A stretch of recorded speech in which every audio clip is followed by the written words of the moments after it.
Hello, I'm Leon Harris in the CNN newsroom with this latest on the war in Iraq. Iraqi counterinsurgency tactics causing some concern at the Pentagon. CNN's Barbara Starr reports an unnamed official there says American war planners may have underestimated Fedayeen guerrillas. A CENTCOM spokesman says the U.S. is dealing with pockets of resistance and remains on plan. Also coming from the Pentagon, sources citing a field report that the Iraqis may have executed several American soldiers. The unconfirmed report says the Americans may have been shot while they were trying to surrender during an ambush on Sunday. CNN's Barbara Starr will have more on that in just a moment. Make sure you stay with us for that. CENTCOM says it is investigating claims that a cruise missile exploded on a Baghdad market. The Iraqis say 15 civilians were killed. UN Secretary General Kofi Annan says he is increasingly concerned about civilian casualties. He says both sides are responsible for the safety of non-combatants. CNN's Christiane Amanpour reports no apparent signs in the southern city of Basra of any further rebellion against the Iraqi regime. She says British artillery strikes destroyed the Basra headquarters of the ruling Ba'ath Party. Amanpour reports the allies are trying to weaken the local leadership to embolden potential opponents. And a small amount of aid has arrived in extreme southern Iraq. 7 civilian water trucks entered Qasr today from northern Kuwait. And as you see there, thirsty residents came out and scrambled to fill containers. Coalition officials say Qasr is secured. However, the city's big port has yet to receive any promised relief supplies. That's all for now. I'm Leon Harris. More straight ahead from Paul Azan and Wolf Blitzer as our coverage of war in Iraq continues.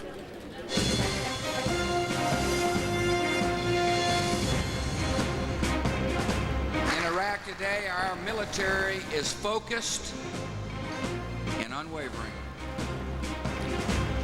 We have an effective plan of battle and the flexibility to meet every challenge. Nothing will divert us from our clear mission. We will press on through every hardship. We will overcome every danger, and we will prevail. President Bush listens to the generals and gets ready for war. He's pumping up the troops at the Central Command headquarters in Tampa, Florida, MacDill Air Force Base. Hello, I'm Wolf Blitzer reporting today from Kuwait City. Paula Zahn is in New York. Paula, we've just heard that air raid siren here in Kuwait City. Once again, hadn't heard it in hours. Once again, the air raid siren has just gone off here in Kuwait City, signaling to all of us here that perhaps the Iraqis have once again launched some sort of missile at a target here in Kuwait. The siren has gone off. It's gone off about 10 or 12 times over these past several days. So far, Paula, all of these missiles have either gone into the water in the desert, fallen harmlessly, or they've been successfully intercepted by this new generation of Patriot air defense missiles. But the sirens have indeed gone off. We're waiting for the all clear once again here in Kuwait City. Hello, so Wolf, I don't want people to think you're being careless in any way. There is a very important system you have in place when you hear that siren sound, right? We have all the protection we need. We have not far away, in fact, right near me, I have the gas mask, the chemical gear, anything else you could possibly need.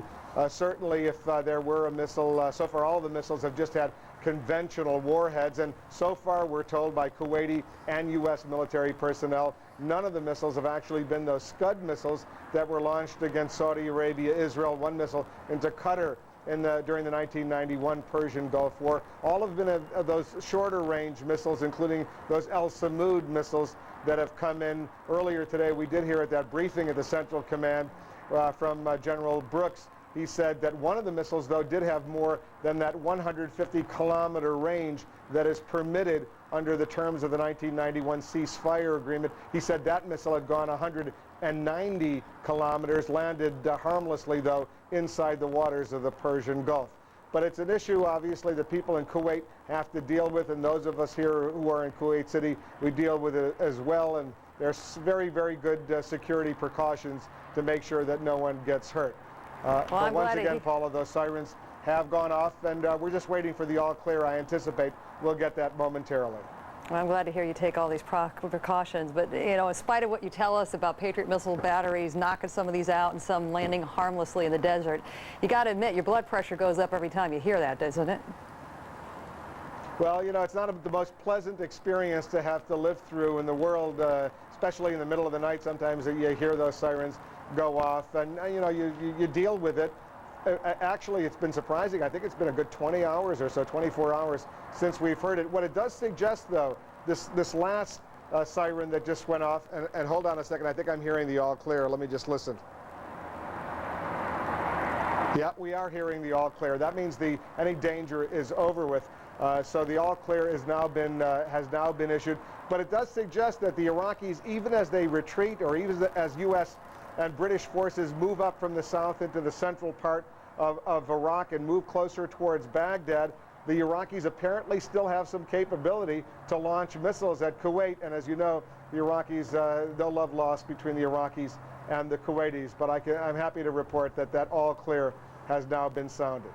We're relieved for all of you. Thanks, Wolf. See in a little bit, more battles, more prisoners, more bombings, more casualties, and more almost certainly to come as Baghdad looms in the distance. Today, some food arrived in Qasr, but elsewhere, disturbing indications Iraq may be planning chemical warfare. Helping us keep track of these and many other developments at this hour are Suzanne Malveaux with the President in Florida, Barbara Starr at the Pentagon, and retired Army Brigadier General and CNN military analyst David Grange at the CNN newsroom in Atlanta. Good to see all of you. Thanks so much for being with us. We'll get back to you as quickly as we can. As we mentioned, the Commander-in-Chief got a briefing today at CENTCOM's stateside headquarters ahead of talks tonight and tomorrow with his chief international ally. Let's quickly go back to Suzanne Malveaux, who's traveling with the President. Suzanne?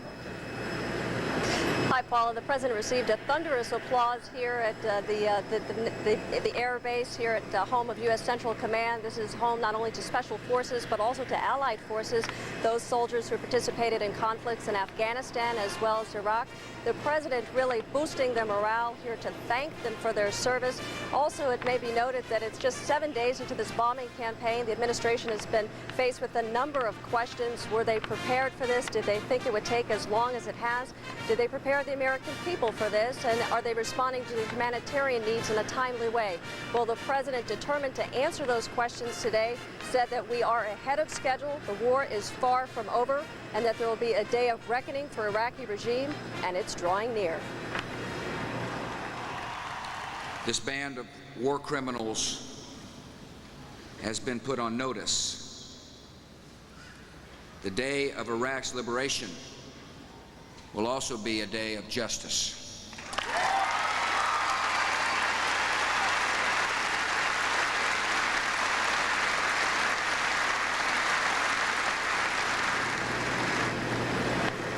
The President also receiving classified briefings as well as having lunch with the troops this afternoon before he returns to Washington. Later today, he's going to be meeting with British Prime Minister Tony Blair at Camp David for a one-day strategy session dealing with Iraq. He's going to have dinner with Mr. Blair as well as the First Lady, National Security Advisor Condoleezza Rice, and his Chief of Staff. We are told they're going to discuss a number of critical issues, including the role of the UN in a post-Saddam regime, the role of Iraqi oil and humanitarian need, and of course trying to bridge the gap of those differences between the U.S. as well as allies, and as well as the roadmap for Middle East peace. Paula? Suzanne Malveaux, thanks so much for the update. Now back to Wolf in Kuwait City. Wolf?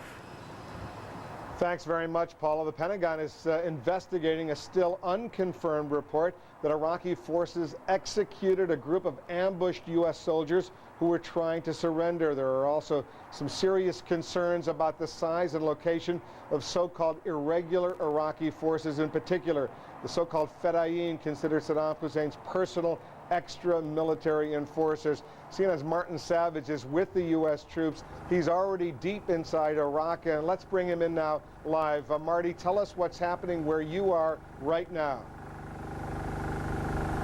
Well, we've already had a run-in with what the U.S. Marines believe was the Fedayeen and how they are launching guerrilla tactics against the supply line. You have to remember that there was a very long and tenuous supply line that stretches from northern Kuwait, where, of course, the military operation on the ground kicked off, to where we are now, which is west of the Euphrates River, and to other units that may be even further along the line.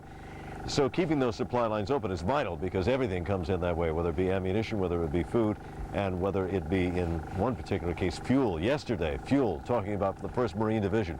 They actually had to have a pause in operations because they were running low on fuel.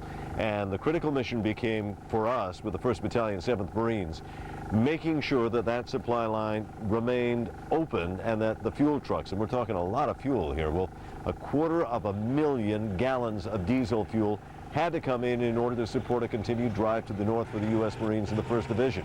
The Fedayeen, though, have been launching these attacks, that is, using, well, gunfire and also using mortars and RPGs.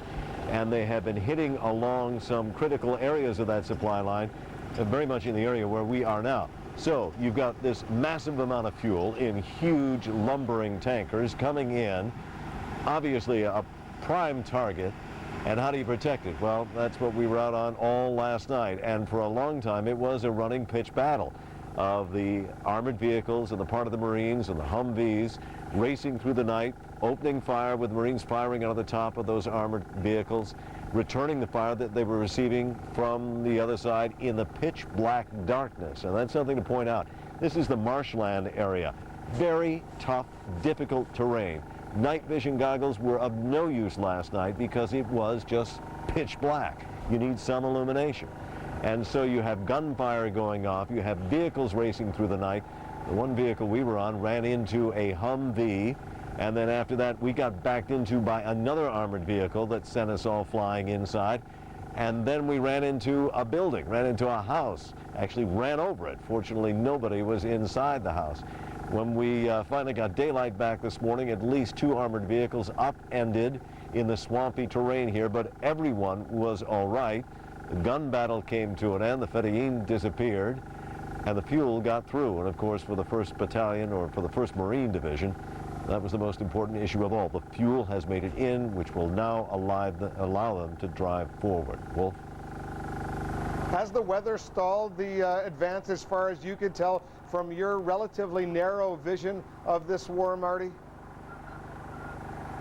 Put a hold on it last night, no question. Obviously, we knew these fuel trucks were coming. They were very anxious to get security forces out along the route that they were going to follow. But as you probably already know, yesterday was the mother of all dust storms. I have never seen any sandstorm like what we endured for about 12 hours yesterday. It was brutal, high winds. The sky was orange to the point that it looked like you were walking on the planet Mars, choking, breathing it in. Had to seek shelter inside the armored vehicles, and that wasn't much shelter at all. 12 hours being locked up inside with a bunch of other guys with dust pouring in. Well, it's just not a good way to spend your day. All right, let's hope the days that come are a little bit easier. No more sand. Marty Savage with the Marines. He's up in deep inside Iraq right now. Thanks very much. And also in Iraq, we are getting reports once again, sirens going off in Baghdad. Sirens suggesting more bombing, more explosions taking place. The U.S. and the British clearly looking for what they call targets of opportunity. They've been doing this now for days, trying to go after these Republican Guard encampments outside of Baghdad, as well as other targets that are deemed to be military strategic targets in the Iraqi capital. We're going to follow these developments, keep showing you the pictures, the live pictures from Baghdad, but let's bring in our Pentagon correspondent, Barbara Starr. She's got a little bit more on perhaps what's going on right now. Barbara? Well, Wolf, Pentagon and military officials out at the Central Command have been looking at the Medina Republican Guard Division south of Baghdad for some hours now. They see them repositioning, moving into more defensive positions around the Karbala area because they believe that the Medina Division understands fully that the U.S. military force is headed their way.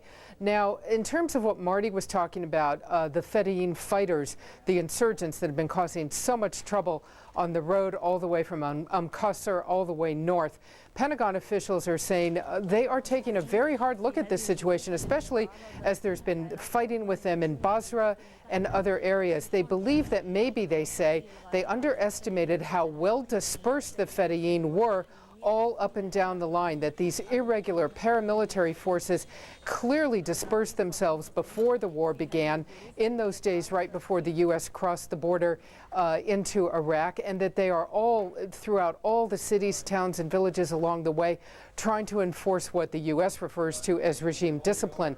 A lot of concern about some of the tactics that these forces are up to. Earlier today at the Central Command news briefing, the General Brooks talked about some of these Fedayeen tactics. Here's what he had to say. What we've seen over the last several days is Iraqi citizens being marched out in front of irregular formations while they are firing. Iraqi civilians are being killed on the battlefield by Iraqis. I can't make that point more strongly than I've just done it. And finally, Wolf, this picture, of course, that we have shown, still picture, no identification, but of American soldiers killed in Iraq. There is now an unconfirmed report the Pentagon is looking at that these people who died in the ambush of the supply convoy last week may have been executed by Iraqis when they came out of their trucks with their hands up trying to surrender. They may have been shot. Sources emphasizing strongly to us this is a single unconfirmed report, but they are looking at it. Wolf?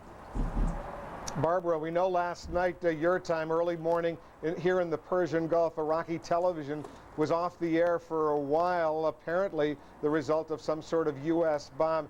Is it now a legitimate military target to go after Iraqi radio and Iraqi television to hamper their ability to communicate not only with the public but perhaps with military forces?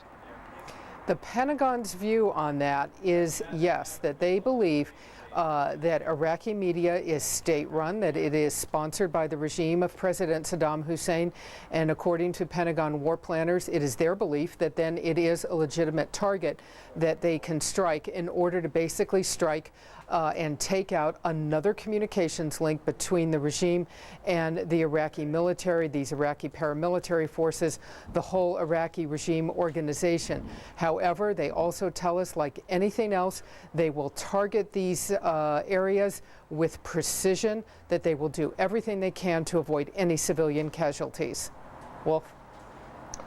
Barbara Starr at the Pentagon, thanks very much. And other officials, U.S. officials, have said to me that one of the reasons they might be perhaps reluctant to go ahead and take out Iraqi television and Iraqi radio, while it might serve a short-term goal, in the long term, assuming the U.S. goes into Baghdad, reaches the Iraqi capital, and tries to engage in reconstruction and some sort of political reforms, they'll need those communications capabilities in order to help them and their Iraqi opposition supporters. We'll continue to watch what happens there. We're going to have a chance to hear directly from the Pentagon in about an hour or so from now. There's a briefing for reporters scheduled for 1:30 p.m. Eastern. Of course, CNN will have live coverage. Paula?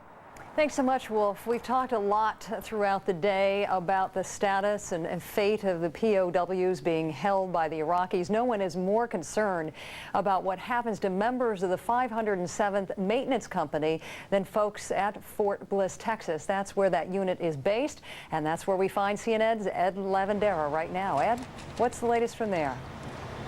Well, Paul, the latest here is that the military officials, who are in charge of this base and who have been trying to get the opportunity to talk publicly about what happened on Sunday to this maintenance company, still haven't gotten the go-ahead from the Pentagon. It's been 4 days since this maintenance company took a wrong turn near the town of An Nazariya, and 5 POWs were taken. The fate of the other 7 members of that 12-member group isn't clear at this point, so a lot of people paying very close attention.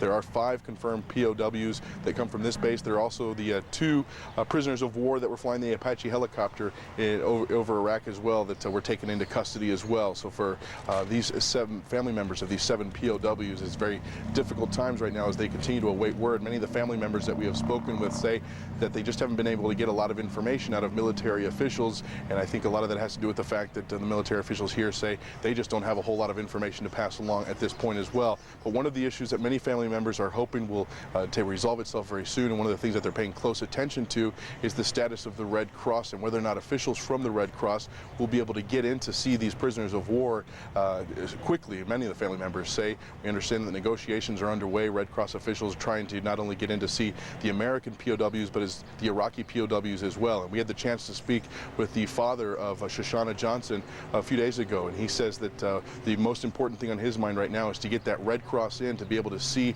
his daughter and the other 6 released POWs because it's very important. That's the only way we're going to have to be able to determine, they say, whether or not these prisoners were properly treated while they were in custody. Pretty much what other parents of POWs have told us about the Red Cross being their lifeline as well. Just keeping their fingers crossed that those contacts will happen soon. Ed Lavender, again, thanks so much. Back to Wolf in Kuwait City. Thanks very much, Paula. All morning, CNN has been receiving pictures from inside Baghdad of damage done, of people injured, of defiant citizens. Iraqi officials say U.S. cruise missiles targeted a popular marketplace there, killing at least 15 Iraqi civilians and injuring another 30 or so. This video, taken by other international news agencies, shows burned shops, demolished cars, damaged apartments, and very angry citizens. Photographers confirm seeing dead and injured people, but it's not clear how many casualties there are or who they are. Photographers were taken to a Baghdad hospital as well, apparently filled with injured women and children. U.S. military commanders say they're not convinced coalition bombs were responsible, hinting the Iraqis themselves could have caused the damage. And as you've seen, coalition forces are running into some stiff resistance from Iraqi troops and paramilitary fighters before they even reach Baghdad, and it's only expected to get worse. Let's get a little bit of the bigger picture. For that, I turn to my colleague Renee San Miguel at the CNN newsroom in Atlanta. Renee? Thank you very much, Wolf. And I am here with CNN military analyst, retired Army General David Grange. They call it a sit rep in the military, a situation report, and that's what we're going to give you right now. Let's start off by showing you the map table here, some idea of some of the movements over the last 12 hours. And as you can see from the big blue arrows there, they're getting closer to Baghdad and getting closer to those Republican Guard units there. Yes, they are. You have the 3rd Infantry Division led by 3-7 Cav moving up on the Medina Republican Guard divisions outside of Najuf and Kabbalah. You have the 1st Marine Division moving up north of Nasiriyah. You still have the British 7th Brigade, Armored Brigade, the 3 Commando, and a 16th Air Assault Brigade operations around Basra area down here to the south. And then up north, you have continual buildup of special operating forces working with the Kurdish units on a probable future offensive against Iraqi positions in the north. Out west, you have H3, H2 complex with special operating forces. And then somewhere out in the desert, you have the 101st Airborne Division Air Assault poised for future operations anywhere in this central area. Okay, we're talking about the north, and Kevin Seitz of CNN embedded up there. Sham Shamal getting a lot of activity there. Let's go back to Najaf for just a second. The U.S. did lose a couple of tanks there. This just speaks to the lethal efficiency of some of the anti-tank weapons being used by the Iraqi military. Yeah, what they believe is the reports are wire-guided, possibly, anti-tank weapons, AT-3, vehicle-mounted anti-tank weapons, similar to the TOW, or an anti-4 ground-mounted wire-guided missile. Again, they're only disabled, not destroyed, which means they may have knocked off a track on the tank or something of that nature. But that means it has to stay there. I mean, as fast as they're moving until it's fixed. Yeah. I have to ask you, from the briefing today with Vince Brooks at the Brigadier General Vince Brooks at CENTCOM, talking about some of the missiles that had been shot towards Kuwait. The Al Samud name came up again, and of course this came up the last time when UN weapons inspectors were in the process of destroying them before this conflict started. The range on these, according to General Brooks, almost twice what the UN has allowed, and I'm wondering if you're with troops in a neighboring country, how you would feel about that. Well, Iraq said they didn't have those type of missiles to the UN inspectors, but anyway, I think one fell into the Persian Gulf and, of course, out in the sands of Kuwait, but long-range fired missiles. Yes. Gotcha. David Grange, we will talk with you later. Thanks a lot, General, for your time. Thank you. Paula, back on over to you. Thanks so much, gentlemen. A new wave of anti-war protests is cropping up all over the world. We're going to check in with our correspondents live in Amman, Moscow, and London, plus paging Dr. Gupta, reporting from the front lines with the Devil Dogs, his unique experience there. And remember, we're standing by for a Pentagon briefing in the next hour. CNN's live war coverage continues in just 1 minute.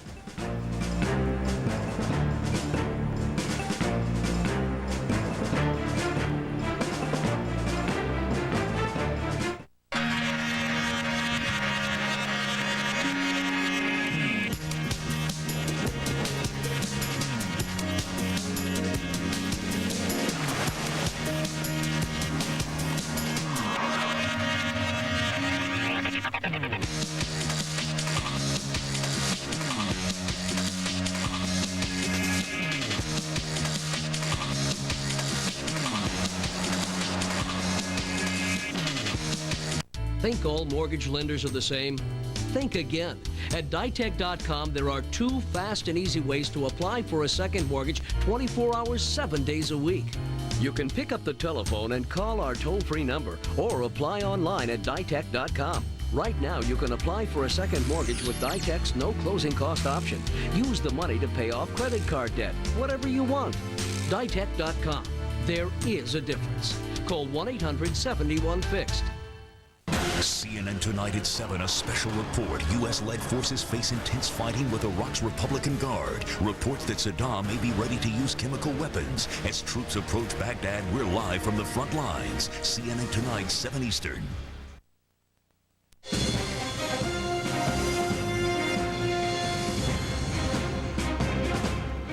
Welcome back. 26 minutes after the hour on this Wednesday. Our embedded reporters continue to give us a very good idea of what's going on in this campaign. Our own Gary Tuchman is with the Air Force.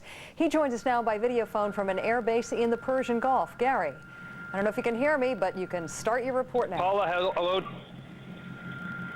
Okay, Paula, hello to you. And just like in Kuwait City, we just a short time ago had a missile alert. The sirens went off, and at these military bases where the coalition troops are and the airmen are and the Marines and the sailors, they immediately make you put on your chemical suits and your mask and you go into the bunker. Took 5 minutes and then we got the all clear. But as we speak, people are just coming out to the flight line behind me. These are the A-10 attack aircraft, and you can see right now that man on top is a maintenance worker. He's getting that A-10 plane ready for flight tonight. The A-10 provides air support to the ground troops, and that, according to highly placed Air Force officials, is a main goal of the sorties taking place this evening. We are told that 1,600 sorties will be flying in the next 24-hour period between now and tomorrow morning. Now, that's not the peak. The peak was 2,000 sorties.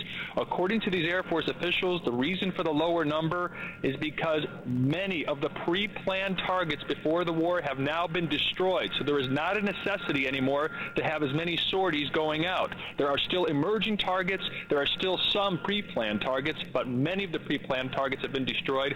So it's not likely we'll see as many sorties now and in the future as we saw in the past. We had very bad weather in much of the Gulf region yesterday, tropical storm force winds. We had rain, lightning, and thunder. So at this particular base we're at right now, they had 40% fewer flights yesterday than they did the day before, but it's expected to pick up today.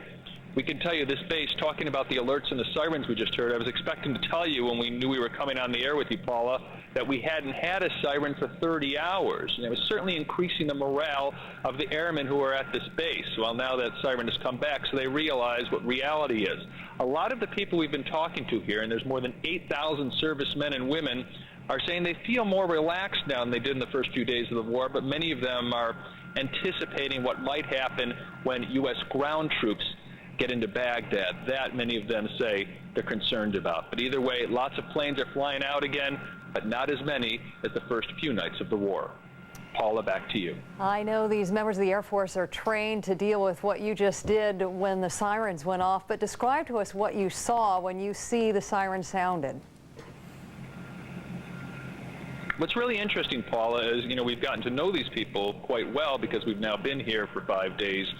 And they were just a few minutes ago just all sitting around talking to us, talking about their day, talking about their experiences, talking about their families back home, talking about watching the news coverage of the war. And then all of a sudden we heard the siren blaring and the conversation just stops in mid-sentence. They get up, they start running, they put on their chemical suits. And a few days ago they didn't have to put on their chemical suits because it was mandatory to always wear the chemical suits. 2 days ago they stopped having to wear them all the time, but they started running, putting them on, putting on their masks, and then jumping in the bunkers that are constructed all over this airbase. Guess that all clear signal couldn't have come soon enough. Gary Tuchman, thanks so much for that report. Now back to Leon Harris in Atlanta.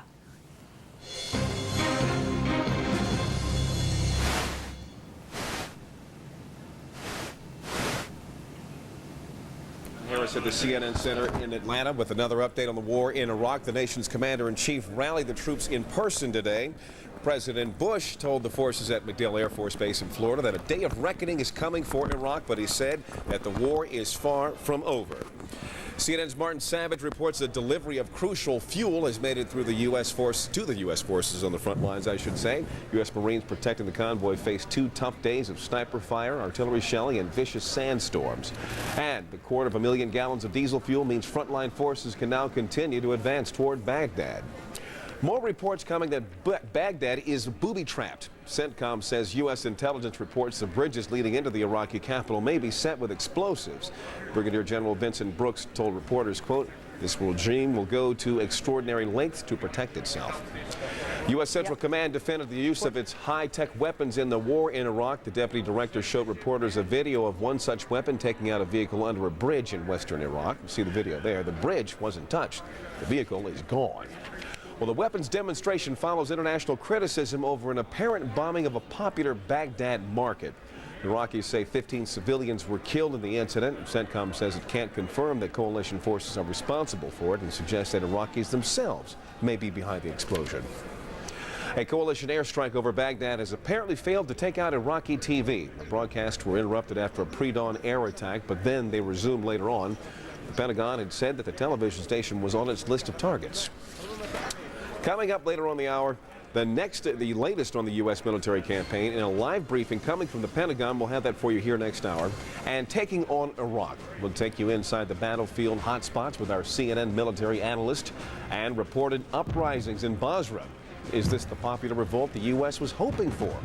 Just how the military planners handle this situation could be key to America's relationship with Iraq after the war. We'll talk about that in just a bit.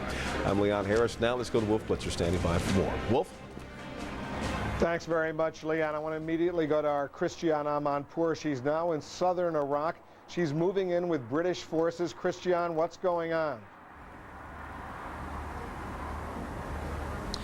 Wolf, the focus, of course, at the moment militarily is on Basra and of those reports that we had last night as to whether there may have been an uprising. We did get reports from the British military that they thought there may have been the beginnings of an uprising last night, but then that the Iraqi military inside Basra had started to turn their guns on the civilians. Today, the reports are that the British are fighting with Iraqi military who are coming out of Basra. And then later on, we were told that some of those Iraqi military coming out of Basra were in fact surrendering. So what we've got is a situation where the British are now sort of launched counter-insurgency measures. This is what we've been told by military spokespeople here, that the wearing down of the resistance inside Basra is taking on the classic counter-insurgency type of warfare, and that, we are warned, could take some time. Now, in the meantime, the humanitarian situation is rather acute. British troops went into a town called Al-Zubair, which is outside of Basra. As they went in, they were watched by members of the civilian population there, and at one point we hear reports now from Al-Zubair when they were delivering humanitarian aid, they were fired upon, sniped upon, but from a building, and they returned fire. So this situation here is not at all clear or secure, and there are still these so-called irregulars, at least, as well as the military population, which are taking on pot shots and other kind of military action towards the British troops. Now, there's also been a delivery of humanitarian aid at a town south of here called Safwan, just inside the Iraqi border from Kuwait. There, some what they call low-level humanitarian aid was delivered, packets of food, water, and it was quite a chaotic scene because there was a lot of people around, a lot of villagers who were desperate for that food and water and did all they could to grab the limited supplies that there were. In addition, the first convoy of aid went into the Qasr area. This was from Kuwait. There were lorries that had been stacked up waiting to go in, and they went in today. The big aid ship, we understand, the British ship, is due to arrive at the port of Qasr tomorrow, and of course the British are eager to get aid out and about to the population. Wolf. CNN's Christiane Amanpour. She's in southern Iraq near Basra right now. Christiane, thanks very much. Be careful where you are. We'll be talking to you very, very soon. Meanwhile, global demonstrations against the war in Iraq are still going on, and in some places becoming more violent. Spanish police clashed with thousands of students in Barcelona and Zaragoza. Thousands of people disrupted traffic in Madrid. Several people were injured there. In South Korea, demonstrators tried to break into the heavily guarded U.S. embassy. They scaled the walls and chained themselves to a fence before police knocked them down. In Sydney, Protesters threw bottles, chairs, and tables at police. Hundreds of college and high school students marched downtown. And close to the U.S. consulate, protesters burned the American flag, definitely an unusual scene for Australia. For more international reaction now, let's turn to our correspondents who are standing by live. CNN's Reem Brahimi is joining us now live from Amman, Jordan.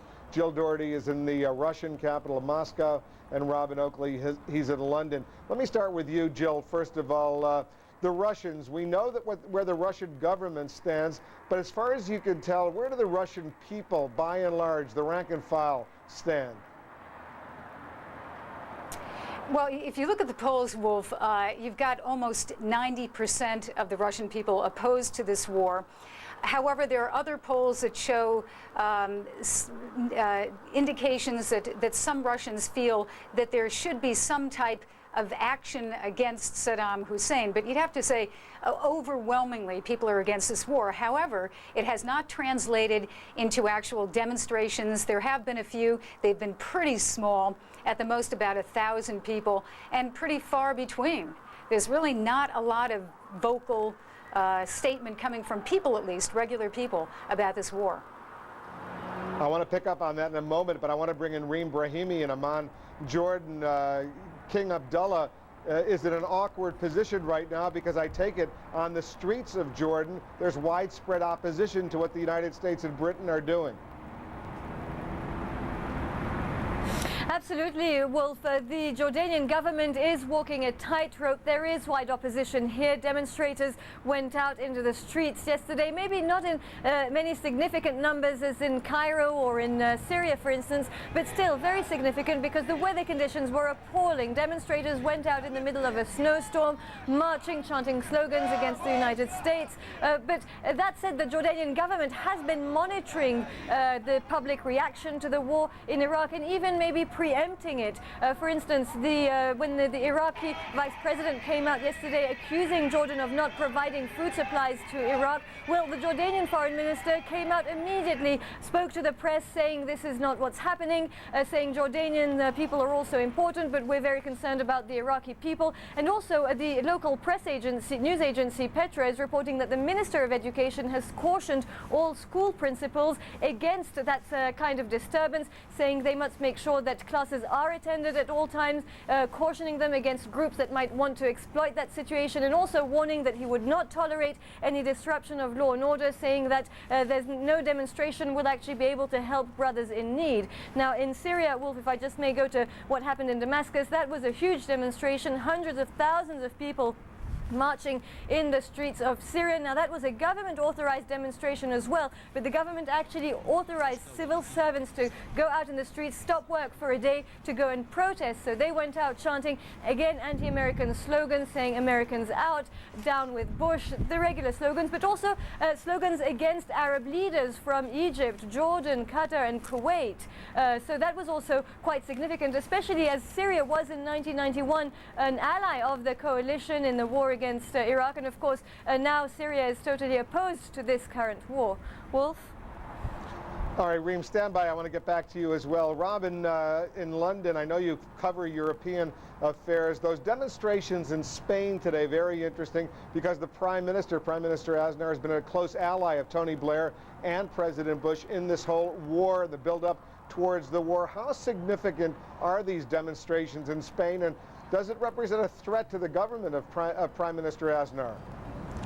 I don't think it's too big a threat to the government, but certainly there have been big demonstrations over the last week or so in London, here again in London, 500,000 or more taking to the streets, perhaps only half the numbers there were a month ago. Things have changed since British troops have been committed to war, but we've had big demonstrations here, we've seen big demonstrations in Italy, and those significant demonstrations in Spain, three of the countries where there has been the biggest strongest political support from the government for military action. In Britain in general, I think the mood has changed since troops have gone into action. Latest opinion poll here, one poll, ICM, which a week ago had 38% in favour of the war. That's now leapt to 54%. Polls in general are putting support for Tony Blair's handling of the crisis, 55% in favour to 37% against. And in the House of Commons, where we had 200 of Britain's lawmakers a week ago voting against a war, the mood has now changed. When Tony Blair was in front of them this morning, it's all questions now rather than criticism. But there's still a fragility, I think, about British public opinion, because if you look at the losses that the British forces have already taken, 14 in 2 helicopter crashes, 4 people died in friendly fire incidents and 2 in combat. That's a total of 20. That's nearly half the total numbers who fell during the Gulf War 10 years ago, Wolf. And public opinion, I think, is a little worried that the so-called shock and awe tactics may have shocked Baghdad initially, but don't seem to have produced the kind of awe in the Iraqi population that the British public had been led to expect by Tony Blair and others. Wolf.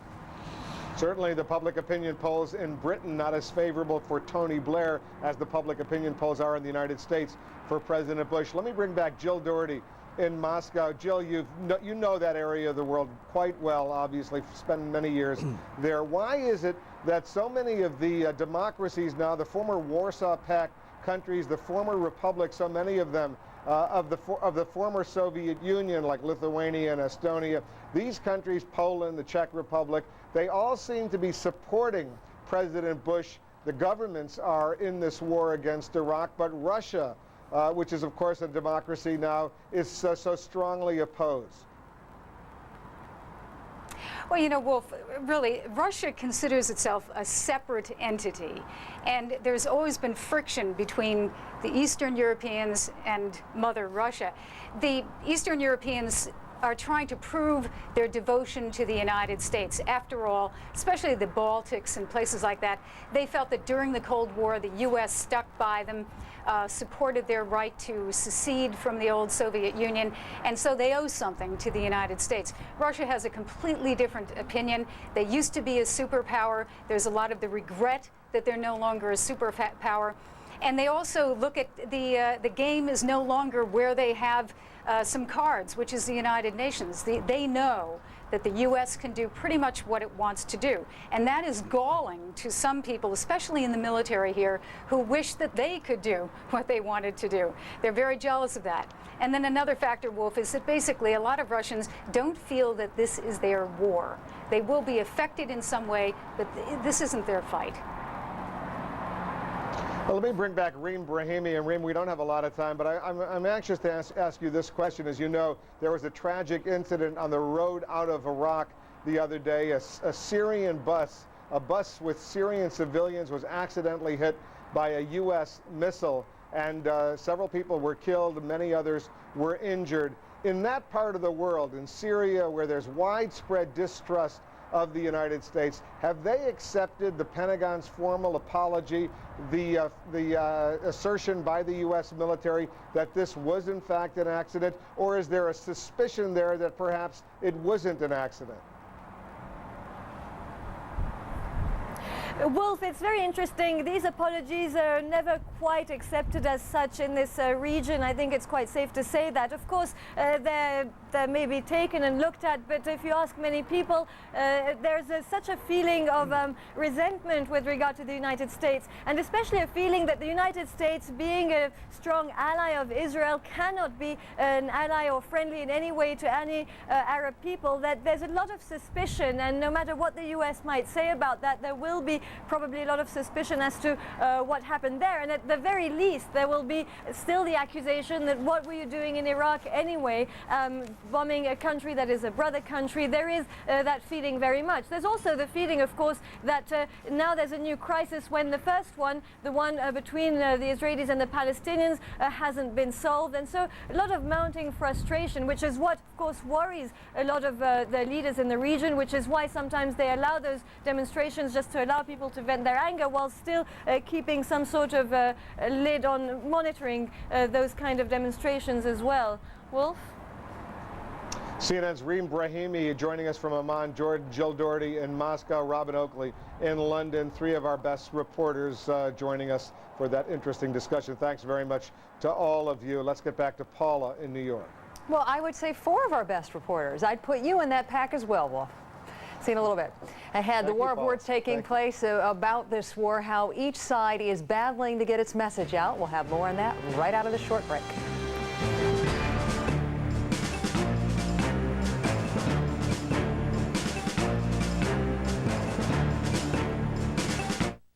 CNN's continuing coverage of the war in Iraq. CNN's Lisa Roseweaver, embedded with the U.S. Army, told you about a U.S. convoy ambushed in central Iraq.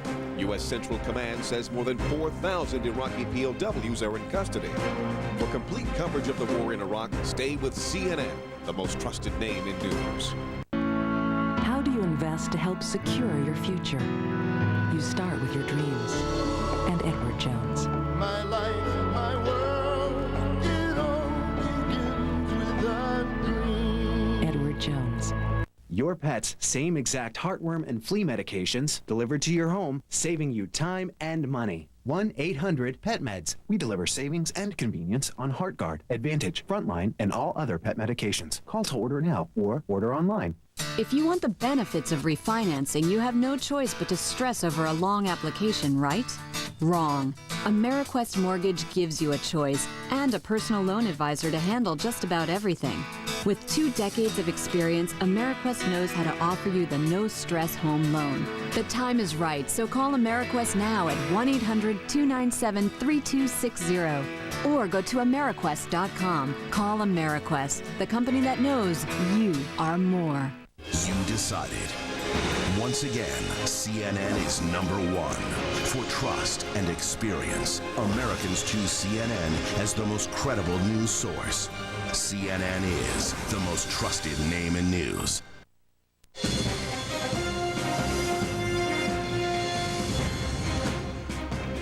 Welcome back. At just about 13 minutes before the hour, there's the war, and then there's the war to control the messenger. Our own Aaron Brown has more on that battle. Away from the battlefield, another war is being waged. Our troops are performing as we would expect, magnificently. A war of words. Shame on you, we will defeat you, we'll destroy you. A war of images. Where do you come from? Texas. To some, it is propaganda. The victory is soon. Others will see as confidence. And we will prevail. It is a war to spread rumors. There are all kinds of rumors about what has happened to Saddam Hussein and his sons. Or to quell them. This is one of the easiest rumors to deny. To accuse. There's no question we have said that Saddam Hussein possesses biological and chemical weapons. And to deny. When they started to talk about the weapons of mass destruction, we know, and we always knew, that was fabrication. To spin. This war is about the very fact that Saddam Hussein will lie. And spin some more. Don't believe them when they propagate news like this about anybody in the Iraqi leadership. To vilify. You the reign of fear of Saddam Hussein. And to vilify back. Those criminals are lying to the world because they are natural criminals. Time is critical. It took almost no time at all for the Pentagon to release the pictures of the first missiles launched on Baghdad. It took no less time for Iraqi state television to broadcast footage of the wreckage of a U.S. helicopter. It is a bilingual war. Assalamu alaikum. Good morning, ladies and gentlemen.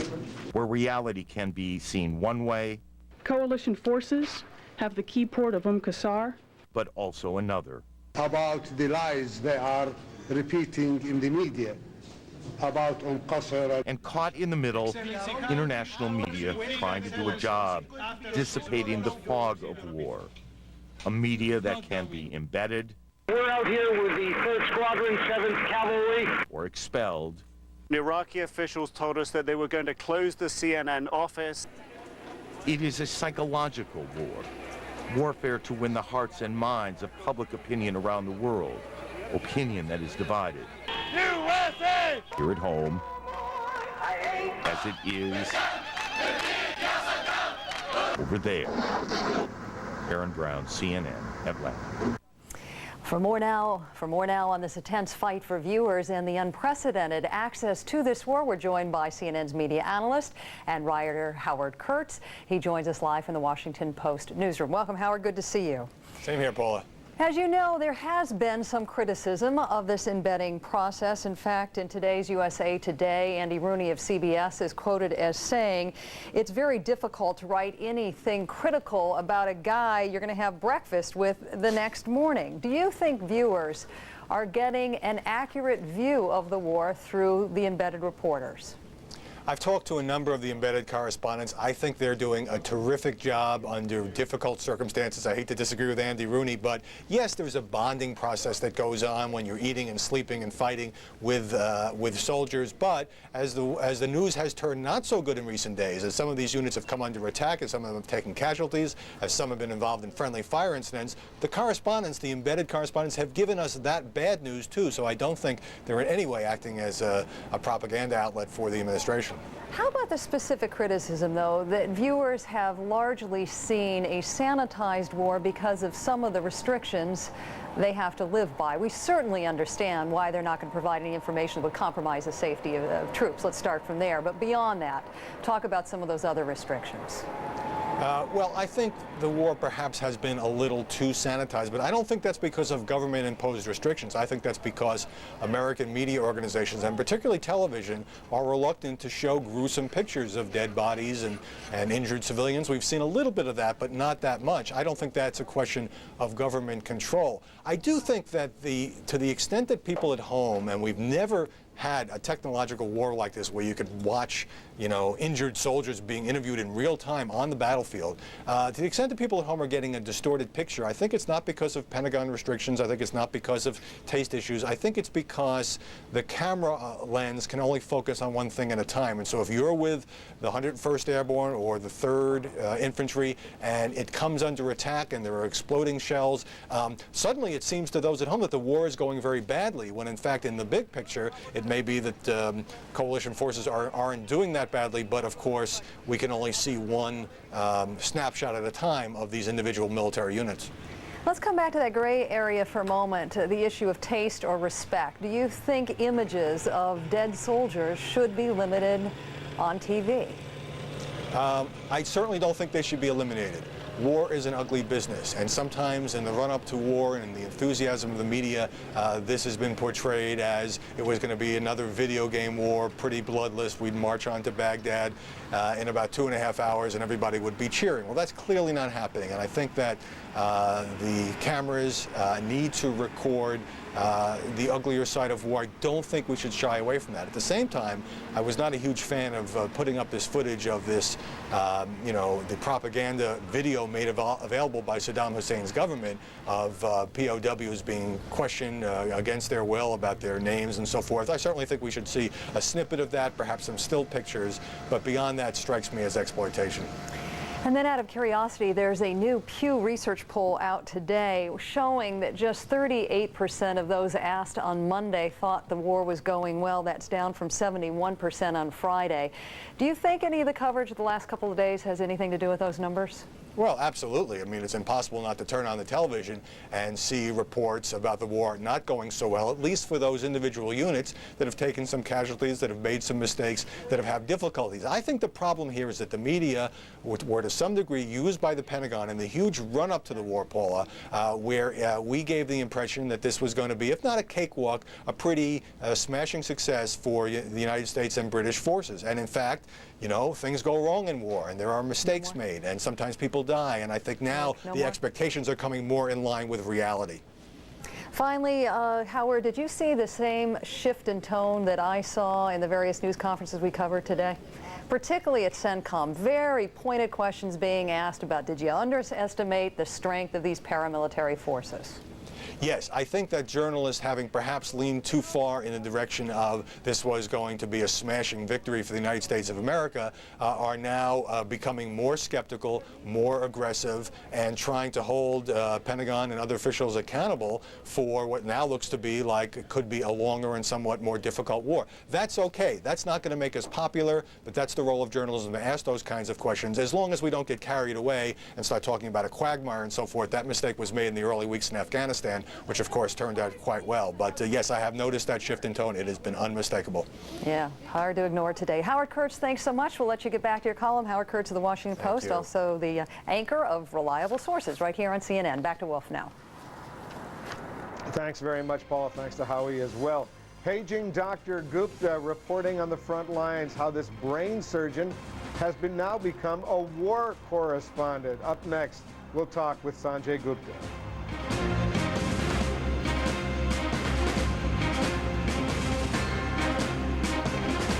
CNN Tonight, General Peter Pace, Vice Chairman of the Joint Chiefs of Staff, plus families of soldiers missing in action. Only on Larry King Live, CNN Tonight, 9 Eastern. An investor fearing his mutual fund had sprung a leak sought help. This market is tough, he said, and I seem to keep losing my gains. The friend smiled. You can control your fees and expenses, he said. Paying a percentage point more over all of those years can mean you lose thousands. Just watch the little things, and you'll get where you're going. At Vanguard, lower fund expenses work in your favor. During Empire's half-off carpet sale, I'm cutting prices in half on all our best stain-resistant carpets. 50% off. That's a lot of cutting for a lot of savings. We'll bring samples to your home so you can choose your carpet where you use your carpet, and we'll install next day, complete with padding, with no payment till next year. Empire's half-off sale. Big price cuts mean big savings. 800-588-2300 Empire. CNN, the most trusted name in news.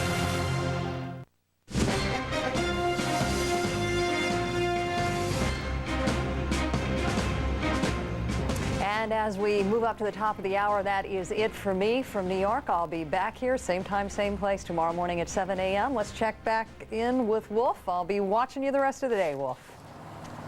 Thanks very much, Paul, and I'll look forward to working with you again at noon. When I start, we have 1 hour together. Paula's on joining us, of course, from New York. Judy Woodruff is going to be joining me at the top of the hour. In the meantime, our Dr. Sanjay Gupta has been embedded with a military medical unit known as the Devil Docs. Here's a look at what his journey has been like this past week. In the middle of the desert of northern Kuwait, the U.S. military is going over their ABCs. We started back in February, several weeks ago, really looking at medical preparedness. We knew this was going to be a different sort of conflict. Chemical and biological weapons were being discussed like never before, and how the troops were preparing back then was an important story. Where are you from back home? Arizona. Arizona. All right, thank you very much for joining us. Back to you. We're going to be joining this convoy for a 3-mile-long convoy, supplying some of the forces in Iraq. We ended up in northern Kuwait in the desert for some time, and then ended up on a convoy, a multiple vehicle convoy, 89 vehicles, 3 miles long. They told us it'd take about 5 hours to get to the location where we were going to get. It took 17. The conditions since we've been in Iraq have not been exactly what you'd call 5-star.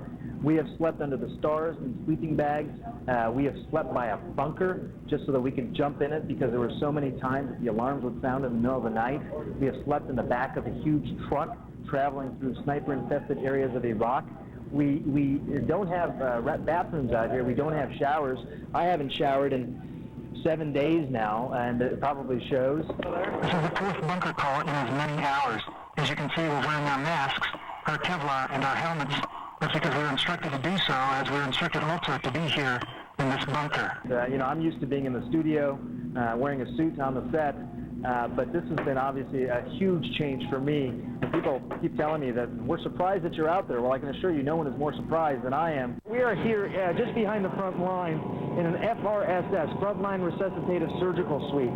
Right behind me, for the first time ever, an operation has been done on the abdomen for a gunshot wound. There's dust and sand blowing everywhere, yet they're able to keep these operating rooms clean. They're able to do operations. We've seen them do it now, 4 or 5 operations just over the last couple of days. And as soon as they found out that I was a neurosurgeon, they immediately said to me, well, if we get any head injuries, we're calling you.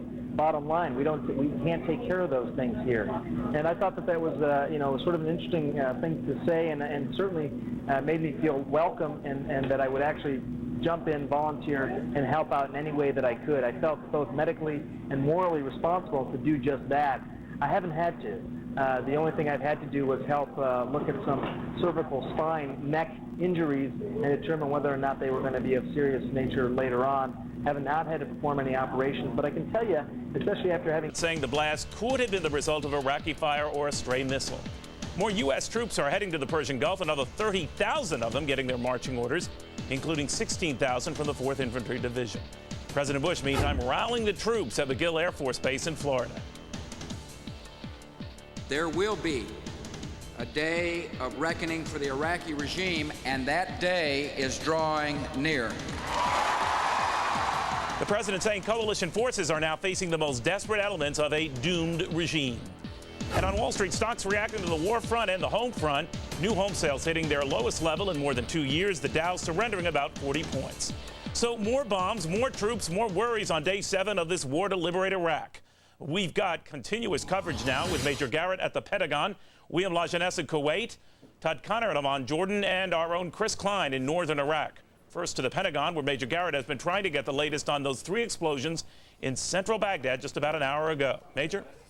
Well, Neil, I can't tell you with absolute precision what coalition forces are trying to do, but I can tell you that what senior defense officials have told Fox within the last 20 minutes is that what they're looking at in central Baghdad are the remaining few command and control facilities they believe are essential to the maintenance of the Baghdad regime's ability to communicate with the rest of the country. You might infer from that, Neil, that this might be some of the communications facilities, be they radio or television. We do not have absolute confirmation of that, but we do know that those sites generally have moved higher up the targeting list here at the Pentagon than they were, say, 2 or 3 days ago. Otherwise, when you hear about explosions in southern Baghdad, what you can be sure of, or relatively sure of, that is coalition forces targeting those emplaced Republican Guard divisions that are trying to protect the southern part of Baghdad as they believe coalition forces are approaching. But something is happening right now on the ground in Iraq, that's very significant. One component of the Medina Division, according to embedded reporter reports, is moving in a convoy toward the 7th Cavalry attached to the 3rd Infantry Division. I can tell you as a general principle, war planners like to see that because they want those columns on the road because they can at least in some probability be attacked from the air, even in bad weather, although if the weather is really bad, it's harder for airstrikes to be carried out, but they can also be dealt with by the fortified elements of the 7th Cavalry. As one senior military planner told Fox yesterday, listen, we're looking for a fight. We want to draw them out into open space. We don't want to fight them in the fields. We want to fight them in the open areas, and that appears to be what's beginning to happen as this Medina Division moves on the road to encounter the 7th Cavalry. Now, back to the original point that you made, Neil, about what may have happened in the Shahab district of Baghdad. The Pentagon says it was not directly targeting that area. Central Command says it was looking for and did target a number of surface-to-air missiles that the Iraqis had essentially hidden in a civilian area. That general targeting matrix was 300 yards away from this area that was hit in the Shahab district of Baghdad. Major General Stanley McChrystal addressed this issue generally here at the Pentagon briefing, and here's what he said. We're on the 6th day of this campaign. And on the 6th day of this campaign, going against a regime that knows its days are numbered, we have air dominance, we have special forces in the north, the south, and the west. The main ground forces are moving at a phenomenal pace toward the north, closing in on Baghdad. We've demined the waterways so the humanitarian assistance can and is coming in. We're securing the oil fields in the south for the benefit of the Iraqi people. Most people, you spoke of some, most people would look at that and say that's pretty phenomenal for 6 days. Neil, it's my good fortune that Tori Clark was there to summarize what I was going to get to at the end of this live shot, which is what the coalition believes it has achieved to date. I would also tell you that Major General Stanley McChrystal said the Pentagon does not believe it was targeting any area near the Shahab district, does not at the moment believe that the targeting of that area would in any way be consistent with the damage on the ground. They're not saying the coalition forces were not involved. They believe the other possibilities are anti-aircraft fire from the Iraqis coming back down, or an attempt by the Iraqis to use a surface-to-air missile also coming back down, but no absolute confirmation on what happened. Neil, back to you in New York. Major, real quickly, the PR battle here, you know, perception ultimately becomes reality, particularly in countries like Iraq and the surrounding Middle East. Is there a fear on the administration's part and in the Pentagon's part, more to the point, that, you know, the images of the down marketplace today is going to only help Saddam, that his word is going to be greeted more favorably than anything we say? Well, there's a general anxiety here at the Pentagon that Saddam Hussein would try within the larger Arab world to portray himself as the victim, not as the one who has aggressively suppressed and oppressed his people for these many years. The Pentagon has understood that that would be one of the many risks of going into this combat in the first place, and I would generally tell you that when I was referring to command and control targets within the city of Baghdad, the radio and TV component of the propaganda machine the Iraqi regime still controls is very much high on the coalition's target list for that very reason. Neil, back to you in New York. Major Garrett, thank you very much. Appreciate it. Major Garrett at the Pentagon. Well, aid finding its way into Iraq. Fox's William Lajeunesse is live in Kuwait City with the very latest from there. William. Well, Neil, food, medicine, and blankets, the humanitarian aid is beginning to arrive despite yesterday's sandstorms, a dense fog, and high winds today. Humanitarian aid is arriving in Iraq. A convoy of food and water to the border towns of Qasr and Safwan today, welcomed by desperate families who fought for fresh water and supplies. 60% have no income, entirely dependent on government handouts. $2 a month is a good salary in Iraq. The port of Qasr now cleared by coalition forces.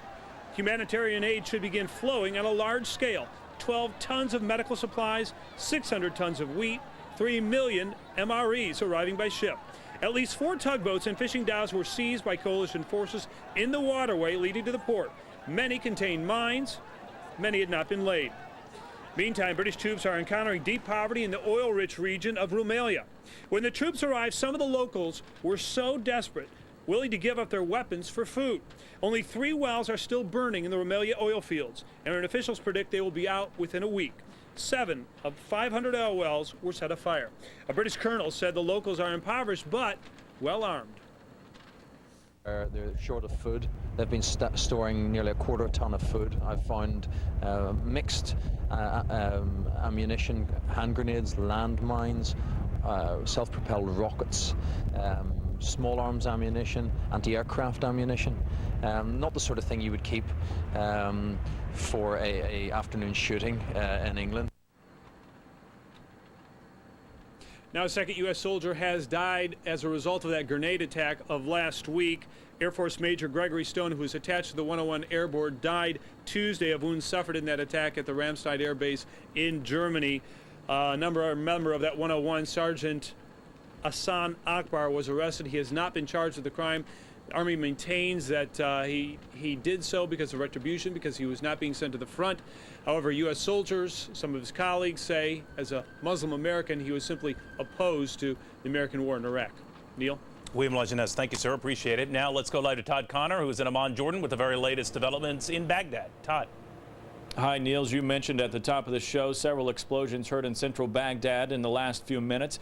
This follows a night of heavy bombing in and around Baghdad that at one time cut off power briefly and also knocked the Iraqi local and satellite TV channels off the air briefly as well. Iraq also saying that 2 coalition bombs hit a Baghdad market and residential area. And regardless of what the Pentagon and CENTCOM says, Iraq blames the U.S. for targeting these areas and says at least a dozen civilians were killed and around 30 were wounded. Simply, frankly, with all sincerity, they are attacking, bombarding civilian quarters.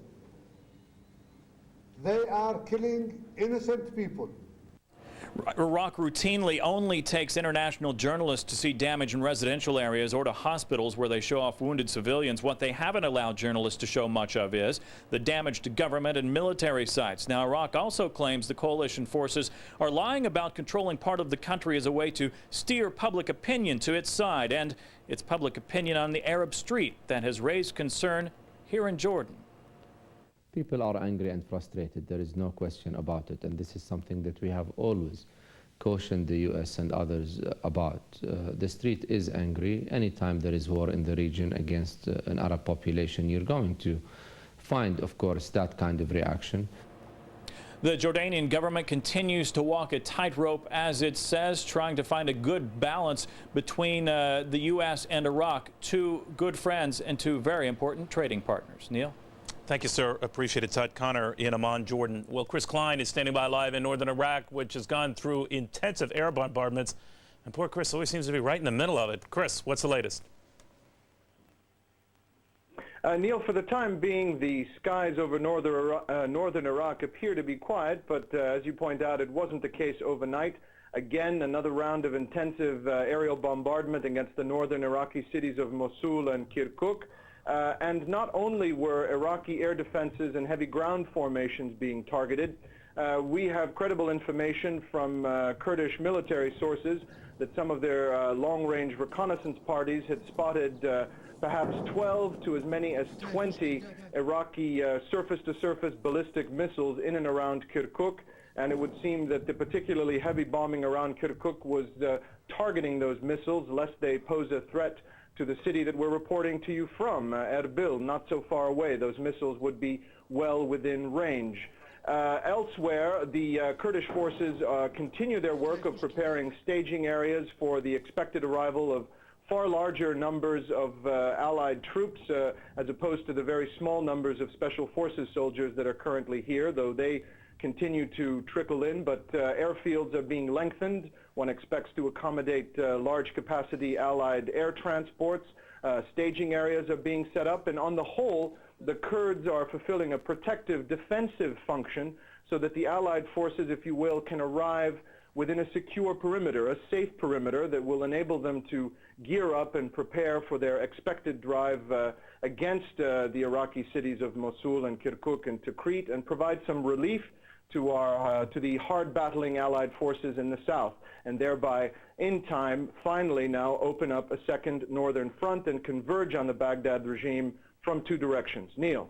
Chris, I'm curious about the mood up there among any regular Iraqis you bump into. I mean, we've seen cases in southern Iraq where they anecdotally would turn against Iraqi soldiers already there or disguised Republican Guard members.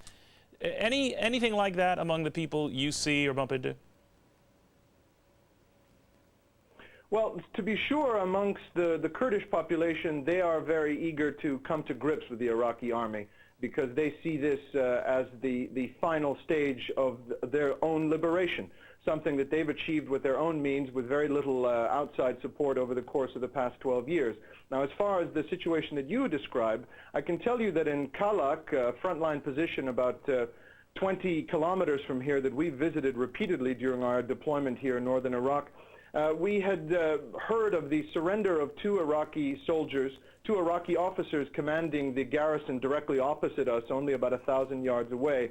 And they had marched down the hill with megaphones announcing their intention to surrender, and indeed announcing the intention of the rest of their garrison, all of their rank and file, to come over and surrender. But the Kurds did not accept it. They simply did not trust them after the events that we've witnessed in the south with fifth columnists, with soldiers wearing civilian clothes, with the Fedayeen. They simply will not take them at their word, which it would seem that the Baghdad regime has made it very difficult for its own soldiers to surrender who wish to save their lives. And of course we know that a lot of the soldiers in the regular army, as opposed to the Republican Guard units, are conscripts who are unwilling, who don't wish to be there, who are often there because of fear of reprisal against their families. And it turns out, rather tragically I suppose for those Iraqi soldiers, that when higher command got wind of the desire to desert of the garrison in Kalak, they replaced it within the last 24 hours and put in fresh troops.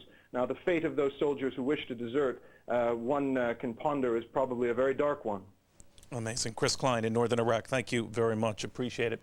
Well, where exactly do coalition forces stand right now? Joining us to break it down is Fox News military analyst, former Green Beret, Major Bob Bevilacqua.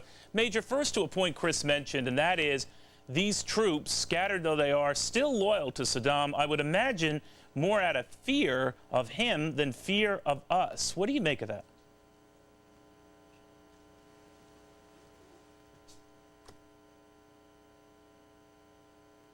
I think we're having some audio problems with him. It's just not me hearing it. You're not hearing it either.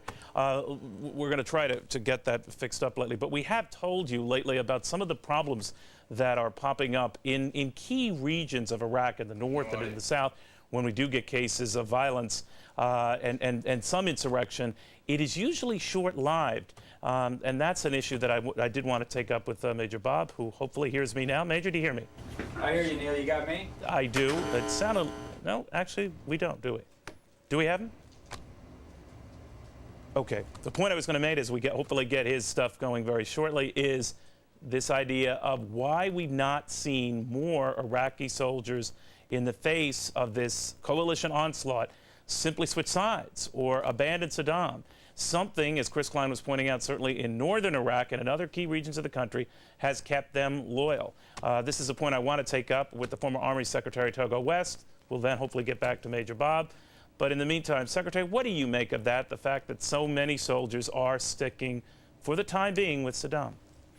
Well, I think part of it is suggested by your comments, Neil. The fact is that one of the phenomena we're seeing is that these Fedayeen are spread all across Iraq, and we suspect them of having been integrated in some of the units. Some of the things we're hearing, some of the reporting that's going on, suggests that they are even telling their soldiers, if you try to surrender, we'll shoot you in the back. So I think you put your finger on it. It is the instilling of fear in both soldiers and civilians that is preventing the reaction we had initially expected. All right, but if even in the face, Mr. Secretary, of overwhelming force and really incredible Allied advances here, you could talk about some of the setbacks, but the fact is, in 6 days or so, I don't think very many people would have predicted where we are now. What stops the population from jumping sides? Well, look at the example in Basra. We were getting reports out of Basra yesterday that the Fedayeen, or the Iraqi soldiers, were turning their guns on the populace. I think that would keep me indoors. Yeah, it's a good point. How do you think, at this point, Secretary, the battle's going? Well, I like the way you presented it at the top of the show, Neil. I think I'm here to say, because I feel that it's not going that badly. Tomorrow, the end of the day, will be the week anniversary of the expiration of the president's ultimatum. And we're on the outskirts of Baghdad. And in fact, we look potentially so successfully that Saddam and or his generals are gambling on sending units out to try to hit our advanced guard under cover of a sandstorm before we can get there. I think that suggests that they expect pretty tough fighting from us and would like to do anything they can to derail us. You know, Secretary, you know of war very well. I mean, if you're Saddam or any of the Republican Guard, you know the odds are that you're going to lose. It's just a matter of when you lose. But is it just a feeling that they want to go down screaming and fighting and dying, if need be, in the face of the great American coalition infidels? Is that what's driving this here, to take down as many with them as possible? It's a mix of things. First of all, undoubtedly, for a certain number of the Iraqi soldiers and some of the populace, this is their country. They can convince themselves that they are defending their homeland against the foreign infidel. Secondly, there is the fear factor. A large number of these soldiers are fighting because behind them are essentially Saddam's political commissars and thugs forcing them to fight. And thirdly, I think Saddam and his senior leadership's belief is maybe, just maybe, they can suck the coalition in one more time. Fight till the very last, draw it out as long as possible, have some bloody fighting in Baghdad, and then maybe there's a deal for them to escape if all doesn't work out as they had hoped. That's interesting. Togo West, thank you very much. Appreciate it, sir, the former Secretary of the Army in Washington. Pleasure. All right, we're continuing our live coverage here. A look at what's coming up on Fox News. Tonight, from relentless ground assaults to aggressive air campaigns. That is a strategy unfolding exactly according to plan. Despite military setbacks, Allied confidence runs high. Are they being realistic or just optimistic? Revealing insight into the Bush-Blair summit. For complete coverage, stay with the most powerful primetime lineup on cable news. We're the 304th Pararescue Team from Portland, Oregon, and we love Fox News. Hoo-yah!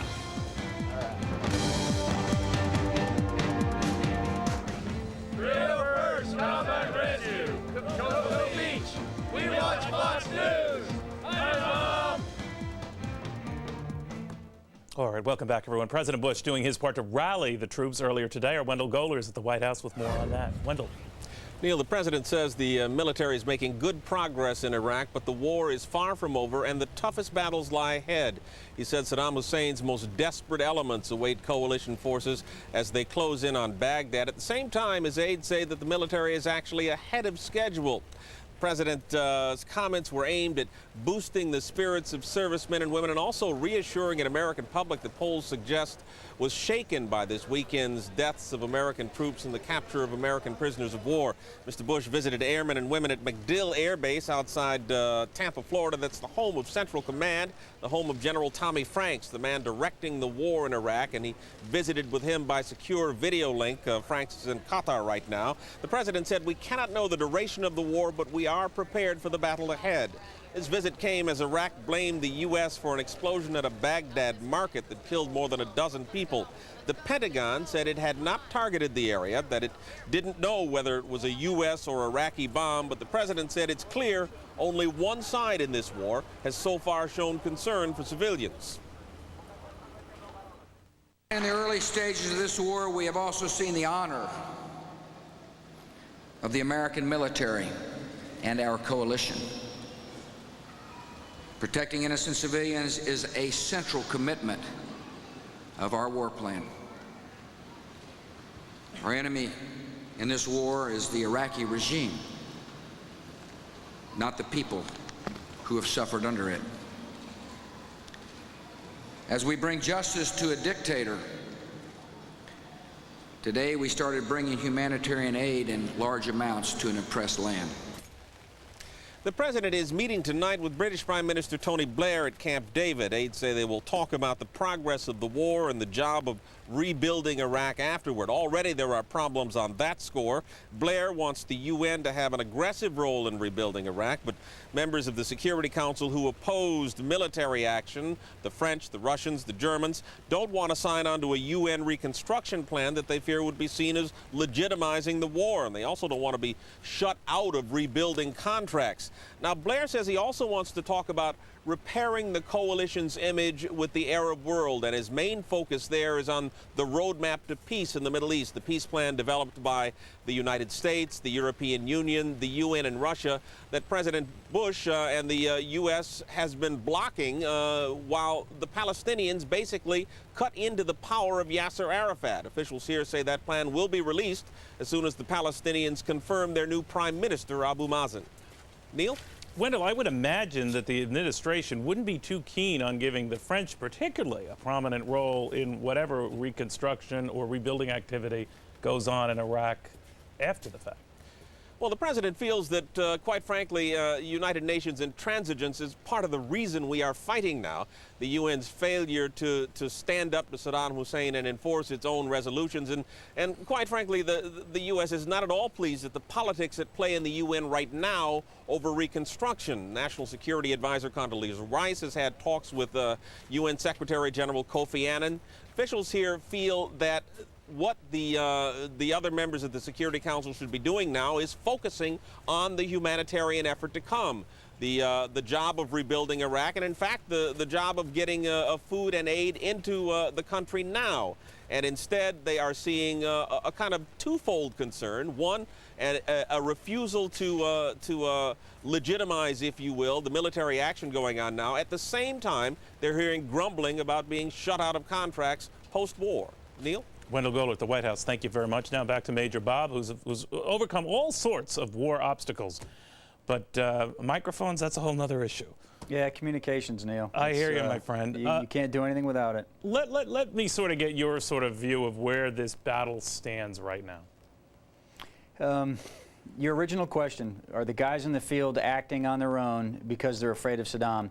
The example of a breakdown of communications that we just had a minute here ago is probably the best thing I can think of. If these guys are in the field, they're acting on commander's intent because I don't think they're receiving instructions from Saddam Hussein or any senior executives in the government. So they are extremely motivated to go out and do what they feel is the right thing. And when you look at the way the battle is broken down, and I'll jump down here to screenwriter, there's a lot of initiative that's taken place on the part of the Iraqis in the field.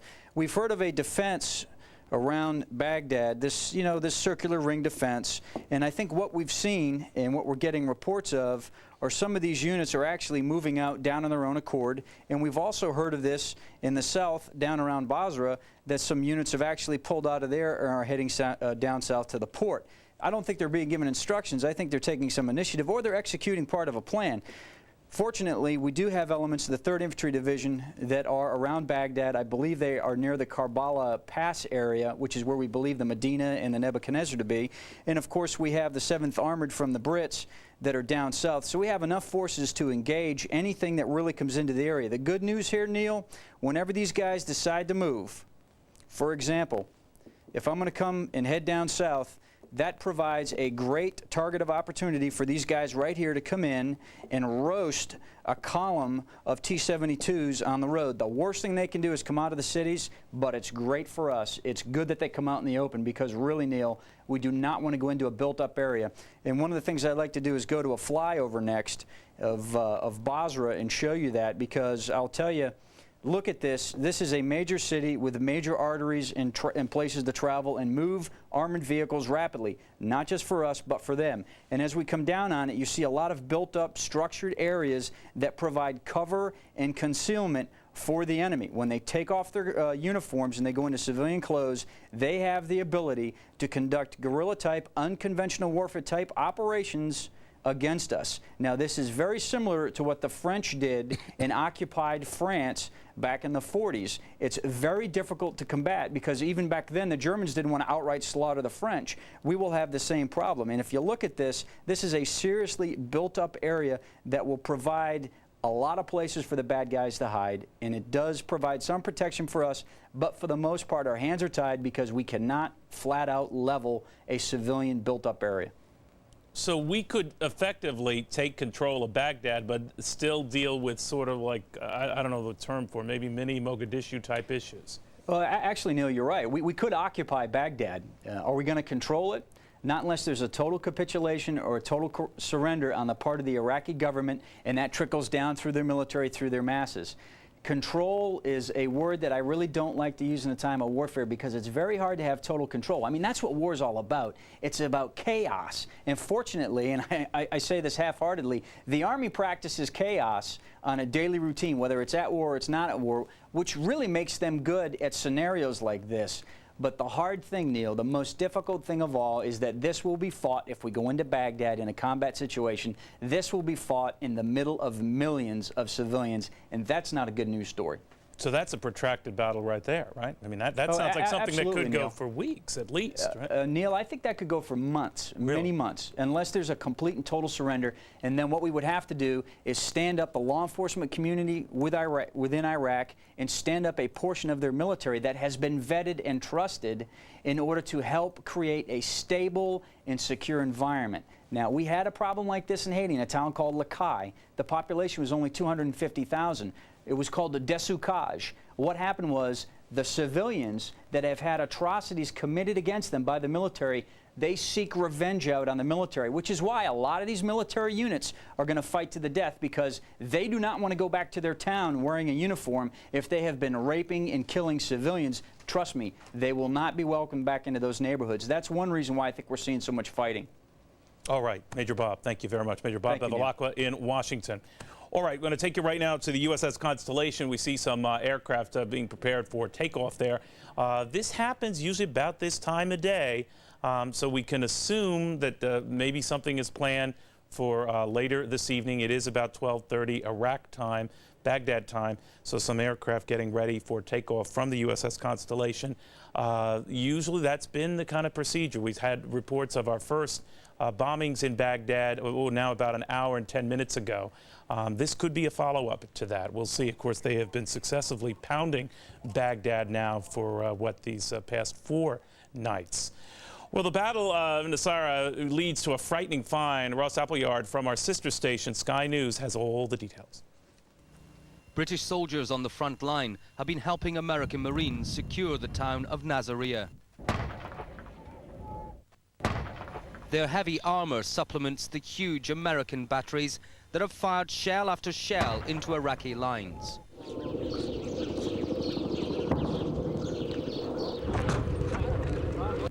The firepower has resulted in the capture of hundreds of prisoners of war. But all is not as it seems. Some POWs have appeared to give themselves up, only to turn round at the last minute and attack convoys with machine guns. Despite that, though, prisoners are given shelter, food and water. Their injuries treated by medics like British-born Ken George of the US Marines. When they come through our lines, we'll pat them down, make sure that they're not armed, they don't pose a threat to us, and if they've got injuries, we're going to treat them. Around the bridges of Nasiriyah, dirty tactics have been employed. Women and children are forced to the front line as Iraqi soldiers fire on the convoys from behind them.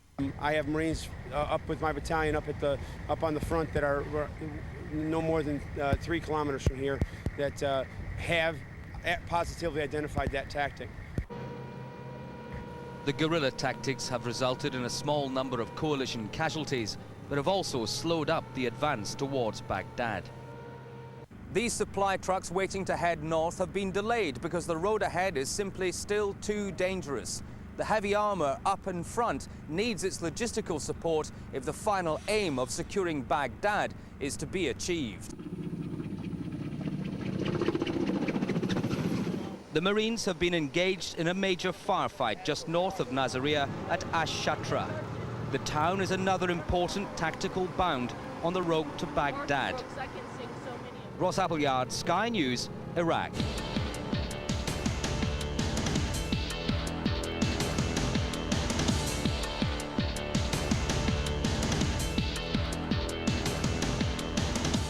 Continuing your world now. Welcome back, everybody. I'm Neil Cavuto. The latest now on Operation Iraqi Freedom. 3 more huge explosions shaking the ground in Baghdad.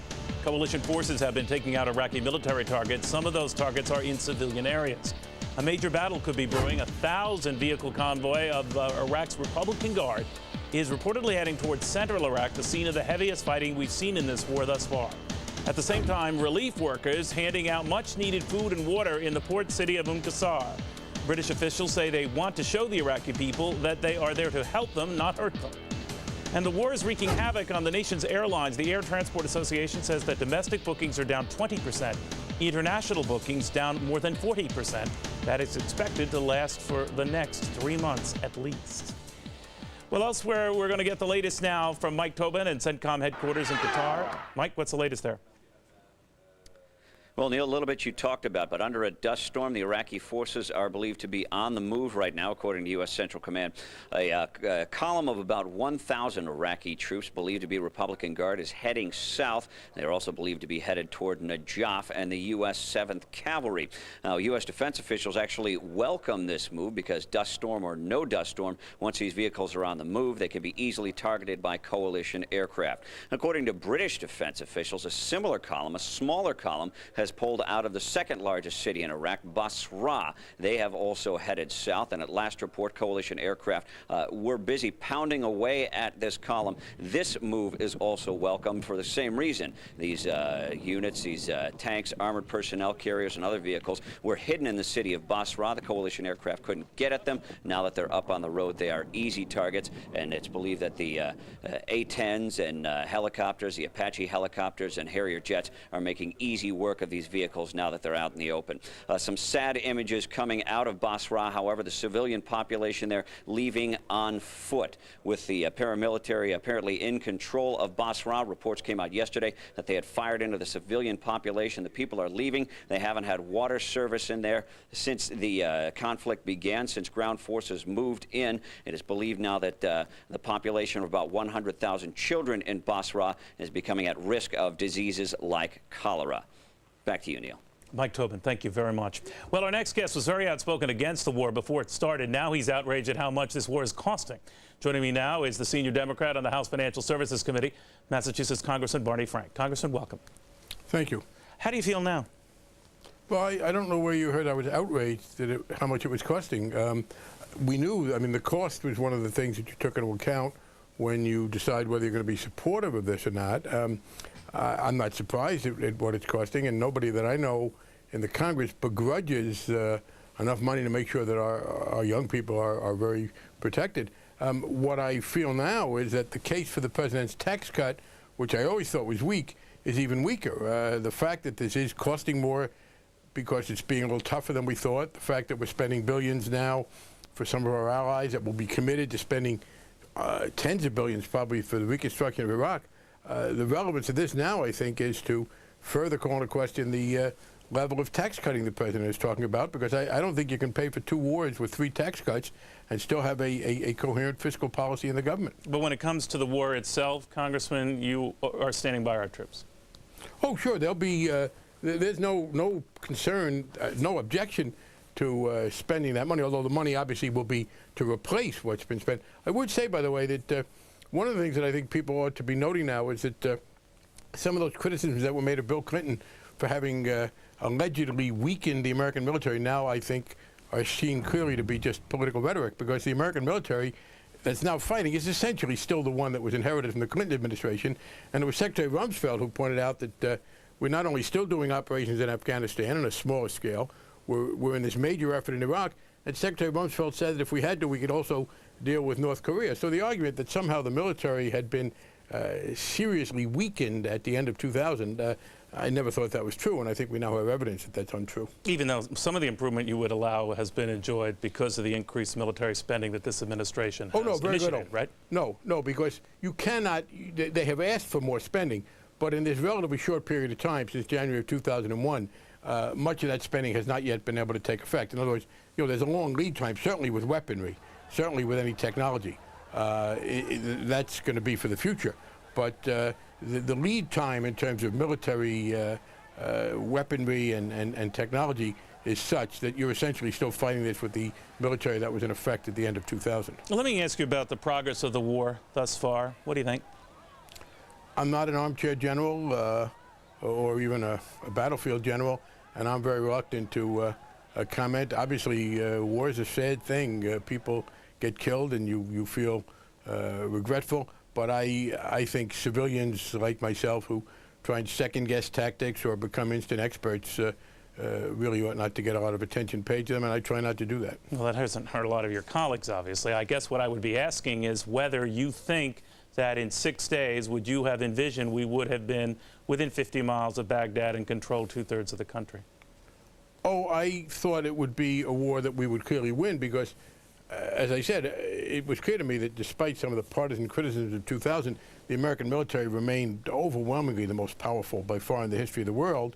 And one of the things that struck me, and one of the reasons why I didn't feel there was a need to go to war against Iraq, was that contrary to the analogy that I think had been falsely made with Hitler, who was allowed to get stronger and stronger during the 30s, Iraq was weakened during the 90s. And in fact, the American military said that the Iraqi military was only 1/3 as strong as we started this war as it was in 1991. So it was clear to me there would be a great imbalance. But as to the specifics, I think any civilian who tried to pretend that he or she would know what was going to happen was just talking through his hat. Do you find it, though, maybe vindicating for the administration that these 3,000 chemical suits that they found and other evidence of maybe chemical weapons in other parts of Iraq as an indication that maybe the Bush administration was right to conduct this war in the first place?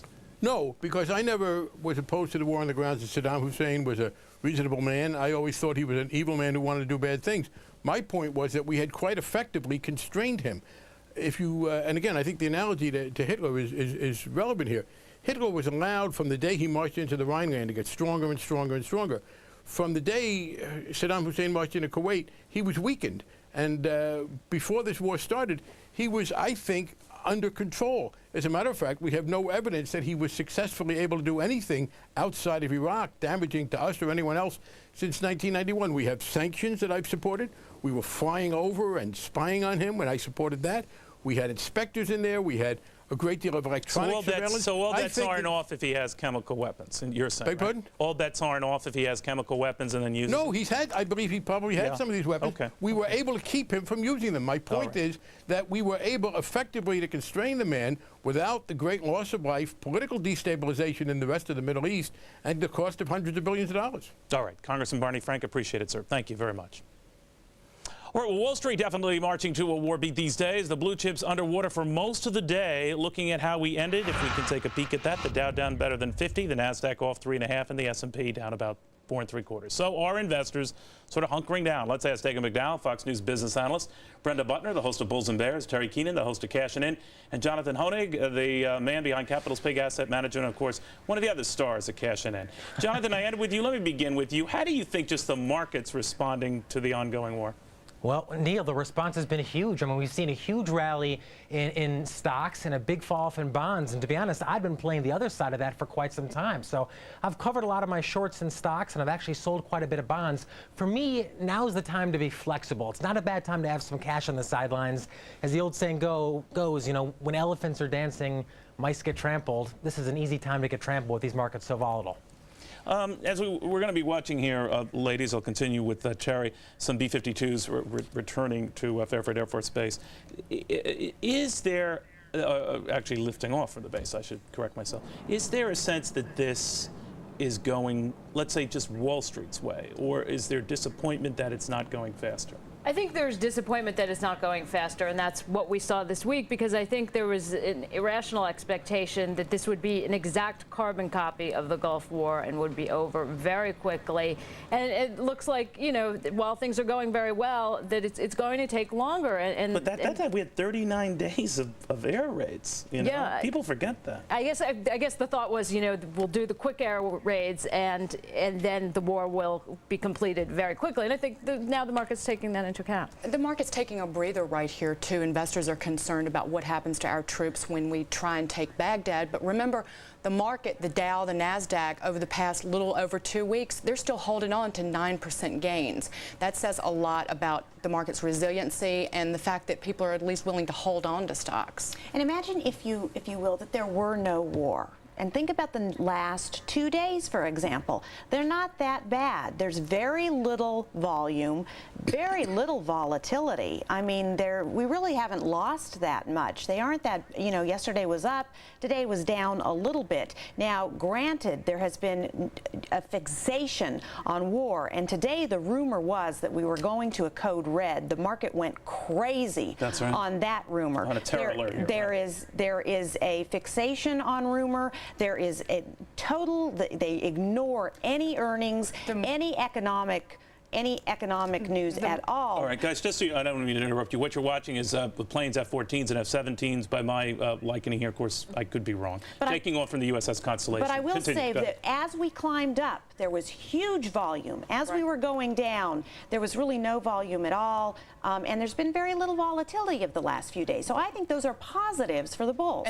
But this plays into something Jonathan said about being flexible, about keeping a lot of cash right now. It's very difficult to try and invest and trade in this market because it's moving based on moment-to-moment news and rumor coming And this is also a real-time war with the internet and cable television everywhere, including the trading floors. And that's different from 1991, when traders were really fixated, I was at the New York Stock Exchange at the time, on the Dow Jones ticker, which could only carry a few words at a time. And so this is all speeded up, and the market reaction is speeded up. I tell you what's interesting, Neil, is one of the areas of strength among stocks that I've seen is in Latin America, which I guess you could make the argument has absolutely no Iraq risk in it at all. But countries like Argentina, like Brazil, are actually doing quite well these days. So I mean, I think there are places to put money to work. Why is that? I've noticed that, Jonathan, and I didn't quite understand why. It's certainly not an oil-related issue. So what's driving that? Neil, I wish I knew, but I do know that, even in the past 2 or 3 years, there have been tradable rallies in a lot of little sectors. I mean, we've talked about gold, we talked about bonds for quite a bit of time. We talked about internet stocks, which did quite well. So I just think that there are places to make money out there, but at this point, the Dow is still not one of them for me. And John, speaking of gold, though, another sign that confident investors have gotten confidence back, gold has sold off dramatically since early February. You see money come out of that, go into stocks. That's a sign that people are willing to buy. But in the last few days, it's been very volatile. They've been going back into gold. The patterns have resumed. We've been going back into bonds. That's all in the pace of the war. Gold. If it looks like it's going to go out a little longer, those tend to be the favorite investments. But gold and gold stocks, gold's down 14% from early February. gold stocks have lost even a lot more than that, and that is a bullish sign for the stock market. Let me say something on gold, too, if I could, real quick. You know, gold and the dollar function very closely together. And we've seen the dollar come roaring back here. And, Neil, this was a trend that was very, very strong for quite some time. The dollar, a weak dollar, that is. We saw the dollar rally back really when the war started. So I think this is a very important point to see if the dollar resumes its fall or can build on recent gains. All right, final word on the subject, Mr. Honig. I appreciate it. Ladies, Thanks, appreciate that as well. All right, first the French kiss-off, then German restaurants give our products the axe. Now Greek filmmakers calling for a boycott of American movies. My next guest is fed up and says it is more important than ever to show your patriotism. He's Roger, I should say, Simmermaker. He's the author of How Americans Can Buy American. He joins us now from the Orlando area. Sir, good to have you. Hi, Neil. Thanks for having me on. So you're saying we should put our money where our, I guess, bitter mouth is, huh?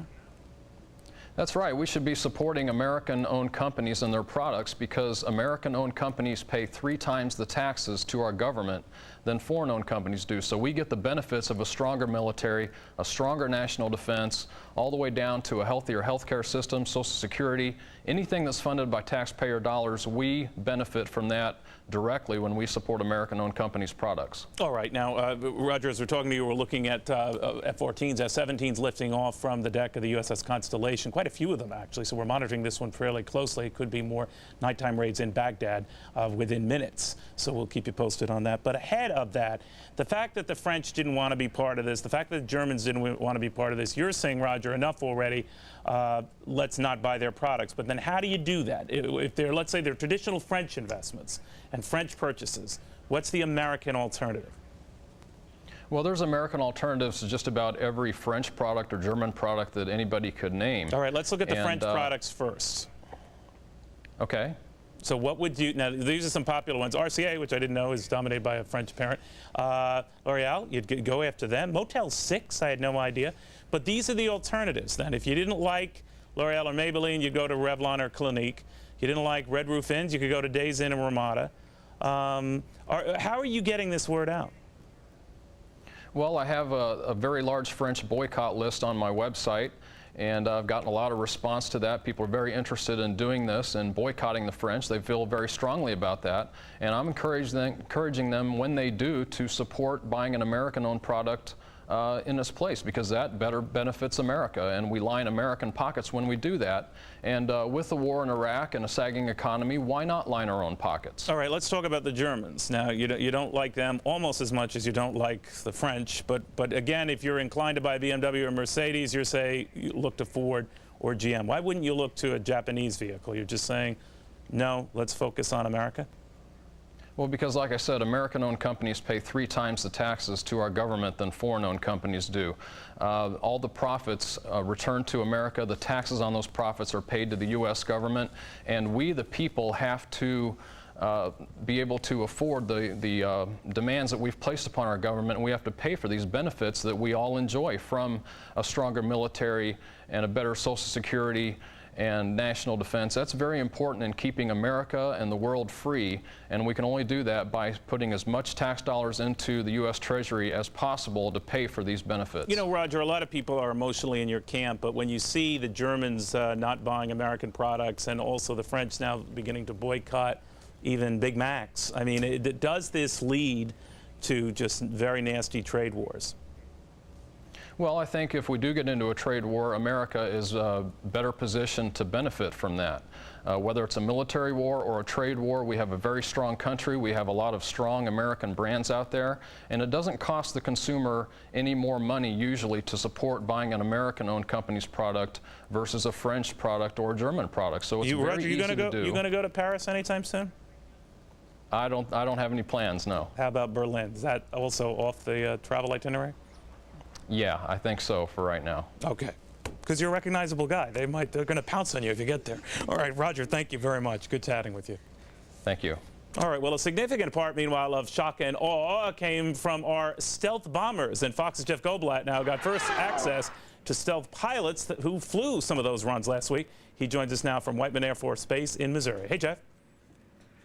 Neil, good afternoon. Shock and awe, it was a watershed night for the B-2 stealth bomber, and the third campaign or wartime appearance for the stealth bomber. The first being Operation Allied Force in the late 90s over Kosovo, the second one being Operation Enduring Freedom over Afghanistan, and now this campaign. But this time around, the U.S. military taking it to the enemy like it never has before, and a lot of the work from the stealth bomber taking place a half a world away at Whiteman Air Force Base, and now an unprecedented behind-the-scenes look of Whiteman at war. You're looking at combat operations never shown before to the American public. A B-2 stealth heading to Iraq is loaded with live bombs, most of them weighing 2,000 pounds. The commander of America's B-2 force sent along a personal message for the enemy. Our job is to decapitate the regime and do what General Franks expects us to do, and that is put pressure on the regime and their command and control capability. A B-2 can inflict the same damage that a squadron of fighter jets could during the Gulf War. On a single pass, a B-2 can drop 16 different bombs on 16 different targets, all of them satellite guided with precision accuracy to strike their target to within several feet.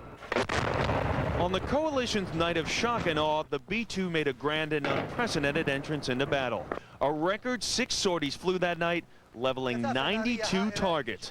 Pilots flying in that first wave say they faced an Iraqi air defense system that presented little challenge. It seemed to be scattershot, almost like barrage fire. It looks almost like a snake on the ground. Those little toys you had when you were a kid that shot water around and kind of wiggled around in the yard. It didn't look like it was aimed at all. To get their warbirds into the air, support teams at Whiteman Air Force Base have been working all hours. They face tight windows to get the B-2s battle ready to meet the strike orders from Central Command.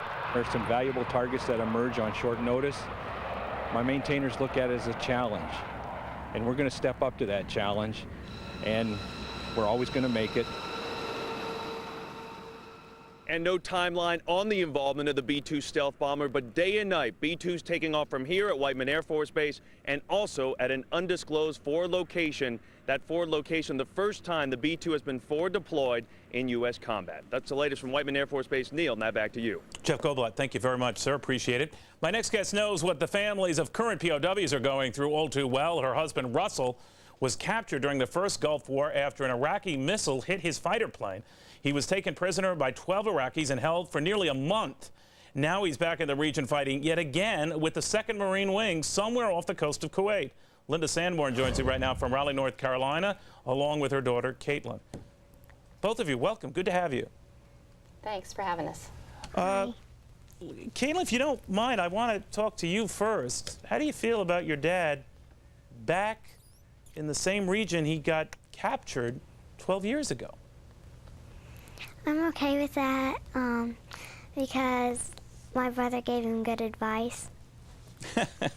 She just told him to be careful, I guess, right? Linda, what did you tell him? Actually, honestly, my last words to him were no special homecomings this time. Come home with the group. I'm surprised, Linda, that he decided to go back. I mean, those were pretty harrowing 26 days a dozen years ago. Why did he do it? Are you kidding, Neil? Are you kidding? He's a Marine. That's what they do. And even though it was a really, really awful time for him, he wouldn't be anywhere else but where he is right now, given what's going on. How did you feel when he went back? You feel a little anxious, honestly.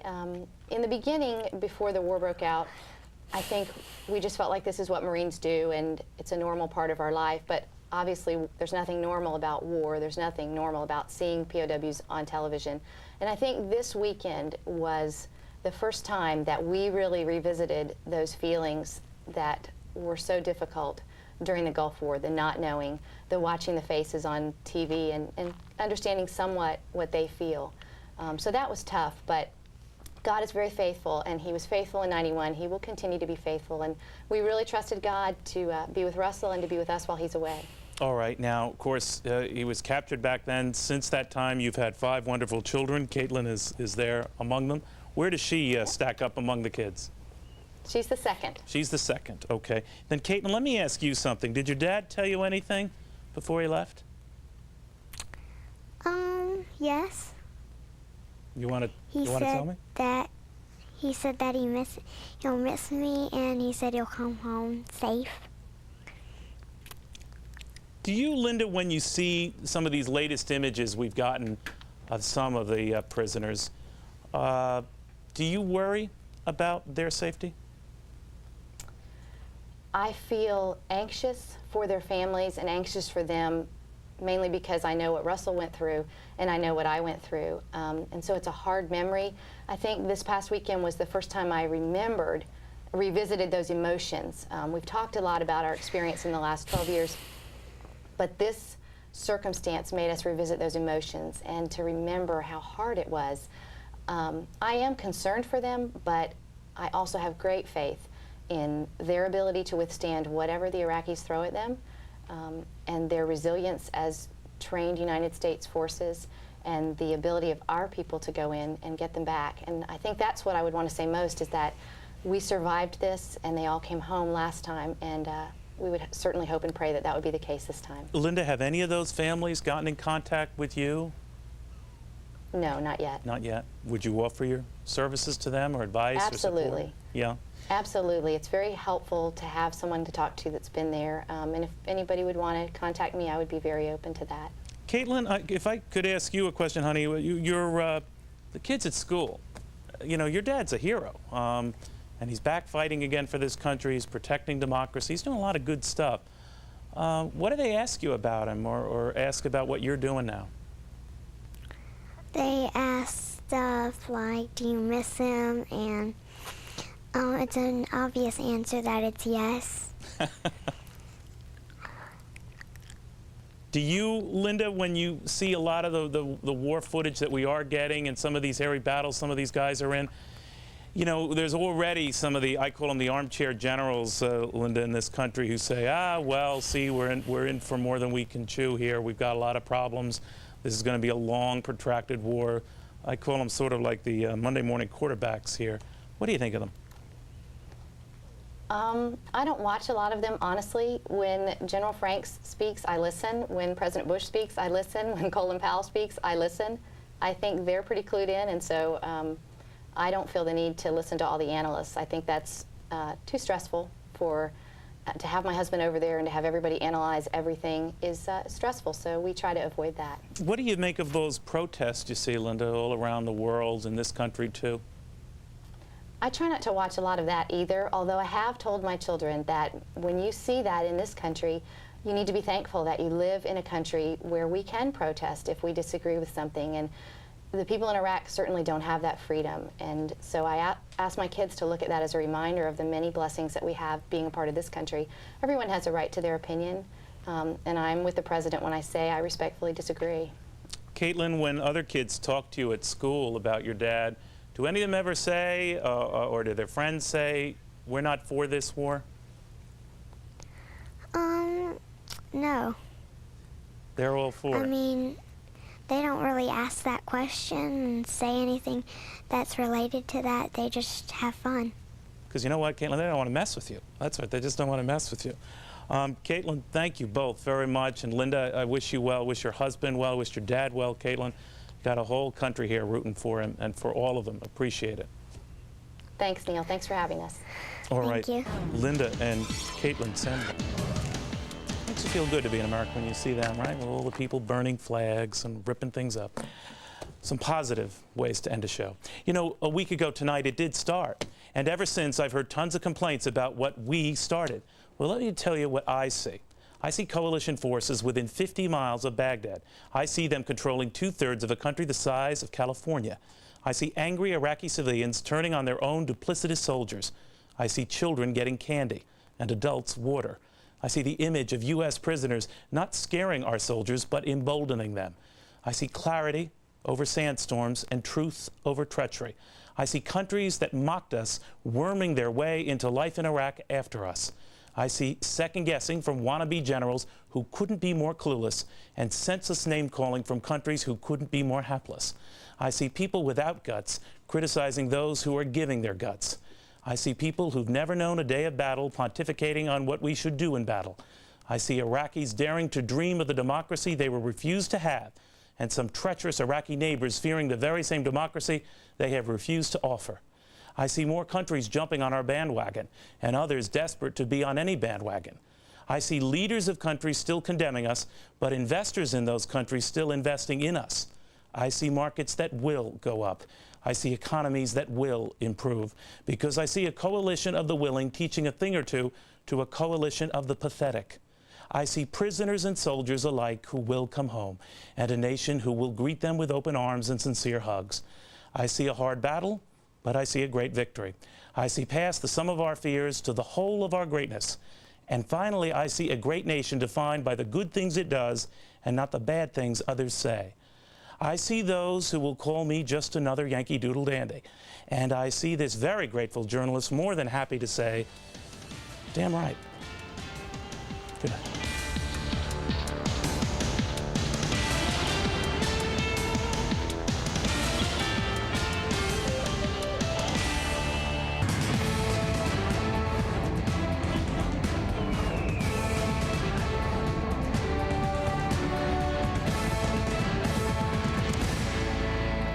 Hi, everybody. I'm John Gibson. The big story, a mad dash in the war on Iraq. Huge numbers of Republican guards pour out of Baghdad, beelining for U.S. forces in Najaf. More Iraqi armored columns stream out of Basra and are being attacked by coalition forces. 30,000 American reservists head to Operation Iraqi Freedom. Day 7 in the fierce battle for Baghdad. Todd Connor is live with us in Amman, Jordan. Todd. Hey there, later. John. Opportunity to get their columns on the move, and the U.S. forces, coalition forces, are welcoming the move. At last report, CENTCOM has just confirmed that a column about 1,000 strong of Republican Guard is heading south, presumably toward the city of Basra, where they will meet, if they make it all the way there, the 7th Cavalry. A smaller column, according to British sources, has pulled out of the city of Basra, also headed south. And this is a welcome development, because once these forces are up on the road, out of their hiding places, coalition aircraft can engage them. We're hearing from the British sources at last report that coalition aircraft were pounding away at this column of Iraqi APCs, tanks, and other vehicles. There was also reports of a fierce battle at the city of Najaf over control of a bridge. The 3rd Infantry was involved in that and reportedly lost an unspecified number of tanks and Bradley fighting vehicles. Now, those tanks could soon be replaced by the most sophisticated tanks in the world. These are the tanks belonging to the 4th Infantry Division out of Fort Hood. The M1A2 tanks are the most sophisticated because they have the most sophisticated digital gear on board. And once those tanks arrive, they are currently headed south through the Suez Canal because they weren't allowed to be offloaded and used in Turkey. Once those tanks arrive, they could be joined by some tens of thousands of forces as troops in Fort Hood are getting their orders for deployment right now. Now, the reports out of Baghdad today of 14 civilians who were killed by a blast at a market downtown. The Pentagon is saying it is not the result of a U.S. airstrike. They don't know what caused the bomb. Meantime, U.S. Central Command is saying some 9 surface-to-surface missiles were targeted in in Baghdad, and they were all placed in residential neighborhoods. They were all taken out by coalition airstrikes. And while we talk about that, there are some sad pictures coming out of the city of Basra. As you know, that has been under siege and under the control of paramilitary forces, unable to receive aid, and the civilians there are now leaving on foot. There was a great humanitarian concern in Basra because they haven't been able to get water for so long. Humanitarian officials are looking at that city and fearing an outbreak of cholera among the 100,000 children living in Basra. John, back to you. Mike, before I let you go, tell us about this column headed toward the 7th Cavalry coming out of Baghdad. That seems a bit mysterious. Why would they want to be out in the open? Does it appear they're on the way to engage U.S. forces? Well, it appears what they're thinking they can do is slip under the cover of this dust storm. Earlier in the day, reports came out that this column of Republican Guard forces was on the move, and then that report was taken back by CENTCOM officials, quite frankly, because they didn't believe it themselves. Once they get into these dug-in positions, it's quite advantageous for the Republican Guards, and it seems crazy for them to get up and move, but apparently at all anyone can do at this point is guess, but it seems that they are underestimating the technological capability of the U.S. forces and think that this blinding dust storm will protect them. And we only know what is happening to that column that's been moving south out of Basra, and apparently they are taking a beating right now. John? Mike Toha at CENTCOM headquarters in Doha, Qatar. Mike, thanks a lot. The battle for Baghdad as our troops are closing in. Some Iraqi forces, as we were just telling you, streaming out. Todd Connor. Finally, Todd Connor is live in Amman, Jordan. Hi, Todd. Hi there, John. Yeah, a little bit more about those Iraqi Republican Guard troops moving south out of Baghdad. Who knows? Maybe they just don't want to wait around for the coalition troops to make it to the capital city. So they are, in fact, on the move. Military intelligence that we've seen shows as many as 3,000 Iraqi Republican Guard troops moving south to the city, or at least in the direction of Al-Qut, and that another 2,000 Iraqi soldiers were already south of Al-Qut. Now, if you look at the map there, Al-Qut is about halfway between Baghdad and Nasiriyah. So they are on the move in that direction. This, as you spoke about a few minutes ago, not necessarily a bad thing, getting the Iraqi troops out in the open away from the cities. That should only benefit the coalition troops. And if they continue to head south past Al-Qut, they'll run into several units of coalition troops, including the 1st Marine Division's 1st Regiment and 5th Regiment. The 5th Regiment already engaged with Iraqi troops just north of Nasiriyah. So a lot of fighting already taking place in that area, but it looks like the Iraqi troops are going to get some backups moving their way anyway. Meanwhile, the leading edge of coalition troops only about 50 miles from Baghdad, some near the city of Al-Najaf right now, where Mike said there has been very intense fighting going on throughout the day. The question of whether this leading edge of troops will launch an attack on Baghdad anytime soon is probably not. Military experts say they essentially need more forces. Right now we have some very important troops tied up around cities like Basra, just trying to keep things under control right there. And also it's might be worth waiting for the 4th Infantry Division, which was expected to enter northern Iraq, but now will have to come through the southern part of the country. So they might not be going into Baghdad anytime soon as far as a ground war. John? What is the timetable on the 4th Infantry Division? I mean, just roughly speaking, is that days or weeks?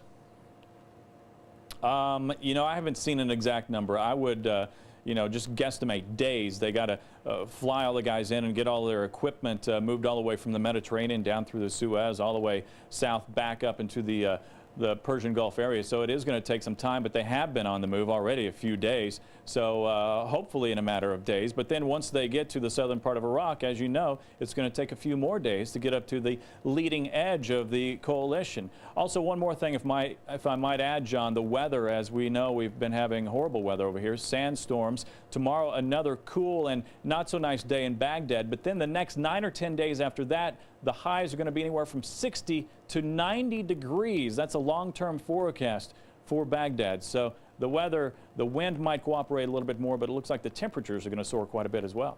All right, Todd Connor, live in Amman, Jordan. Todd, as always, thanks a lot.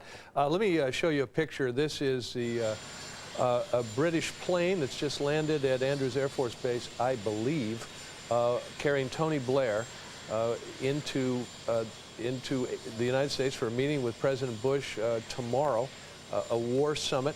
And Tony Blair has a big agenda he'd like to go over with President Bush, and we are going to get into that more seriously a little later. A live shot from Andrews with the just arrival of Tony Blair's plane.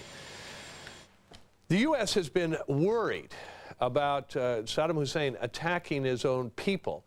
And now the U.S. is investigating whether a coalition missile or something else is to blame for heavy damage inside a Baghdad neighborhood. Iraq says 14 civilians were killed in an Allied airstrike. The U.S. says, wait a minute, we're not so sure. David Chater brings us more from the ground in Baghdad. The missiles struck at a time of the day when the streets were crowded with people buying food in a residential district in the north of Baghdad. Fire crews and rescue teams were quickly on the scene, but many casualties were beyond all help. Shrapnel, flying glass and masonry showered the area as the daylight bombing of Baghdad continued. There are no longer air raid sirens warning people to take cover. The strikes on the city seem to come out of nowhere. No sound of anti-aircraft fire, just the sudden percussion of high explosives. I was sleeping at home and then I felt an explosion. I was with my family. 2 were hurt, myself and my sister. It's impossible to see anything through the sandstorm that's shrouding the city. Almost impossible to hear the sound of the jets above the howl of the wind. The fear and shock at the scene was rapidly turning to anger. Civil defense crews and armed militiamen were shouting their support for President Saddam Hussein.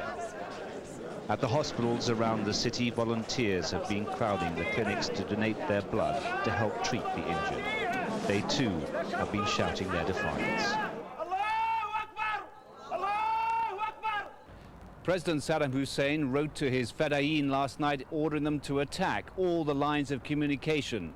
He says that the Americans and the Allies might be in charge of the deserts and the skies, but they haven't taken the cities. The Iraqi authorities are urging their people to defend their country and their national honor. They're warning the coalition forces now closing in on the Iraqi capital. They're driving into a quagmire. David Chater, Sky News, Baghdad. And just as a reminder, all the reporters inside Baghdad, including David Chater, are accompanied by Iraqi miners. What, you know, if, let's say it was our bomb, or let's say Saddam Hussein bombed his own people just to make us look bad, how could you mount a successful propaganda or message at this point when we're actively engaged in war? Isn't this something you kind of have to put off for a little later? Well, there's not something you can do to convince the Iraqi people of much. I mean, the Iraqi people are used to war, they're used to fighting, they're used to being suppressed by Saddam and his forces, but it certainly won't help in their attitude towards the U.S., that and other actions that we've taken on the way to Baghdad.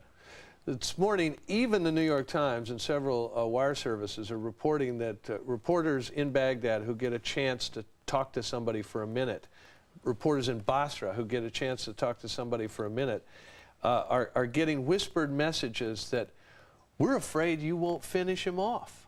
We're afraid that you guys have come here and you're going to make a mess and you're going to go home and he's still going to be in charge. Well, these are valid concerns as far as they're concerned. They're looking back at history. They remember what happened after the first Gulf War in 1991, the uprisings in the South, where coalition forces did not cross over and fight the Iraqi forces who killed a lot of the Shia population down there. In addition, the Kurds had some problems up north. We brought in humanitarian relief, we put in air cover, but the Kurds have taken a beating over the past 10 to 12 years from a variety of things. We have not really supported them after 1991, and we had a number of operations run by intelligence organizations to foment some sort of uprising and then backed out at the last minute. Those were rolled up as well. What can we do, because I think it's fair to say that the Arab or Muslim world is inflamed about all of this. Western Europe is inflamed. Asia isn't too happy. There's all of these people around the world who are opposed and angry at the United States about this. While the war is underway, what can we say to them to try to get them ready for the day the Iraqis are happy, they're liberated? Well, I think there's not so much anything that we can say as things that we have to show them that we're doing. I think the switch in emphasis in the South to bring humanitarian relief to Qasr and Basra is a good move. We haven't done it in Basra yet. Basra is a very large city. In addition, the whole string of towns that lead from the southern part of Iraq up to Baghdad, we have bypassed by and large, except for Nasiriyah where we went after the bridge. You know, I've heard stories where our forces were greeted by the Iraqi people. They're happy to see them. We kept driving through. And the people who had been cheering the U.S. forces were then taken out back and shot by Saddam's people who were just hiding when the U.S. forces came through. We probably need to fix that. How do you fix that? I mean, I saw the same report. A woman who was waving at the forces as they drove through was found later hanged. Exactly. What are we supposed to do? Stop and take each town and pacify it and then go to the next one? Well, that's one way to do it. I mean, you don't have to do it with your main combat forces, but if you had enough forces in reserve to come back, whether it's MP brigades or lighter infantry or just some additional forces that could do that, then that would, I think, take us a long way towards doing as you But suggest. it seems like a futile mission in a lot of ways. No matter how much good we're going to do, don't we have to recognize Al Jazeera is not going to acknowledge it. The Arab world is going to get messages in Arabic that focuses on a apartment bombing, bogus or not, that focuses on some kids with bandages on them when we've had 20 or 30 American men dead. They're not going to look at what the U.S. has sacrificed to bring this liberation. Well, I think for most of the Arab world, I think you're right. I think, though, the focus should be on winning the hearts and minds of the Iraqi people first, and then when the Arab world sees what the result is of Baghdad falling, if and when it does, then they will be able to see that we had the right things in mind. What is it that, how important is this humanitarian aid? I mean, they're trying to get it into Qasr and Basra as fast as they can. They had to secure a port, clear minefields, all of this. Evidently, the Iraqis turned off the water to Basra and created this problem. Don't the people there understand who created their problem for them?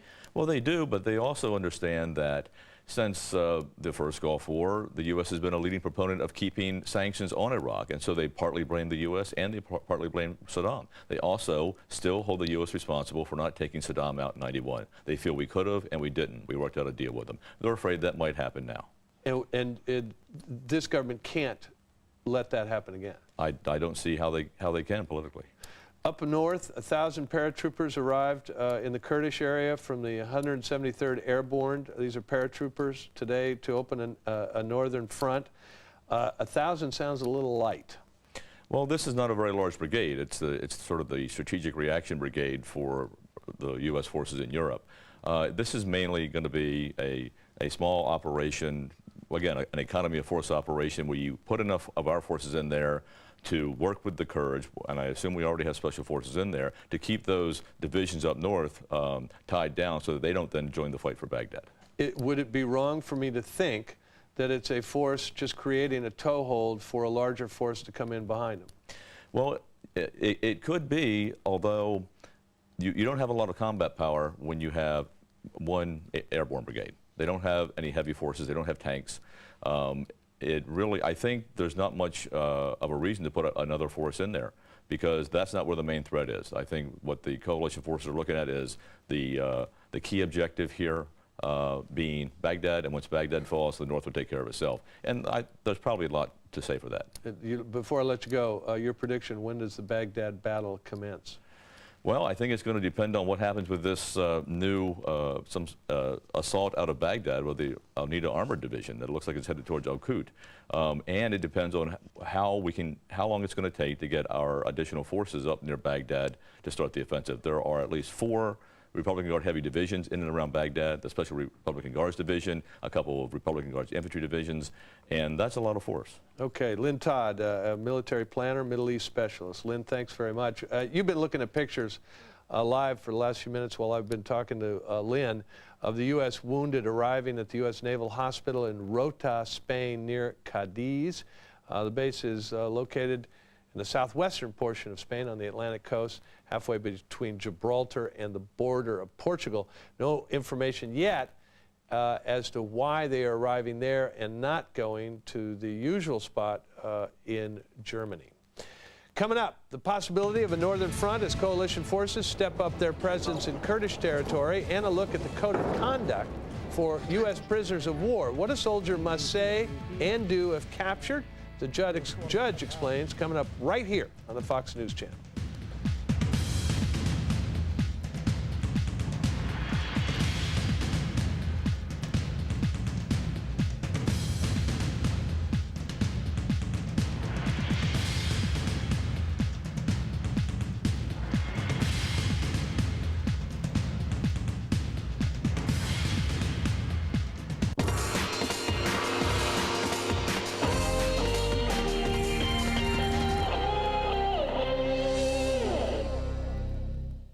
This month on Showtime, Behind the Red Door, a powerful Showtime original picture. Go behind the secrets, the lies, and the fear to discover the truth behind the Red Door. The places other networks won't go.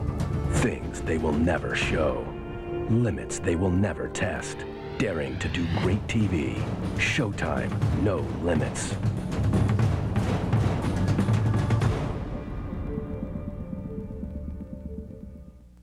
Amazing grace, how sweet the sound that saved a wretch like me. I once was lost, but now I'm found. Was blind, but now I see. Through many dangers, toils and snares, I have already come.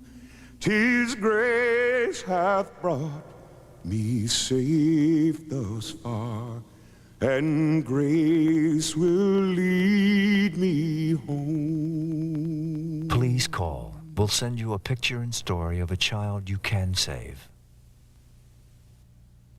I felt so proud of myself because I had read a 24-chapter book. When he first learned how to read a book, we just said, Austin, you're a reader. You're a reader, you did it. He began to read and with such excitement.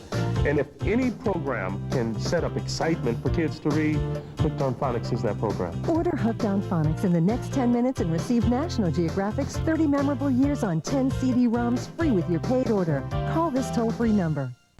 This is a picture. It is dark, but this is the scene at Rota, Spain, the U.S. Naval Hospital there, halfway between Gibraltar and the border of Portugal, where some wounded U.S. troops have arrived at that hospital facility in Rota to be treated. And we don't have an explanation yet, but I'm sure there is going to be one coming as to why they did not go to Landstuhl Medical Center in Ramstein, Germany. But in any case, they are in Rota, Spain. Meanwhile, Fox News has learned hundreds of paratroopers have dropped into northern Iraq, joining special forces already on the ground there. Earlier today, Allied warplanes pounded Iraqi positions outside the cities of Mosul and Kirkuk. Chris Klein is live in northern Iraq with the latest developments. Hi, Chris. Greetings, John. You are correct. As you know, in the last few minutes, the Pentagon has released the information that members of the 173rd Airborne Brigade out of Vicenza, Italy, have indeed landed in northern Iraq and parachuted safely out of their aircraft onto their designated landing zone, as far as we know, without injury, without casualty. To the best of our knowledge, they are some 3 hours south of here, and the city nearby, the city of Suleimania, which is one of the other two dominant capital cities here in northern Iraq, home administrative capital of the Patriotic Union of Kurdistan, the other dominant force here in northern Iraq.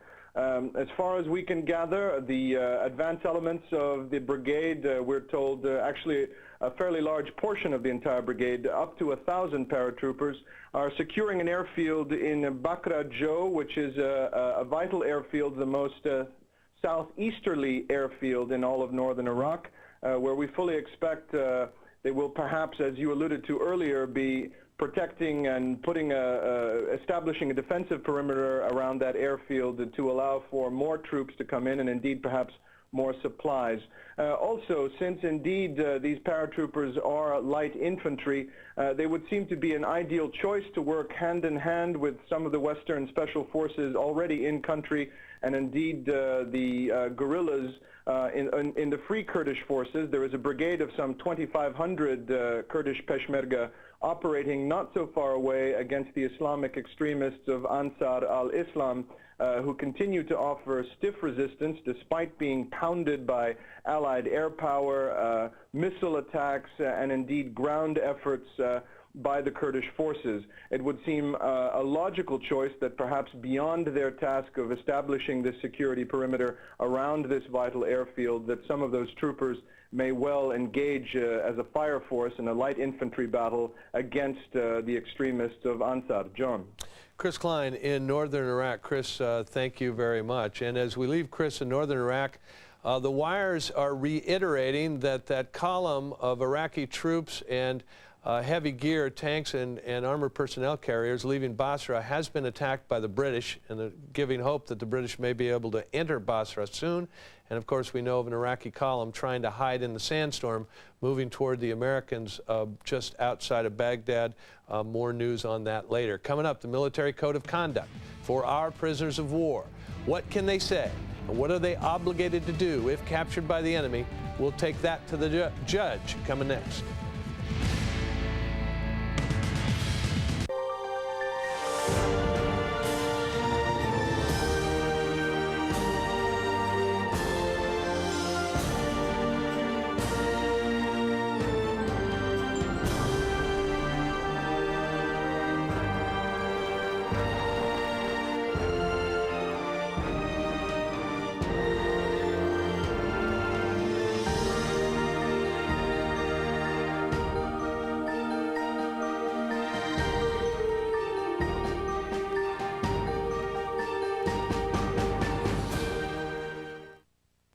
It's in 3 out of 5 of the largest U.S. cable providers and delivers almost 1 billion visitors a month to the world's top internet destinations. What are these companies building into their business? The network capacity they need when they need it, from a network company they can rely on. Level 3 Communications, the network partner you can rely on. Think all mortgage lenders are the same? Think again. At Ditech.com, there are 2 fast and easy ways to apply for a second mortgage 24 hours, 7 days a week. You can pick up the telephone and call our toll-free number or apply online at Ditech.com. Right now, you can apply for a second mortgage with Ditech's no closing cost option. Use the money to pay off credit card debt, whatever you want. Ditech.com. There is a difference. Call 1-800-71-FIXED. Tomorrow at 7:42 a.m., a once-in-a-lifetime business deal will arrive in this office. At 2:06 p.m., a letter of credit worth 3 million euros will move across these lines. And at 3 p.m., 24,000 computer chips will leave this distribution center. Only one company in the world is synchronized enough to make all these things happen. UPS. Commerce. Synchronized. Stay with Fox News Channel for the latest war coverage. U.S. forces have shot down first in the morning. You are looking right now on the thorough look at the events from overnight. First throughout the day. Live reports with purpose. Keeping you informed, fair and balanced. The most powerful prime time in cable news. Real insight and analysis. The Fox way. Fox News Channel. Eyes around the world. A commitment here at home. The first place to turn for the latest in news. Fox News Channel. Real journalism. Fair and balanced. These are the pictures from Rota, Spain. American wounded arriving from Operation Iraqi Freedom to a hospital, naval hospital in Rota, Spain. As you can see, a ambulance is pulled up to the back of the plane, and personnel are getting ready to bring the wounded off and put them in the ambulance and then take them on for hospital care, which they evidently need. That going on in Rota, Spain. Live. The Geneva Convention outlines how prisoners of war must be treated, but how should our men and women act if they have been captured? It is a matter of law, believe it or not, and Fox News senior judicial analyst Judge Andrew Napolitano is here to weigh in. When you were sworn in as a member of the armed services, lo, those many years ago, you had to take an oath. Absolutely. And it said what? Well, the oath says, I will never surrender voluntarily. If I am caught or captured, I will do everything I can to escape. I will never give the enemy information that is truthful. I will only give my name, rank, and serial number, that means social security number, and date of birth. and I will trust in God and in the United States of America to get me out. That's the oath, simplified. But even though they're obligated to do this, and Kevin Monahan on the board of the U.S. Constellation is going to be with us in just a second, but let me finish this up with the judge. Even though they're supposed to do that, there's a lot of slack built into this. I mean, we've had hundreds of POWs over the years. Of course there's a lot of slack. I mean, basically, you have to use your good sense to stay alive. You can't take advantage of another prisoner. You can't accept a gift or a benefit from the enemy to give yourself a more comfortable environment. You have to do what you can to frustrate the enemy and stay united with our own people in the belief that you'll be freed. And stay alive and get home. Yes. Judge Andrew Napolitano, thanks a lot. Let me go now to Kevin Monahan, our Fox News producer aboard the USS Constellation, where a lot of these airstrikes have been emanating from. Kevin, what can you tell us? Hi, John. Weather's playing its part again in the Persian Gulf tonight. Flight operations are underway. Last night, you may remember the weather was terrible here. High winds, driving rain, electrical storms. It's bad here tonight, but it's not that bad. It's a little better than last night. They still managed to get almost all of their flight operations, their strike sorties into Iraq last night.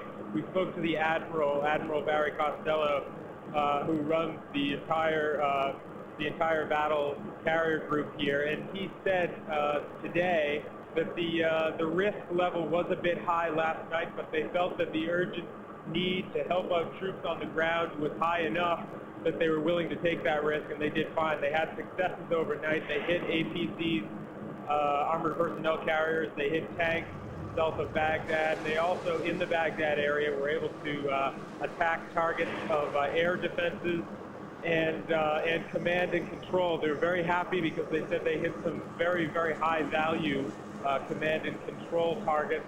We were assuming they were referring to Iraqi television, which I know is back on air as we speak now, but they were pretty happy with their success last night. One quick thing I wanted to mention to you as pilots come back tonight, we're hearing stories of a story from one pilot who gives us a little bit of insight into how the air war is evolving. They're talking about overnight getting a call from troops on the ground from Al-Quds in southeast of Baghdad of some targets they needed to be taken out on the ground. Pilots got up into the air and were firing JSOW missiles, which are actually standoff missiles, what they call it, standoff weaponry, which allows them to fire weaponry from at least 20 miles away. So this just gives you some indication of how they're moving quickly in support of the troops these days. Kevin Monahan on board the USS Constellation. Good news, because that column is moving out of Baghdad, headed for our troops in mid-Iraq. Up next, special report with Britt Hume. Here's Britt. Next on us, Republican Guard troops are currently moving south from the Baghdad area, putting them on a collision course with U.S. forces. For the latest on that, Fox News Pentagon correspondent Brett Baird joins us live. Brett? Hi, Brett. Tonight, the Northern Front has officially opened. 1,000 troops from the 173rd Airborne Division based in Vicenza, Italy, have now jumped into northern Iraq and secured an airfield. Now, this is the first regular Army unit to be in the north, joining special forces that have been on the ground working with Kurdish rebels. Meantime, the rest of the coalition troops, 76,000 now inside Iraq, are continuing the march to Baghdad. We can tell you that as they approach, Iraqi Republican Guard vehicles have been spotted moving south towards these approaching forces, and this is a move welcomed by U.S. Central Command, ready to pound them from the air.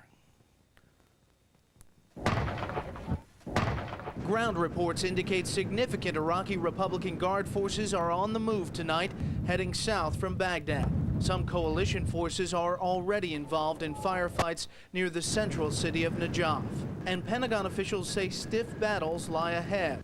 This is video of some Iraqi forces getting into position in the south, but most of the firefights so far have been with Iraqi forces on foot, guerrilla fighting.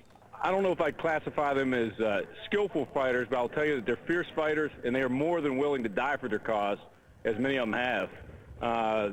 They have continued to attack, almost sometimes in wave attacks, to try to interdict our forces as we continue to move, and been forced to deal with them and to destroy them. Coalition forces are now carefully covering their supply and communication lines, going building to building in the south, searching for the Iraqi fighters who have been sporadically attacking, finding weapons caches along the way. Here, children led troops to a primary school filled with weapons and grenades. So far, we've retrieved quantity of ammunition, rocket launchers, a number of automatic weapons, and to basically patrol and secure the whole area. Intense unconventional fighting continues around the southern city of Basra, with British forces taking casualties as they close in. Late in the day, a column of Iraqi forces spotted moving south were engaged from the air and on the ground. I can tell you that our forces are engaging fleeing Iraqi forces leaving the city. Pentagon officials say some Iraqi forces are now dressing in U.S. uniforms to commit acts against their own people, and now evidence from the battlefield. In a bunker that had been abandoned by some of the Fedayeen, they found uniforms, actual uniforms of the 3rd Infantry Division. Some cause for concern. Security here very tight. Shrapnel, flying glass and masonry showered the area as the daylight bombing of Baghdad continued. In the Shahab marketplace in the northern suburbs of Baghdad, at least 14 people are now reported dead from what the Iraqis say was a direct U.S. strike against their people. Simply, frankly, with all sincerity, they are attacking, bombarding civilian quarters. They are killing innocent people. Defense officials said today they did not target the marketplace, but also stated they did target Iraqi surface-to-surface missiles in a civilian area, some less than 300 feet from homes. By late in the day, the investigation was still continuing, with defense officials saying the Iraqis could have fired on themselves. We'll continue to look and see if we missed anything, but another explanation could be the AAA fire or surface-to-air missile that missed its target fell back into the marketplace area. That said, the air campaign has not slowed. The weather is clearing. And today, an A-10 hit a military headquarters facility near Karbala. F-16s took out an Iraqi tank nearby and a supply vehicle supporting Iraqi troops.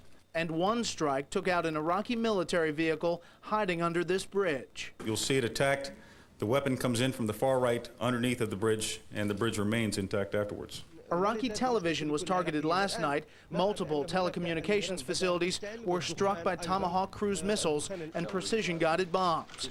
But by midday, Iraqi TV's signal was back up. It may have come up in some ways, but not in as robust fashion as was. Clearly, it has been degraded to a certain extent. What happens going forward is up to General Franks.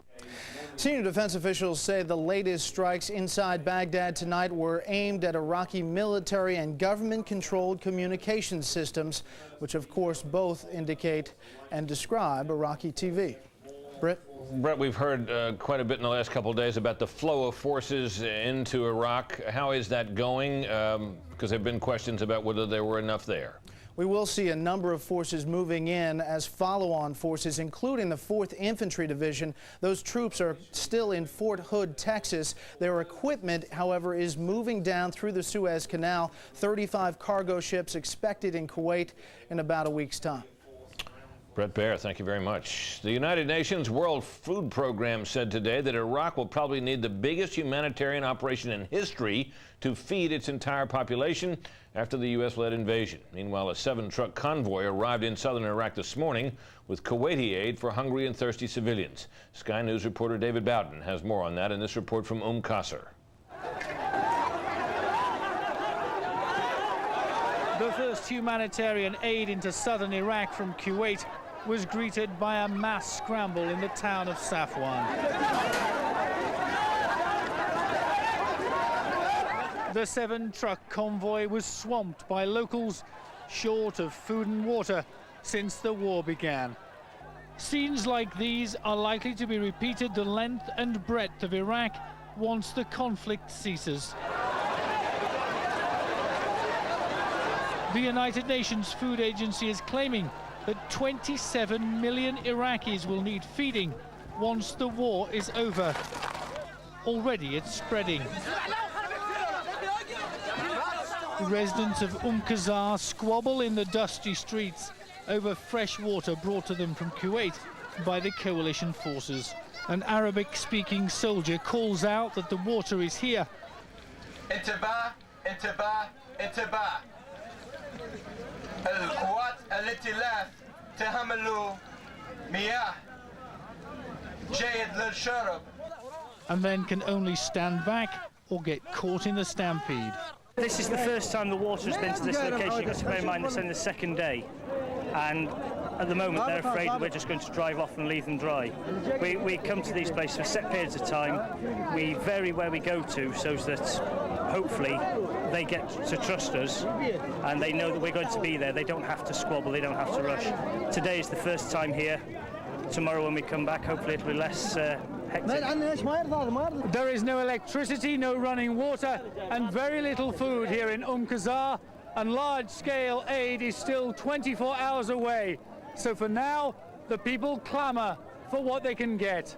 These people are desperate for aid, but also terribly frightened that the coalition will abandon them to their fate, as it did 12 years ago, to face Saddam's revenge.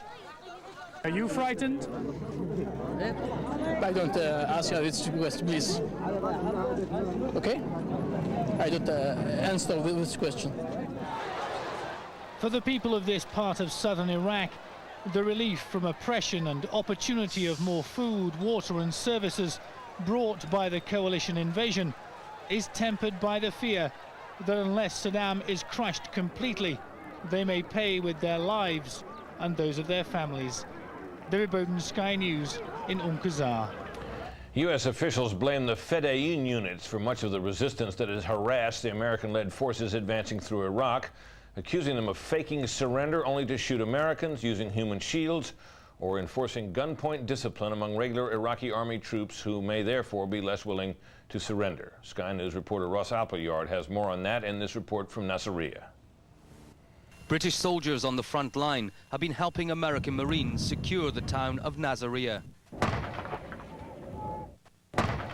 Their heavy armor supplements the huge American batteries that have fired shell after shell into Iraqi lines.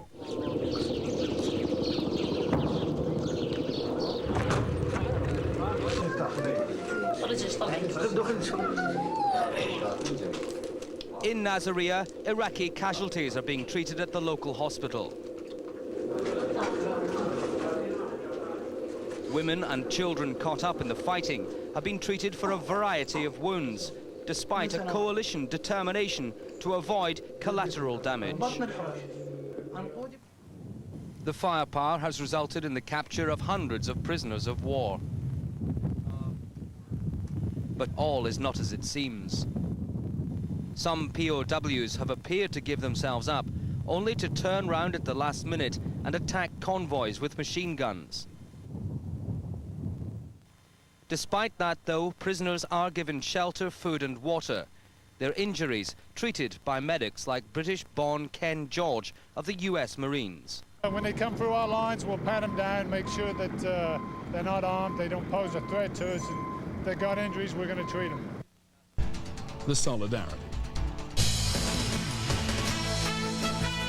From ABC News World Headquarters in New York, this is World News Tonight with Peter Jennings. Good evening, everyone. The Army and the Marines struggled on towards Baghdad today. One general said the Iraqi resistance is greater than expected. Sandstorms, rain, and the Iraqis have slowed the U.S. down.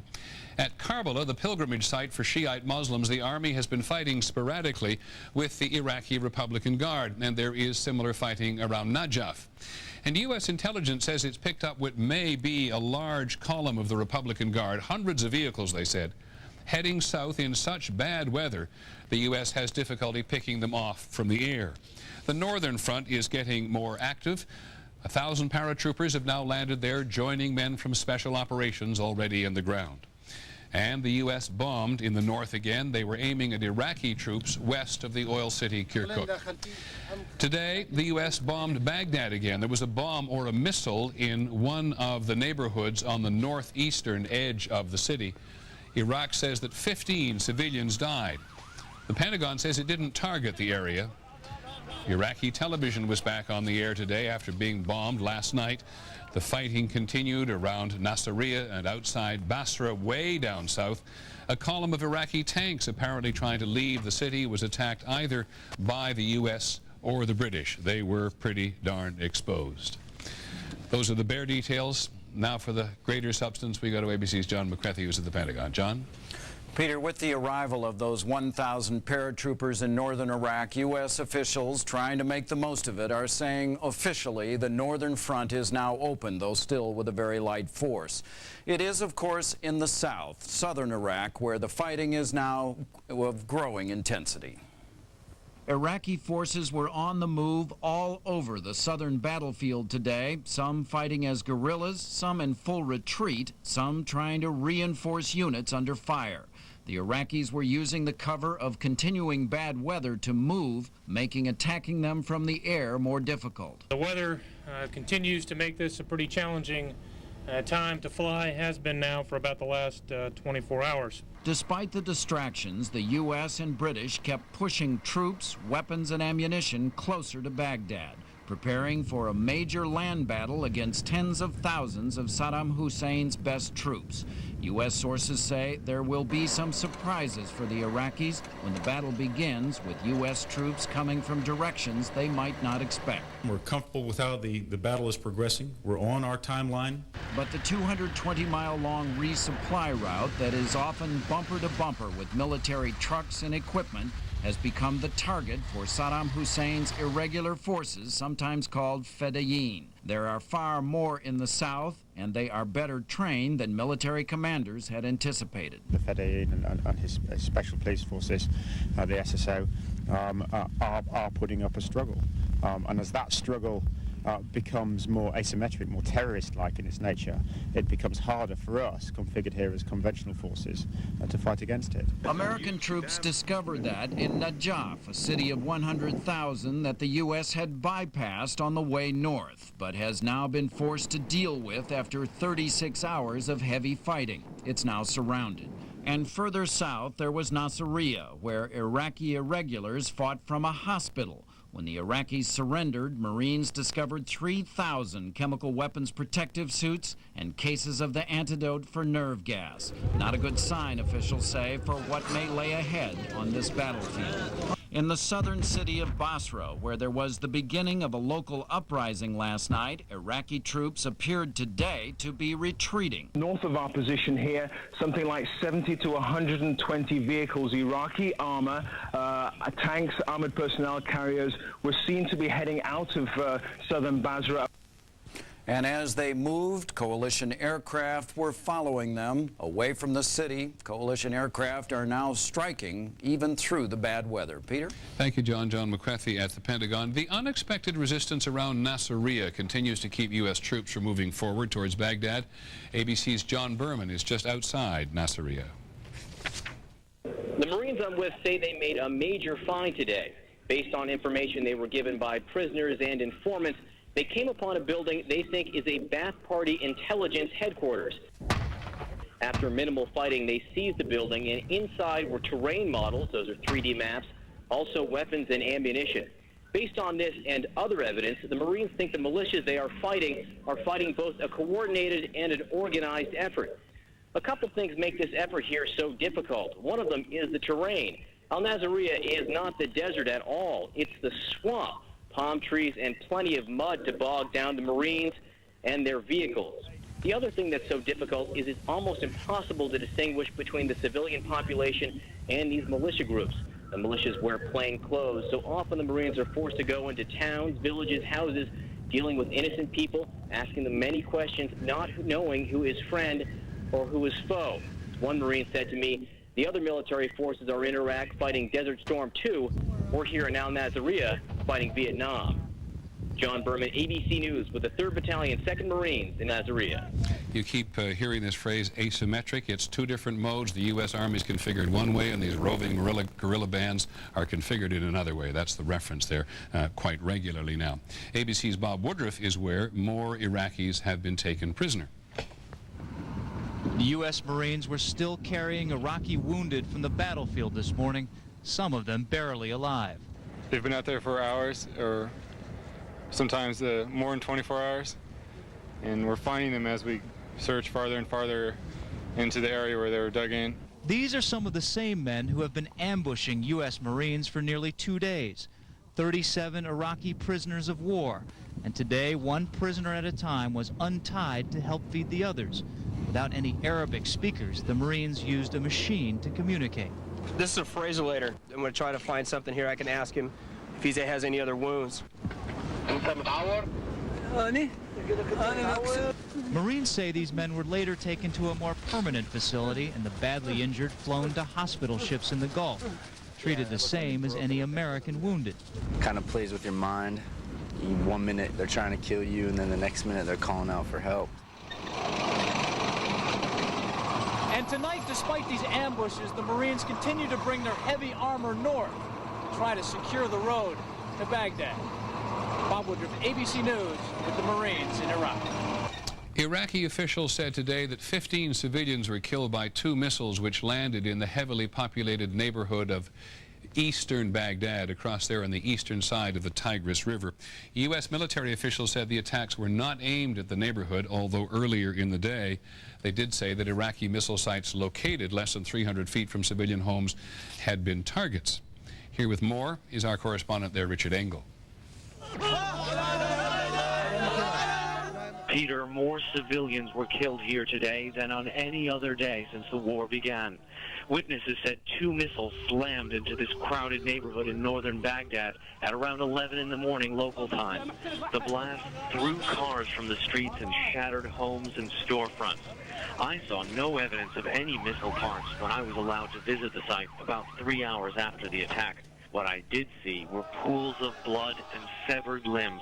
People were holding body parts in the air and shouting, Allahu Akbar, God is greatest. One witness asked me how U.S. forces were able to see what they were trying to hit during the sandstorm, which has enveloped all of Baghdad in an orange cloud. Survivors say all of the people killed in Baghdad today were civilians. This woman was frantically searching for her family. I was playing when the rocket hit my house, says this boy. They took my dad away in an ambulance. The images of the dead and wounded have already been broadcast on Iraqi state television, which is still running. It had been knocked off the air for 3 hours after coalition forces fired on the TV station's headquarters. Over the last week, many Iraqis had begun to believe they were safe from what seemed to everyone here to be a highly precise air campaign. But today's carnage is making people already suspicious of the United States' motivations for launching the war worry that they may be targets along with the government. Peter? Richard Engel in Baghdad. President Bush went to the headquarters of U.S. Central Command, which are in Florida today, where he spoke to some of the troops who have stayed at home. Our White House correspondent, Terry Moran, went with him and is now back at the White House. Terry, the word is that the president is preparing to rally the country for a somewhat longer campaign. Why the need for that, if I'm asked? Well, Peter, the White House sees the need because they see the fight intensifying, and they want to make sure that in the face of rapid and confusing developments on the battlefield, this president is out there, seen and heard, explaining how he thinks the war is going, sounding the broad themes of the conflict. It's interesting, at CENTCOM today, the president grew very, very emotional. It's quite striking when he talked about how proud he was to be commander-in-chief, and then he tried to send that message of confidence and resolve. Nothing will divert us from our clear mission. We will press on through every hardship. We will overcome every danger, and we will prevail. There was one telling change in the president's text. On the flight down to Tampa aboard Air Force One, the president scratched out a line in his speech that said the coalition was making progress, quote, ahead of schedule. He didn't say those words, and Peter, his aides say he was just trying to be conservative. Thank you, Terry. Terry Moran at the White House. The Secretary of State, Colin Powell, appeared on several overseas television programs today to make the U.S. case for war in Iraq. He deliberately chose networks that would be seen by Arabs and other Muslims. He apologized for any civilian deaths and said, when people see that we brought peace to Iraq and that this is our aim, they will appreciate us. We'll be back to the war in just a minute, but there's not enough time in the middle of this war for us to pay appropriate attention to a great American who has died today, Senator Daniel Patrick Moynihan. There will be reams written about him in time. The editor of the Almanac of American Politics wrote some time ago that Moynihan was the best thinker among politicians since Abraham Lincoln, and the best politician among thinkers since Thomas Jefferson. Born poor in Oklahoma, he wound up in New York, which would become his home.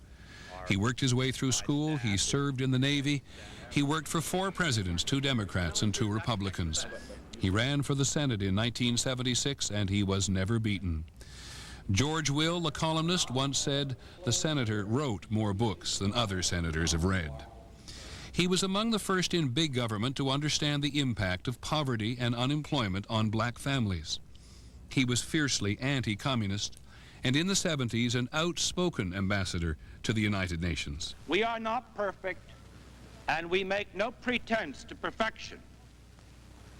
What we hope for, what some of us pray for, is simply that we should be concerned and engaged. In dangerous times, wrote the columnist David Gergen this week, people seek the voices of the wise. Pat Moynihan served his nation thus for half a century. And for now, we say goodbye. We thank our party and the people of our state for a great run. Good night and thank you. Pat Moynihan with his partner Liz. The senator was 76. When we come back this evening, the humanitarian relief in southern Iraq today that wasn't very welcome. Diane Sawyer tonight at the U.S. military hospital in the field. And at the end of the broadcast, the portraits of war.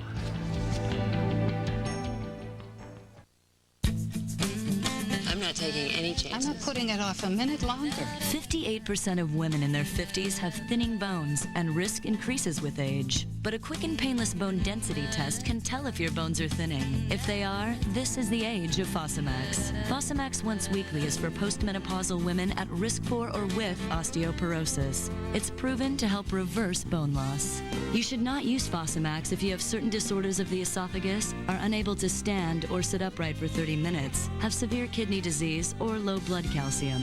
Before use, talk to your doctor if you have stomach or digestive problems. Stop taking Fosamax and tell your doctor if you develop new or worsening heartburn, difficult or painful swallowing, or chest pain, because these may be signs of serious upper digestive problems. Bone density test? Bone density test. Sounds like a good idea to me. Ask your doctor about a bone density test and if Fosamax is right for you. This is the age of Fosamax, helping reverse bone loss. The Chevy Trailblazer worst case scenario. What to do if tailgated by a giant ore hauler. Don't slow down or pull one of those "I'm braking slightly to freak you out" stunts. You won't like the results. Simply let that standard 275 horsepower Vortec engine send a clear message. Get off my rear, poor man. Here you have a best case scenario. Chevy Trailblazer. Like a rock. Announcing non-drowsy allergy medicine you can take right when you need it. It's Alivert. New Alivert starts dissolving the instant it touches your tongue without water. So Alivert is non-drowsy relief you can take inside, outside, in your car, wherever you are. Get prescription-strength, non-drowsy, 24-hour relief. Even Claritin can't beat. New quick-dissolving Alivert. Allergy medicine you can take right when you need it, wherever you are.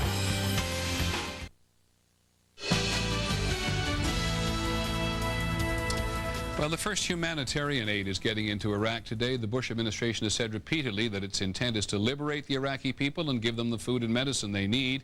Aid is coming from a number of countries, and some of the first Iraqis to get it, it came from Kuwait today, have made a point of saying that the Americans are not welcome. ABC's Mike Von Friend reports tonight from Safwan, close by the border with Kuwait. As this convoy of trucks filled with humanitarian aid pulled into this small border town, the Iraqis began to cheer. But this was no welcome. With our blood, they chanted, we sacrifice ourselves to you, Saddam Hussein. Clearly, they needed the food. British and U.S. troops tried to help the Red Crescent humanitarian workers distribute it. 5 meals for each person who lives here. But they were quickly overwhelmed by a frenzied mob desperate to grab the boxes filled with water, bread, and cheese.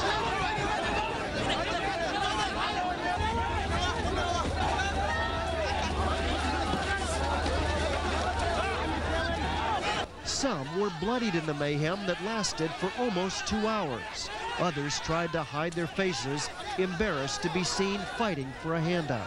This is not the reception the Red Crescent expected. While these Iraqis are desperate for this humanitarian aid, they also have a very strong message for the world. You brought us chaos, this mother said. People are sick and hungry. Women and children have been killed, this man says. It is all because of U.S. greed for Iraqi oil. People of the United States thought you would be grateful to be liberated from Saddam Hussein. We are not happy, he says. You have humiliated us more than our enemies. But as we were leaving, one camera-shy Iraqi pulled us aside to say, we do not all love Saddam, but we do not love the United States either. Mike Von Fremd, ABC News, Safwan, Iraq. When we come back this evening, Diane Sawyer visits one of the field hospitals in the rear area by Kuwait in Iraq.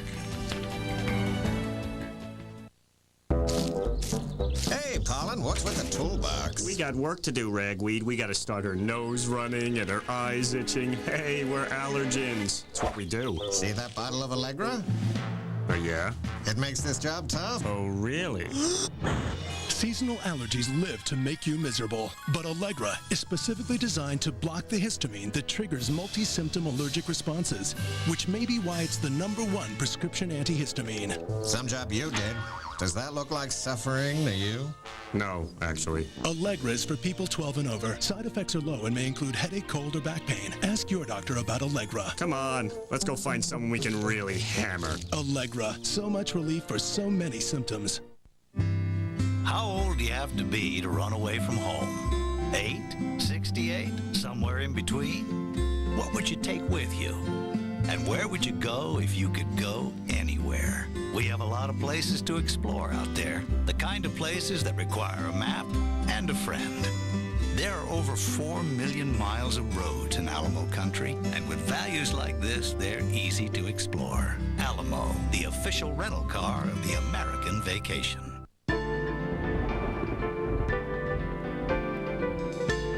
This year, 1 out of every 4 Americans will have a tax bill hanging over their head.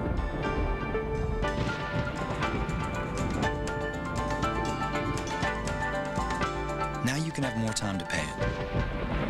With H&R Block's Easy Pay loan, you can delay paying until July 15th, free, no fees, no interest. See if you qualify. Because more time may be your best tax shelter. Why make X-Lax your milk of magnesia? It has the mint flavor Philips users prefer. It's the only one that comes in chocolate and raspberry cream and guarantees relief by 8 a.m. or your money back. Gentle, cramp-free X-Lax milk of magnesia. The right choice. Agree or it's free. This is crabgrass. I don't want to see crabgrass in my lawn. My wife actually hates crabgrass. Nobody would want this in their lawn. We put down Scott's turf builder with Halts in the early spring. That's the only thing I ever use. Scott's puts this protective barrier over the lawn. And it stops the crabgrass from germinating. See how nice and thick that is? Feels like the carpet inside my house. Well, I've used the cheap brands, and it's like anything else. You get what you pay for. Steve doesn't have any crabgrass, which makes him a good human being, basically. Turf builder with Halts. The best defense against crabgrass. War with Iraq, with fierce fighting reported and the battle for Baghdad looming. Tomorrow, turn to Peter Jennings for breaking developments and live updates with U.S. troops on World News Tonight.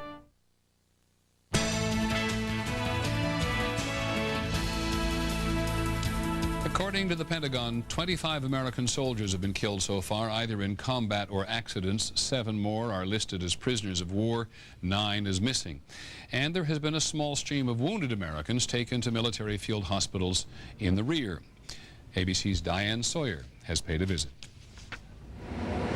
This is the 47th Combat Support Hospital in tents on the desert in Kuwait.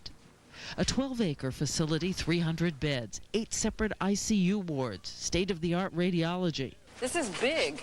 Not only that, the military built it with a kind of zipper. It's pressurized so that in a chemical or biological attack, no one will even need a gas mask here. These operating rooms are in expandable shelters. We drop the floors and drop the roof, raise the roof and the walls, and it expands in a 3-to-1 capability. Already, some 100 casualties have come through. Have you lost anyone yet? It'd be hard for me to say at this point. We certainly can't cure everybody, unfortunately. Corporal Henry Lopez is one of those saved. A bullet that hit him this past Sunday is still lodged in his right shoulder. He was a military photographer in southern Iraq. We were going through this town, and all of a sudden we got ambushed. How scared?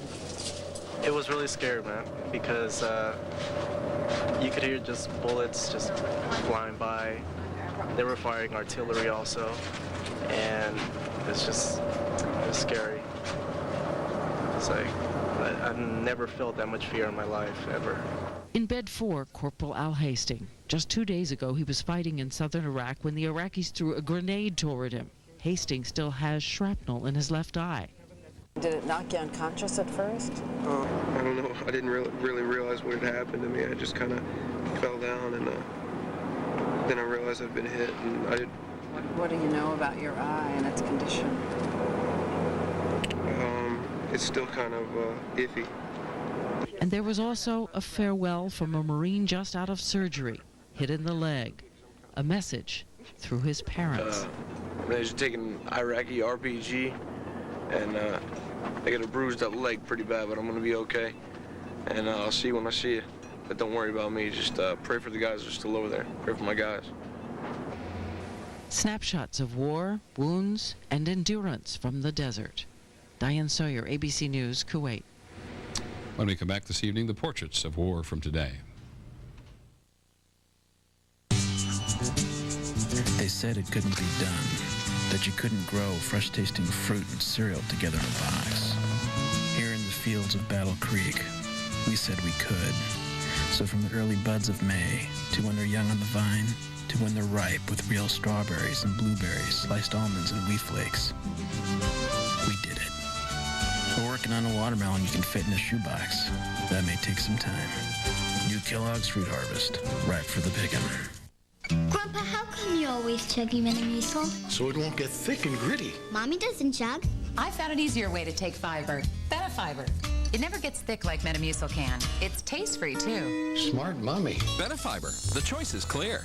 Got a $50 bid, can I get a 55? Ooh, give me 55, come on, I'll give you 55. I got a 125, give me 125. Come on, I'll give you 125. I need a 125. I've always talked fast and loved antiques. Then I got sick and I had to go on chemo.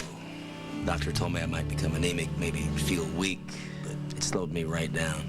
For the first time in 30 years, I was too tired to work. Time to go, Charlie. I had to get my strength back. I asked my doctor about Procrit. Procrit is for chemotherapy-related anemia in patients with most kinds of cancer. If you're on chemo and too tired to do the things you used to do, talk to your doctor about Procrit. Procrit helps rebuild red blood cells, and more red blood cells can mean more strength. It's good to see you, Charlie. Good to be back. Procrit is proven and safe. In studies, only diarrhea and edema occurred more often with Procrit than placebo. Okay, folks. Let's go. Call now and learn how Procrit can help you get back the strength you need. Your strength for living. Yeah, I got 2 speeds. Fast and faster. And now by the authority vested So young. Naive. I bet they don't have a clue. Or that insurance. What insurance? The one that pays you cash if you're sick and can't work. What one's that? The name is...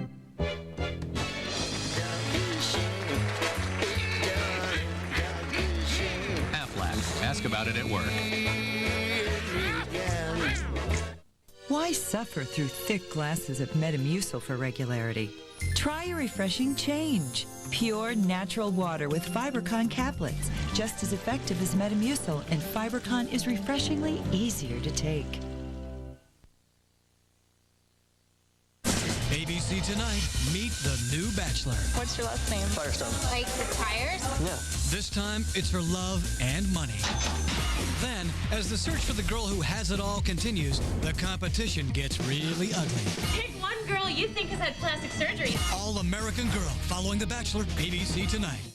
War with Iraq. 1 week later, and Good Morning America is there, on the front lines where the fighting is fierce, and with the families at home. When it matters most, turn to Good Morning America. And that is Baghdad, and it is Thursday morning there. Find this evening from today's photographs. In the Persian Gulf, and the fighter jets on the Abraham Lincoln. Iraqi power somewhere in the country. The symbolism.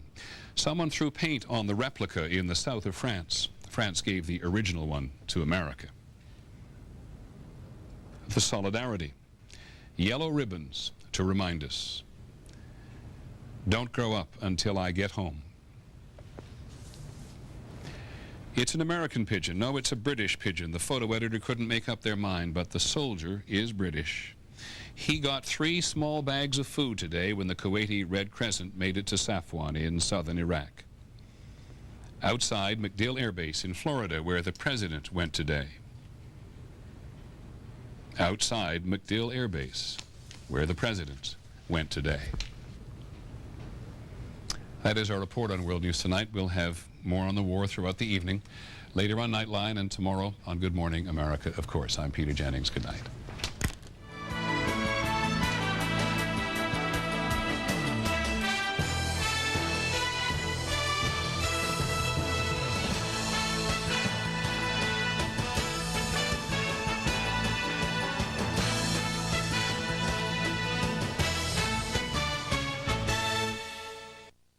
Wednesday, 15 girls made the cut. Now the real competition begins. I'm looking for one step below perfection. But for 3 girls, I'm in shock. The end is near. It devastates me that I have to excuse you. All-American Girl, ABC Tonight, 10/9 Central. Good Morning Connecticut starts at 5 a.m. Thursday. Humanitarian officials worry about an aid crisis in Iraq. We'll have the latest on the war. And at least weather-wise, it looks like a sweet Thursday. Have the details at 5 a.m. My cars aren't just transportation, they're inspiration. The remarkable Rendezvous. Renowned Buick ride and comfort, plus capabilities of an SUV, with terrific highway fuel economy. Through March 31st, Buick Quality rewards current GM owners with loyalty cash. So this beautifully equipped Rendezvous CX is available for around $23,000.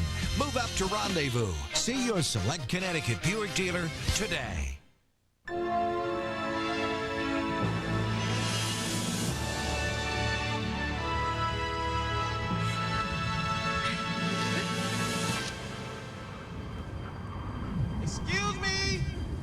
Excuse me, ma'am. You can't be up there. Can you come down, please?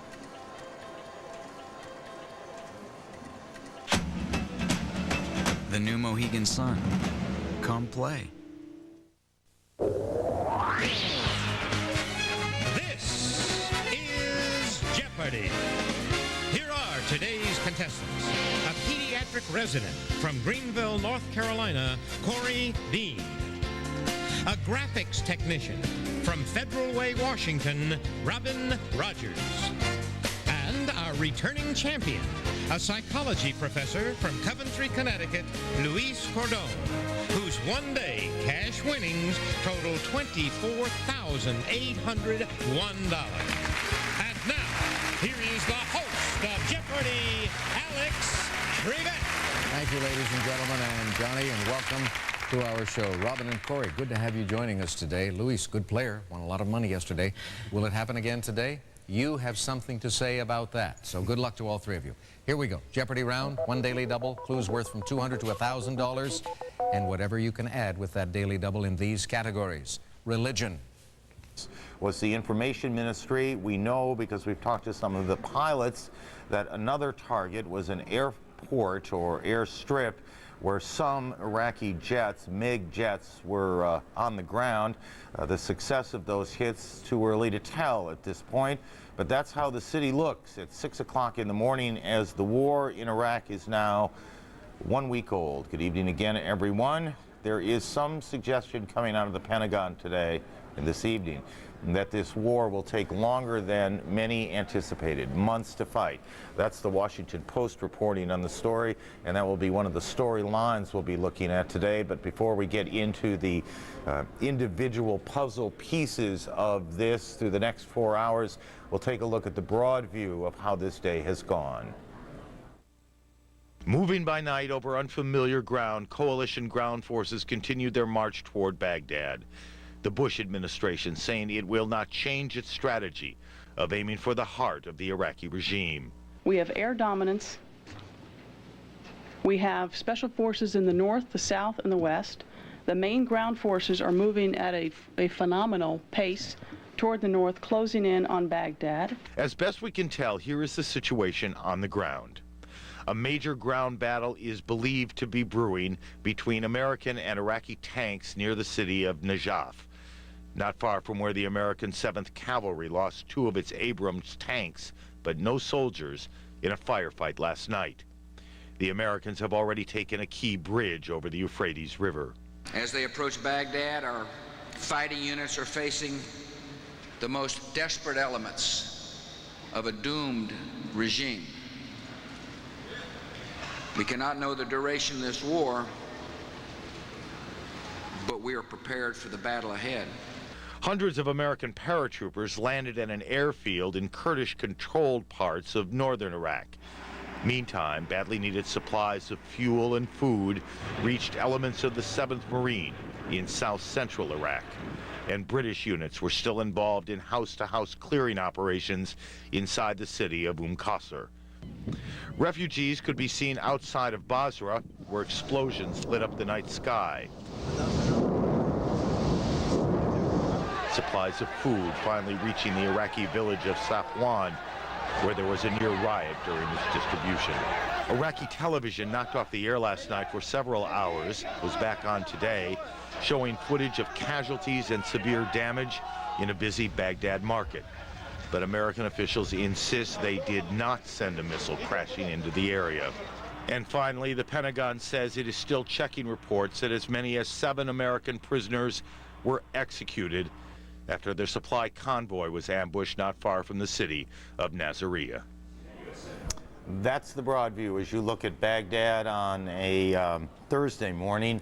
Now we'll start to fill in the pieces of all of this. 2 major storylines from the front. The continuing problems to the south, the Iraqis trying to disrupt the supply lines and more in the south, and we'll be dealing with that tonight. And also now clearly a northern front has been opened.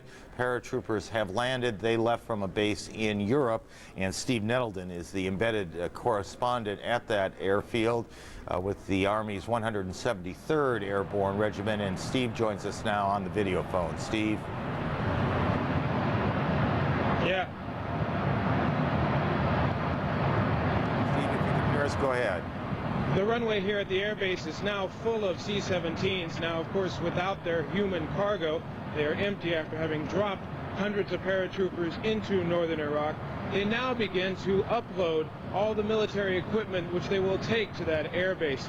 They will begin to leave. We will not disclose times or destinations because under the ground rules we are not allowed to do that. However, the commander has made it clear that the mission of this brigade to bring these equipment to Iraq is definitely public knowledge and definitely something they would like to get out there. They are bringing in tanks, Bradley fighting vehicles, armored personnel carriers, all sorts of weaponry. About half of the brigade is there. They bring more of the brigade along on the airland. We ourselves, myself and my partner Thomas Naibo, will be leaving on one of the airland planes in the near future to go into northern Iraq and see what is happening at that airfield. We also hope to bring you some pictures here very soon of the actual drop, as Thomas was in on the plane as the paratroopers dropped out, and we have some very interesting night video to show you there.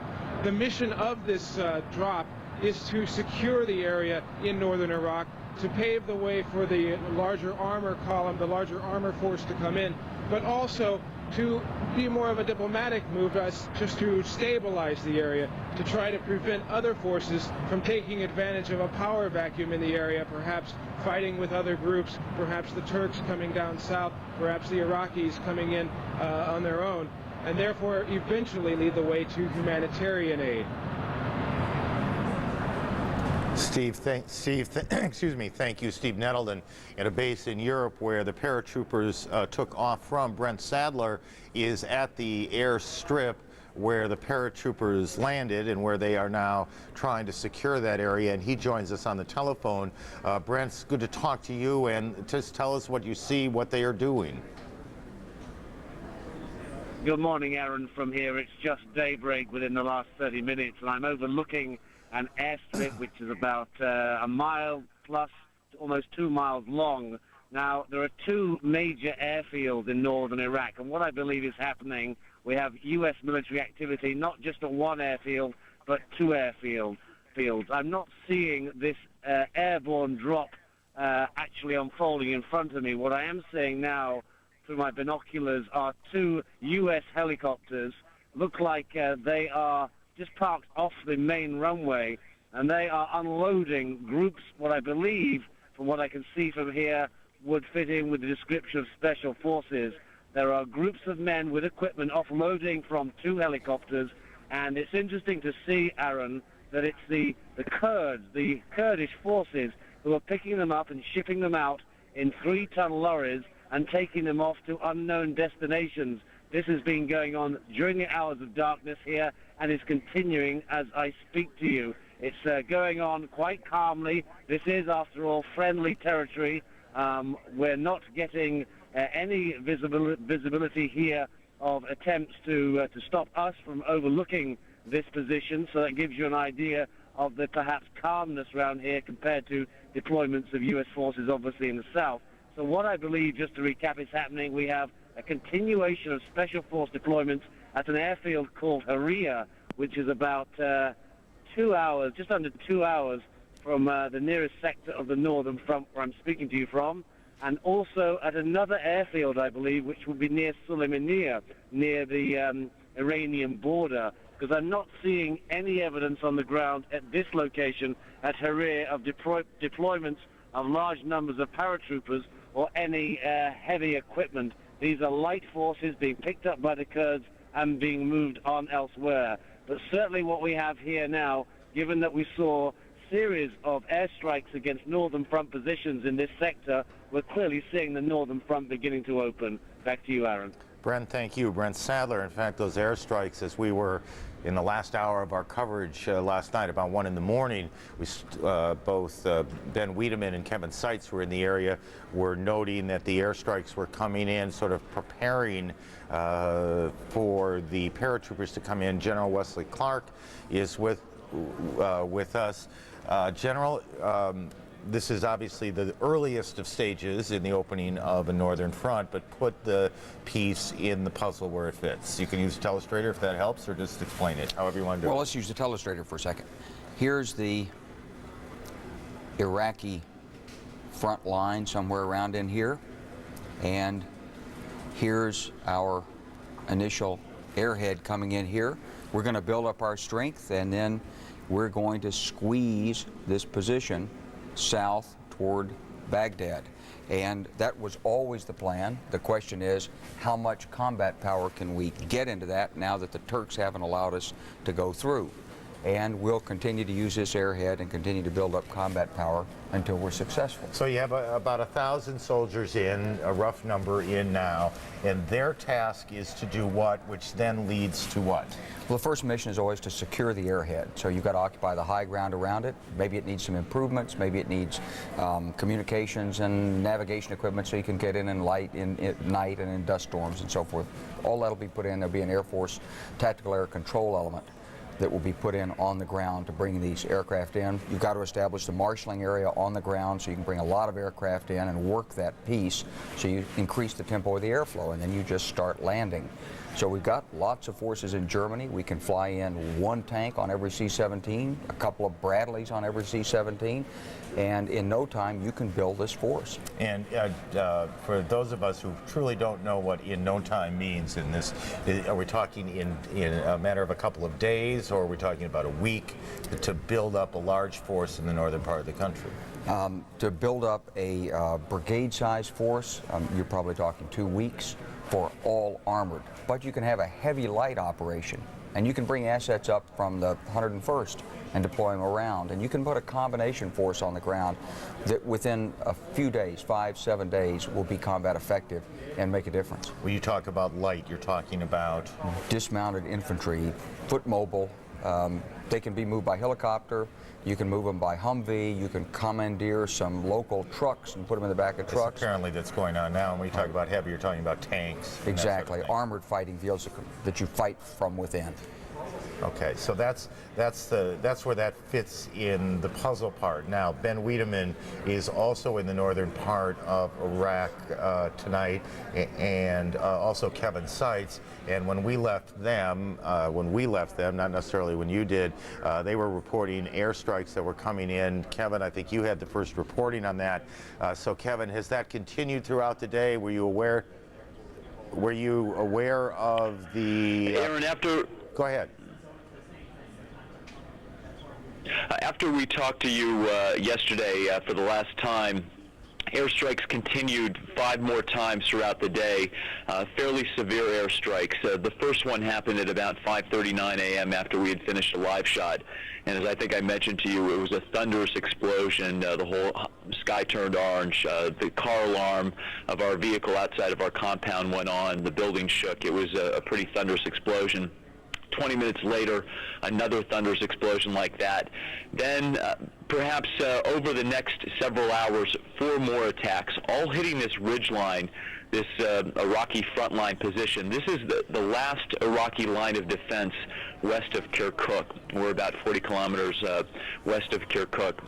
As we talked about this, we said that this type of softening up of these defenses, these rolling back of these defenses, would have to happen if there was going to be a northern front that opened up here. But the question was, where are the troops?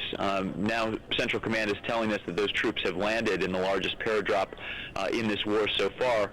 So maybe this is the beginning of that, as you said, the baby steps towards the opening of that northern front. Okay, Kevin, hang on a second. Let's go to Ben Wiedemann, who's not too terribly far from you.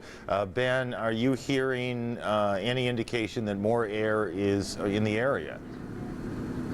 Well, what we're hearing, Aaron, is planes flying overhead. As yet, they have not gone after those positions, these Iraqi positions on the hills behind me. Now, yesterday, they struck for the first time there. My colleague Brent Sadler was here, and he saw basically 3 large blasts on the ridgeline, and those were the first such attacks on the Iraqi positions. Now, as I said this morning, we've heard a good deal of air activity, but as yet, nothing actually happening over there. Aaron? You both have been in the area. Ben, let me start with you for a while. Is there a palpable sense that the north is changing? Do you see it in the Kurdish troops you're talking to? Do you get the feeling that they get it, that they're about to enter the fray? Well, what we've been hearing now for quite some time, even before the war actually began, was the Kurds were very eager and ready to engage the Iraqi forces, but they knew all along that they do need the sort of backing that only the United States can provide. They need the air support, they need some heavy weaponry, because we know the Kurds really they're very enthusiastic, they're a very experienced fighting force, but they don't have the kind of weapons to take on Iraqi forces. Now, I've been talking to a lot of the people in this area, many of whom are smugglers who have gone for many years back and forth over the front lines to Mosul, which is about 28 miles behind me. They say that this front line here is very lightly defended, and we've seen that they do have mortars, they do have some light artillery, some heavy machine guns, but they've told me that about 10 to 15 kilometers behind the front line is some very heavy artillery, as well as tanks and armored personnel carriers. And obviously the Kurds have no way of fighting that sort of equipment, and they need the United States, and many of them are very relieved that the Americans have finally arrived. And possibly we've heard them just complaining really bitterly for some time now that the United States has not provided the sort of support that they need, and maybe that's about to change. Aaron? I think it is. It sounds very much like it's about to change. Kevin, Ben, I'm sure we'll be hearing more from you as our night goes along. Quickly now over to the Pentagon and our senior Pentagon correspondent, Jamie McIntyre. This is all according to plan, right? Well, you know, either it's according to plan. I mean, there's really two possibilities here. One is that they're meeting much stiffer resistance they expected. Things are bogging down. Their supply lines are overstretched. The whole plan has not survived first contact with the enemy, which is the old Pentagon maxim, or we're fundamentally misunderstanding what the plan is. And the problem is, since we don't actually know the plan, it's hard to figure out which is which. And of course, the Pentagon is going to always say things are going to plan, because to say anything else would be to send the wrong message to everyone. All of that said, though, the Pentagon is continuing to send more troops to the area, and that's an indication that this could go on for some time. I can tell you that Central Command is With miles of supply lines to protect in southern Iraq, the U.S. is building up its ground forces, dispatching the Army's 4th Infantry Division to Kuwait to add more muscle to the southern flank. At the same time, the U.S. has dropped more than 1,000 paratroopers into Kurdish-controlled areas in the north to open the long-promised northern front. We are increasing the number of forces in the country every day. We're increasing them in the north, we're increasing them in the south, and we're increasing them in the west. Pentagon sources say Iraq is moving its troops around too in an attempt to hide from the relentless U.S. air assault. Even a bridge is no protection from high-tech U.S. bombs. Anything military that moves is being hit.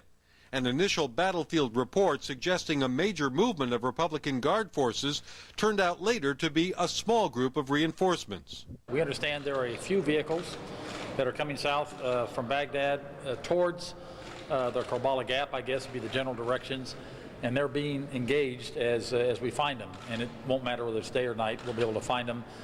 We don't think they're armored vehicles, they're light vehicles of some sort. Iraqi television showed its soldiers preparing to be attacked, but it's a picture Iraqis probably won't see much longer. Knocked off the air more than once already, the U.S. has decided the Iraqi television service will have to be taken down permanently to end the impression Saddam Hussein and his regime are still in charge. Clearly, there are redundant systems, as is the case most everywhere, where when one goes down, there are alternative ways of getting things on the air, but we'll just have to see how much longer that's the case. Now, Aaron, Pentagon sources say that the Army's 4th Infantry Division, which will be leaving from Fort Hood, Texas, won't be in Iraq and ready to fight until probably the second week in April. The Pentagon's quick to add that that doesn't necessarily mean the war will last that long, but it could. Aaron? Yes, it could. We're only a week into it. Jamie, thank you. Jamie McIntyre. Just in the first 20 minutes here, we've been able to give a fairly decent overview of what's happening to the north. We've got one more piece of the puzzle to put in, and that's how these paratroopers were protected. We'll get to that. We need to take a break first. Our coverage continues in just a minute.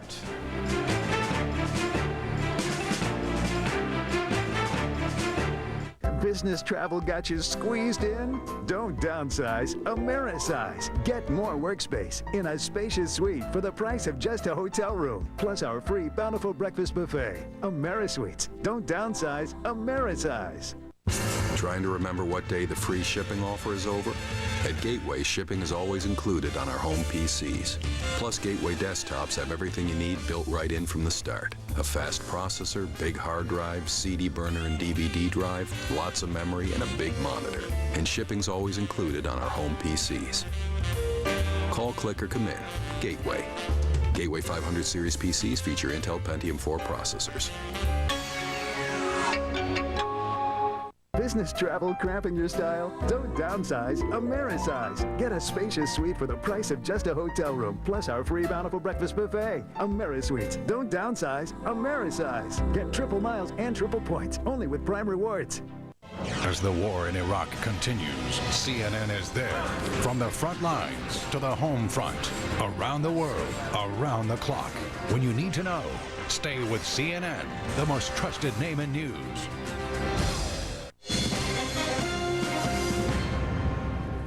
What you're looking at now is the area where Ben Wiedemann was reporting from just a few moments ago, and Ben indicated he'd heard planes overhead but nothing coming from them. I think Ben will surely say now that something has been dropped from the sky. Ben, are you able to hear us?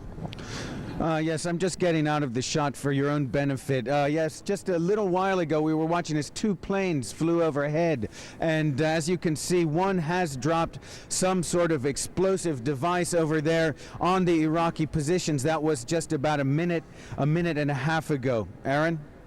Do you still hear planes in the air, or have they seemed to move on now? They do seem to have moved on. We saw them, they circled about 3 times over this area, but now they do appear to have left. And any feel for how many planes were up there? What we saw was 2 planes, and now I'm being told by my colleagues that they're just making a very wide turn and that they may be coming back once again. In fact, yes, I do, over the sound of the generator and my earpiece, I think I do hear them coming back again. Okay, well, just keep an ear on that. I think we've got a little tape from a moment ago that we can roll while we wait and see what's about. There's the hit. Are you rolling? Yeah, they're rolling. This all took place within the last minute or so. Now we're back live, and you can still see, we can see in our monitor here, the smoke still rising up. And Ben, do you still hear those airplanes? Yes, I do. Yes, I do. And they do seem to be getting closer. At this point, we can't really see them. It's only when they go right into the sun. Of course, it's very early in the morning. So it's a certain point when they're about right over our head, we see them reflect the light of the morning sun. But at the moment, I cannot see them, but I do hear them. And Ben, just because the camera lens can distort a little bit in this sort of thing, how far would you say you are from the area where that smoke is coming? I'd say we're at least 1.5 miles, if not 2 miles. General, what is your sense of what's happening there? I think the planes are orbiting. They may be doing an assessment of whether they hit the target or not. They may have to wait for the smoke and dust to clear. If they didn't hit it, they'll probably come back for another pass. If they did, they may have other targets elsewhere. Are they operating with impunity up there? Oh, yes. So they can take their time, do whatever they want, take a good look, make sure they have it, excuse me, and move on if they want. Right, this is very near this is probably still within the northern no-fly zone. I don't know exactly where Ben is, but we've operated there for years. We know exactly what's there. We've got lots of assets up there, assets to be able to, attack the radars or anything that lights up the aircraft. We've got freedom of the skies up there. Wrong general, but he was a retired general. We'll fix that one. Ben, I guess what I'd like you to do, if you can, is just stay with us for a bit, and let's just see what happens over the next few minutes. Ben Wiedemann reporting from northern Iraq. The entire focus now of the first half hour of our time has been on this area in northern Iraq. About 1,000 paratroopers went in. To get them in, they needed to be protected. Gary Stryker is on an aircraft carrier, and I'll let Gary tell you which one. And I think we have Gary on the phone now. Gary? Yes, Aaron, I'm on the USS Theodore Roosevelt in the eastern Mediterranean. We had indications of this earlier today, and we just had confirmation from 2 pilots who went off on missions earlier on Wednesday, close air support missions in support of that parachute drop on that airfield. And they confirmed to us that in advance of that paratroop drop, they had taken out targets that were selected for them by forward air controllers on the ground, presumably special operations people or others who had been inserted earlier to select what targets they had to remove before those paratroops could be dropped safely. And they told us they did drop bombs on a surface-to-air missile site and also a command and control structure, some kind of bunker that was nearby. They said these bomb drops were successful, and all of the the planes that left the Roosevelt on that close air support mission got back safely, Aaron. And to the extent that you're allowed to say so, what was the time frame of this? When did this happen? These pilots left, as I recall, early it was in the evening on Wednesday, about 6 p.m. Okay, so this and was last night. they went off on 5-hour missions. They were back about 5 hours later. So again, I mean, you can see, Gary, stay with us in general. You sort of see how this all has played out, and we, in many ways, watched it all play out. We saw the first air attacks last night from Kevin Seitz and his reporting. Gary's pilots on the Roosevelt flew some of them, it sounds like. We see continuing action on the ground, and we know the paratroopers have gone in, and all of this is laying the foundation for the second front. Absolutely. The question is, why now? Why not sooner? Why not later? And I think the reason is because the second front is desperately needed right now. Say that again. Desperately needed right now. Why? Because of the confusion over the Turks and the Turkish concerns about the Kurds, because of the obvious stiff resistance of the Iraqis, and because of the difficulties in movement and the delay in the 4th Infantry Division. This is the time. So good timing. This is when we need it. Some of that is military, the Iraqi resistance, but some of that is a political issue. The Turks, their concerns about the Kurds, and we can go through all that at some point or another, but basically there's a lot of concern on both sides of the line between the Kurds and the Turks, and we need to keep them apart. Right. That's just modern war. It's the political and the military is integrated, and top commanders have to think in both dimensions. And as we were talking, we saw Ben bring us in, looked to us like another hit. Ben, are you able to hear us? Ben Wiedemann is our correspondent there. You can see that's fresh smoke rising. We're looking at the monitor with you. All of this is happening in real time, and we're trying to put it in the puzzle where it belongs. Ultimately, the picture that will be painted is of a two-front war, one from the south, which has been a little bit more difficult. I think any fair-minded person would say it has been more difficult than was expected, and now the beginning of a northern front, which has all sorts of political complications associated with it. This war gets more complicated as it gets more difficult to fight. Our coverage continues after a short break.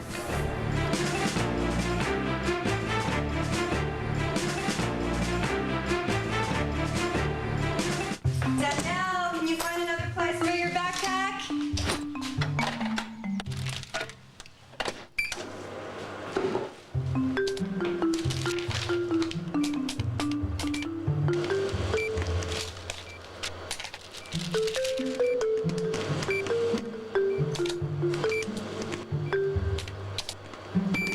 Unlimited online bill paying. Free from Bank of America. Right there. Higher standards. Hey, you're gonna love this new quick rent at National Car Rental. When you get to the airport, they let you choose your own car. Whatever make and model you want. Whatever color you want. You can walk right past the counter. And you don't stand in any lines. All you need is a major credit card and access to the internet. You rent online at nationalcar.com. They ought to call it quick and easy. Bypass the counter. You don't have to stand in line. Choose your own car. Click, click, click on the computer. It's all about me. Rent, huh? Choose the rental car company that lets you choose your own car. Quick rent at nationalcar.com.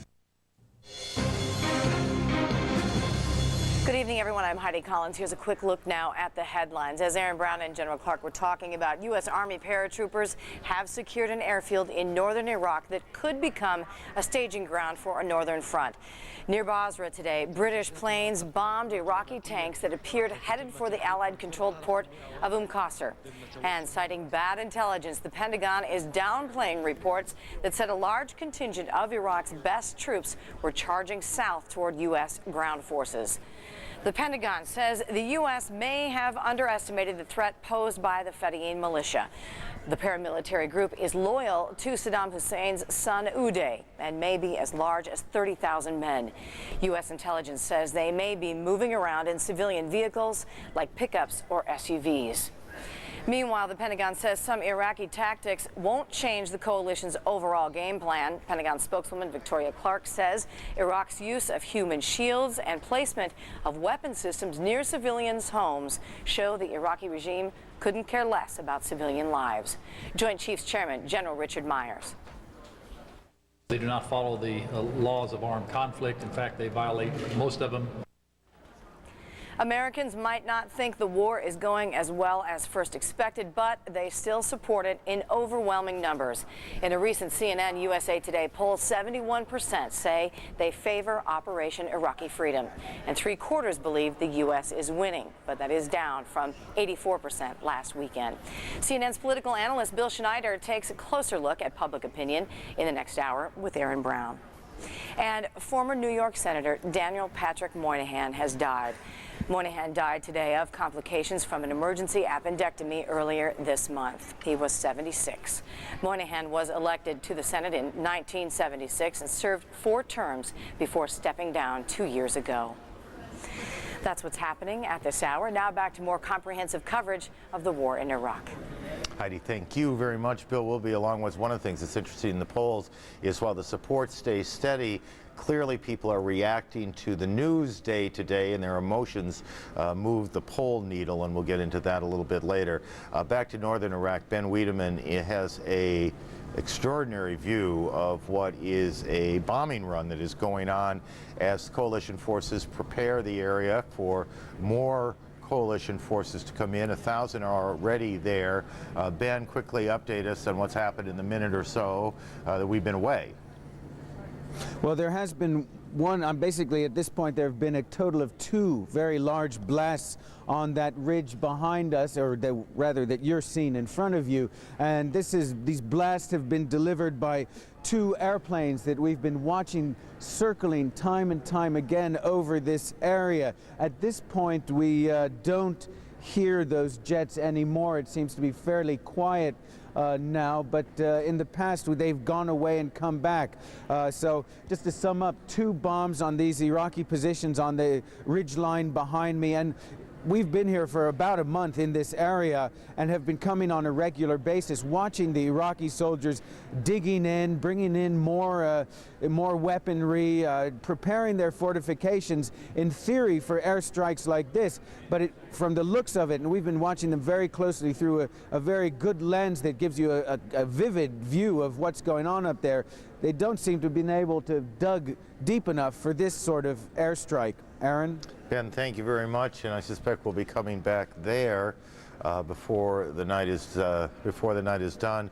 While we let's leave northern Iraq for a bit here and start focusing in on other parts and other moments of this day. Bombs hit Baghdad all day and all night. There were at least a Reuters report. We saw at least 10 large explosions in the city. It's quiet there now. It's about 6:30 in the morning. You can see the sun coming up. Yesterday, when we looked at this picture, it was quite cloudy. There'd been this dust storm that had gone on now for a couple of days. We'll check the weather. It doesn't look nearly, just from the shots we're looking at, nearly as breezy as it had been. Just because the question gets asked a lot, because we use this shot a lot, that low-rise building right in front of you is a bank.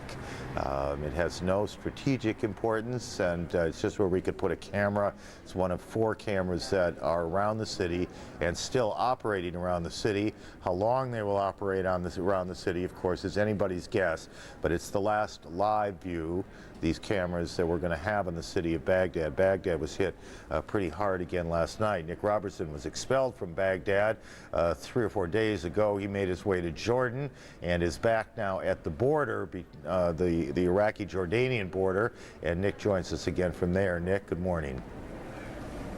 Good morning, Aaron. Well, another day in Baghdad where the information minister took to the Iraq's airwaves despite coalition bombing that tried to take out Iraq's television station. He seemed to be heading off a number of points put forward by coalition forces. He said that in Qasr, that southern port city, Iraqi forces hadn't really given up control of it. And interestingly, later in the day, journalists in that area reported that Iraq had sent forces from Basra to Qasr. Also, the information minister saying that in the city of An-Nasiriyah, some 500 civilians were wounded and some 200 houses were damaged. Of course, there is absolutely no independent verification of that, but perhaps his biggest point of the day was accusing the coalition of bombing a market in Baghdad, and we don't know if the coalition was responsible for that. They don't believe at this stage they are, but there certainly were pictures to prove the point today. Chaos and anger in the smouldering ruins of Baghdad's Al-Shahab shopping district. 15 dead and many more injured, according to Iraqi officials. The result, they say, of a coalition cruise missile strike. For residents here, no doubt coalition forces responsible. Damn them, she says. What were they trying to hit? There are no military targets around here.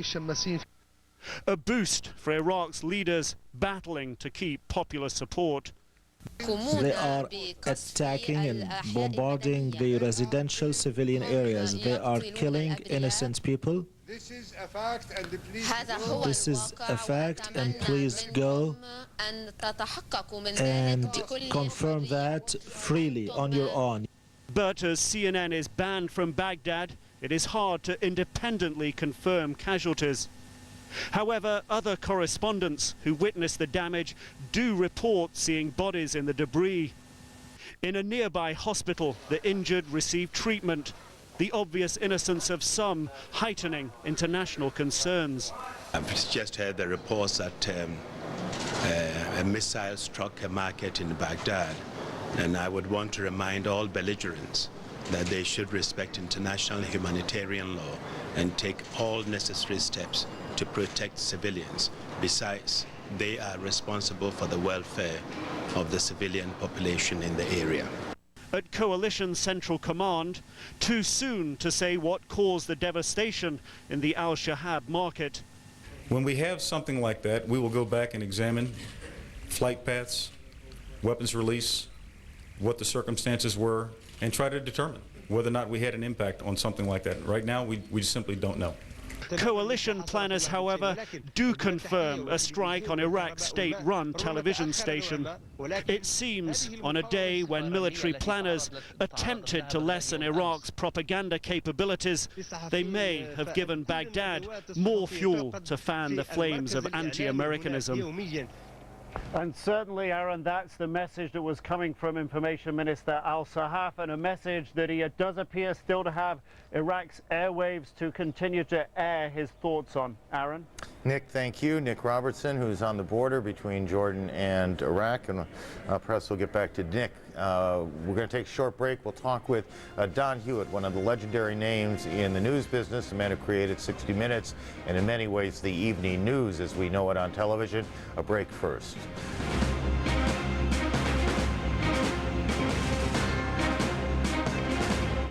It's in 3 out of 5 of the largest U.S. cable providers and delivers almost 1 billion visitors a month to the world's top internet destinations. What are these companies building into their business? The network capacity they need when they need it. From a network company they can rely on. Level 3 Communications, the network partner you can rely on. When you discover you have termites in your home, it's easy to panic. So the first thing you should do is ask your pest control service some very important questions. Ask if there's a treatment that starts working immediately. Ask if it will completely wipe out termites. And ask how long it will take. So don't let termites panic you. Just ask for Termidor. Because if you're not asking for Termidor, you're asking for trouble. CNN Tomorrow, overnight developments of battles with live reports from the front lines, plus one U.S. Marine's mother's surprising personal battle against the war on the next American Morning with Paul Zahn. CNN Tomorrow, 7 a.m. Eastern.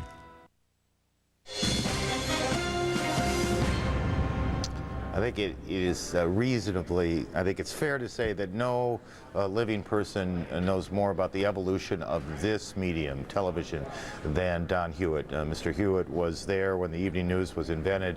60 Minutes has been his baby for almost as long as I've been alive, not quite. I wish I was that young. I wish I was in New York to shake your hand and say hello. I'm not, but it's wonderful to have you on the program, Mr. Hewitt. Thank you. Thank you. Just give me, I mean, given that literally you were at the beginning of the evening news and the development of the evening news, and you look at how this war, this last week, has been reported, do you give yourself a moment to go, wow? Oh, a lot. The breadth and the depth and the width of what you guys are doing flabbergasts me. I was privileged to be at a lot of very singular moments in broadcast journalism. I was in London when Edward R. Murrow was broadcasting from the rooftops, radio of course, the Man on the Moon, first time we ever showed two oceans at one time, the first time two political candidates for president ever met face to face, and it all pales in comparison to what I've been watching the last week or so. And you're all so good. I mean, I can't believe, you know, the Nick Robertsons and the Ted Koppels and the Scott Pellys and the Christian Amanpours and the David Blums. You guys awe me. In my wildest dreams, I never thought this is what television was capable of, and this has got to be television's shining moment. You stole my next question, honestly, which was, do you think the reporting has kept up with the technology? I gather you think the reporting has kept up with the technology. And how? Yeah. I mean, it's been a perfect marriage of reporting and technology. And again, you know, everybody's good. I have a partiality to CBS. Everybody knows that. But you guys are so good. Everybody is so good. Even your detested rivals, Fox, are pretty good. Everybody's good in this thing. Well, we had to bleep that out, but other than that, that's okay. We were sitting here on Saturday night, I think it was. It might have been Sunday. I don't remember anymore. And we watched literally as a small battle was being played out, not just across the United States, but across the world, on live television. The correspondent was literally doing interviews with some of the Marines in that. Do you have any concerns about the ability to do this live? No, I think what these guys are doing off the cuff, and it's well thought out. There's no bumbling and no fumbling. Everything works, and what keeps amazing me is that all the technical stuff works. There are very few bad moments when you can't get audio, you can't get pictures. Even the video phones that aren't the best video in the world are still interesting. You know, it's like a three-ring circus, and it's important. And let's hope that when it's all over, it's produced more than just a stunning television show. I hope that's true. Let me see if I can make one thing happen here. Walt Rogers, who's been traveling with, with a cavalry unit, we have literally followed from the very beginning. I've got him on the phone. Let me bring him into the conversation with you, Mr. Hewitt. Walt, are you able to hear us? Yes, Aaron, I hear you very well. We've got good news. We're getting pulled back for 24 hours of refit and R&R. That is, there's a lot of equipment to be cleaned. Oh, well, Go ahead, Aaron. You've had a kind of rocky 48 hours or so, haven't you? Yeah, well, let me tell you exactly what our position was, and I've had to talk in code to Atlanta, and I'd use code words like Remagen. We were, and hoped that the kids back there had seen the movie, but we were set up, the 7th Cavalry was set up to take a bridgehead and hold a bridge over a waterway, the shot, and make sure that the Republican Guard could not come back in force and try to reinforce its units on Najaf. And of course, I couldn't say exactly where we were at the time, but we were reinforced by a brigade and a half last night, which is a lot larger than what was there before. But last night, because of the sandstorm, we were getting some rather ominous news. The J-Star plane overhead was having a difficult time seeing, but they reported, and I was listening to the Army radio the whole time and got permission to report, that there was a column 1,000 strong coming south. They couldn't tell the composition of the column, whether it was tanks or APCs or or what it was, but whatever was out there was stopped overnight by another brigade, which is off to our flank, and that whatever was moving south was pretty badly cut up by air power and forward artillery. Aaron? Walt, Mr. Hewitt, you have a question you'd like to ask the correspondent? Yeah, one of the things, well, that I don't understand, why didn't they blow those bridges before you guys went across them? Why they, well, the Iraqis? The Iraqis planned to blow ours. I think it was sheer ineptitude and perhaps surprise at the speed with which the 7th Cavalry moved. But the engineers discovered the second we crossed that Euphrates River bridge that there were huge satchel charges under there, and they just had not been wired. I should say further to the north, closer to An-Najaf, the Iraqis did blow a bridge, and the bridge which the 7th Cavalry was so successful in crossing was wired to be blown. They were just somewhat inept or behind the curve, and the 7th Cav, I believe that was Crazy Horse troop, rammed across first, and then Apache, that's the troop I'm with, came across second. But that bridge was so strategic that not last night, but the previous night, the rear troops protecting Apache in the front were constantly under attack all night long, and they were repelling counterattacks by the Iraqis. Walt, you just stay where you are, and we'll be getting back to you. Two final questions, Mr. Hewitt. Do you have any desire to put a headset on and get back in a control room and produce one of these things? Well, I'm in it. I'm putting a show on the air Sunday with a lot of war reporting and a lot of stories that go with the war, and mostly I go to work every day. I don't have the luxury of sitting back watching all day long, but every moment I get, I dial hop, and I'm continually amazed at what I see. Sir, we are truly privileged to have you on the program. You weren't nearly as crusty as I worried you might be. It's wonderful to talk to you. Thank you very much for all Thank you very much. For all that you've contributed to this business, to the business of broadcast journalism. Thank you. I'm flattered, and I thank you. Thank you. Don Hewitt, who I think most of you know, produces the CBS News broadcast 60 Minutes and is something. Take a break. We'll continue in a moment.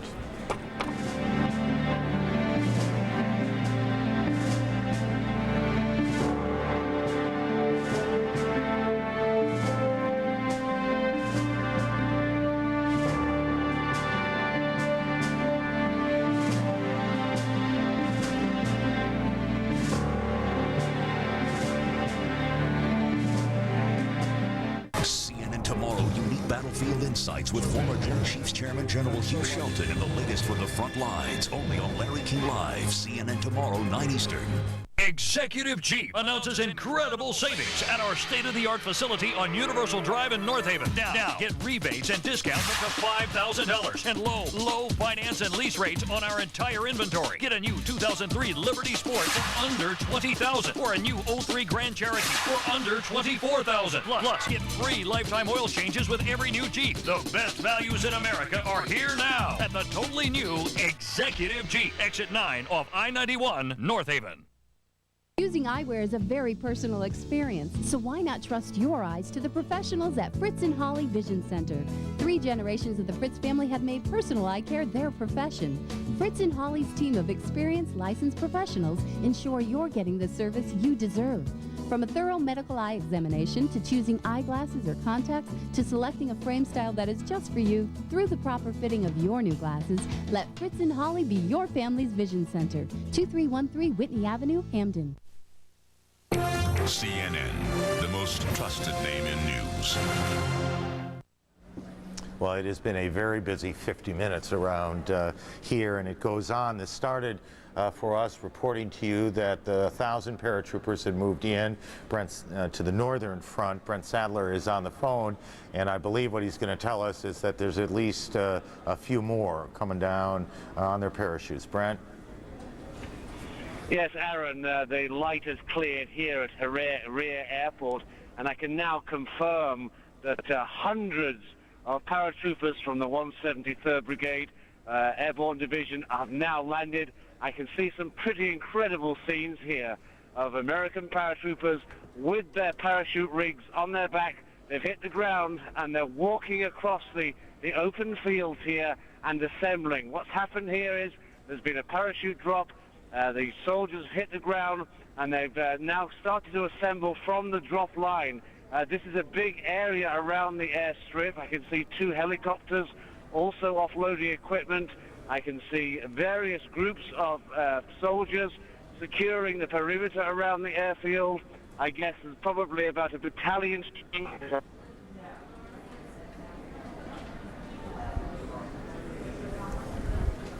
Brandon, you still there? We lose you? Okay, we'll try. You can confirm, there we go. If you can still hear me. Now I got you back. You can confirm. Go ahead, Aaron. I got you back. Go ahead. So I can confirm that the 173rd Brigade has dropped here, and they're being met here by Kurdish forces who are supplying transport equipment. This is not hostile territory. This is friendly terrain. But nevertheless, the airborne troops now on the ground in this very flat area around this runway, which is really bordered on both sides by mountains, some of those mountains snow-capped. Friendly territory, as I say, and really getting on with the job now of securing the perimeter of the airfield and really assembling after this nighttime parachute drop. They have around them, rather in front of them, a runway of almost 2 miles long, so we could see as this deployment builds up large transport aircraft coming into Harare Airfield.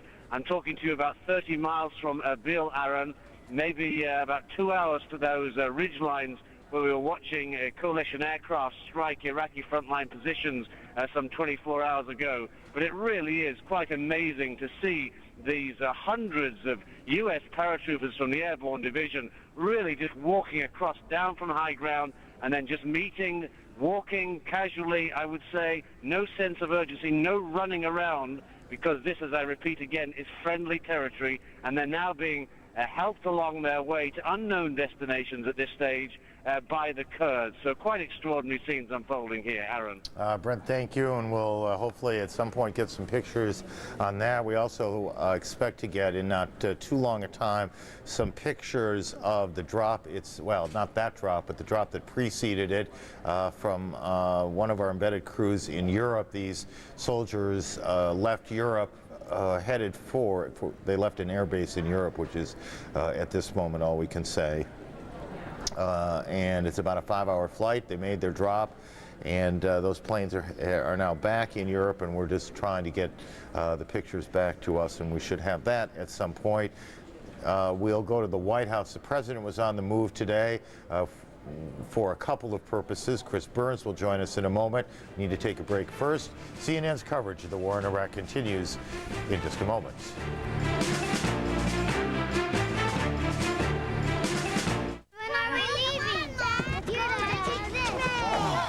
Time to leave. Gotta get rid of this pain fast.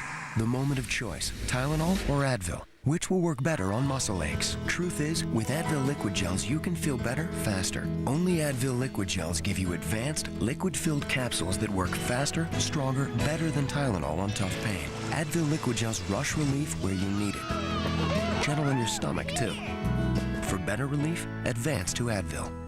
Gene Sheldon says The Hunted had been nailed to my seat with Tommy Lee Jones and Benicio del Toro. It's character-driven all the way. And Roger Ebert says thumbs up for the superior new thriller, The Hunted. Rated R. Now play. Smart Balance Buttery Spreads, judged the best tasting in the soft vegetable spread category by the American Tasting Institute, helps to improve the ratio of good to bad cholesterol with no trans fatty acids and no hydrogenated oil. Use delicious Smart Balance Buttery Spreads.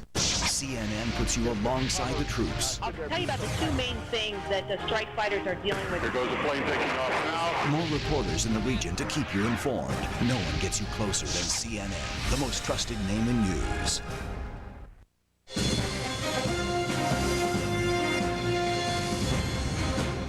For the second day in a row, the president was out in public. He was at the Pentagon yesterday. He went to the Central Command headquarters in Tampa, Florida today, though the Central Command, by and large, is out in Qatar running the war. He's got dinner with Tony Blair, the British Prime Minister, and meetings with Mr. Blair as well. So the president has a pretty full plate, which means Chris Burns has a pretty full plate. He's covering the White House for us tonight. Chris. Hello, Aaron. The issue is managing the war and its aftermath. These talks between the two main allies in this war effort, President Bush and Prime Minister Tony Blair, the two having meetings. We can show you a picture of the two meeting at Camp David after the Prime Minister arrived. They also took a break for dinner with Laura Bush, the First Lady, Andy Card, the Chief of Staff, as well as Condoleezza Rice, the National Security Advisor. The issues they're dealing with are, in part, the expected siege or taking of Baghdad, how to do that and limit casualties both on the military and the civilian side, humanitarian aid, how to get it to those needy, and try to also, of course, deal with the Iraqi resistance at the same time. And the post-war issue, which is raging at the United Nations.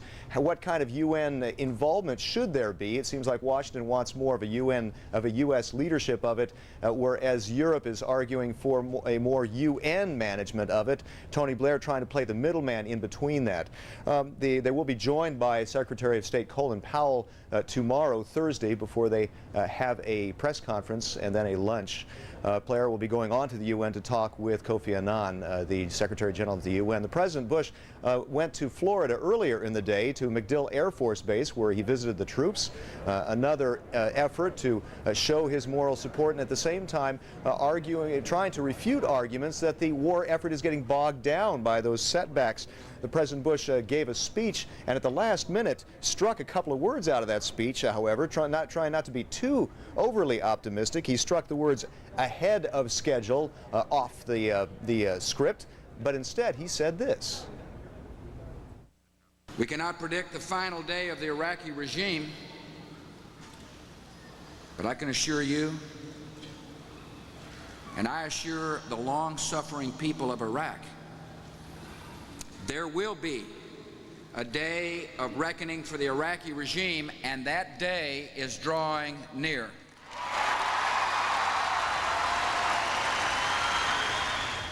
Now on Air Force One, what were they serving for breakfast as the President was flying down to MacDill Air Force Base? They served not French toast, but freedom toast, showing you a little bit.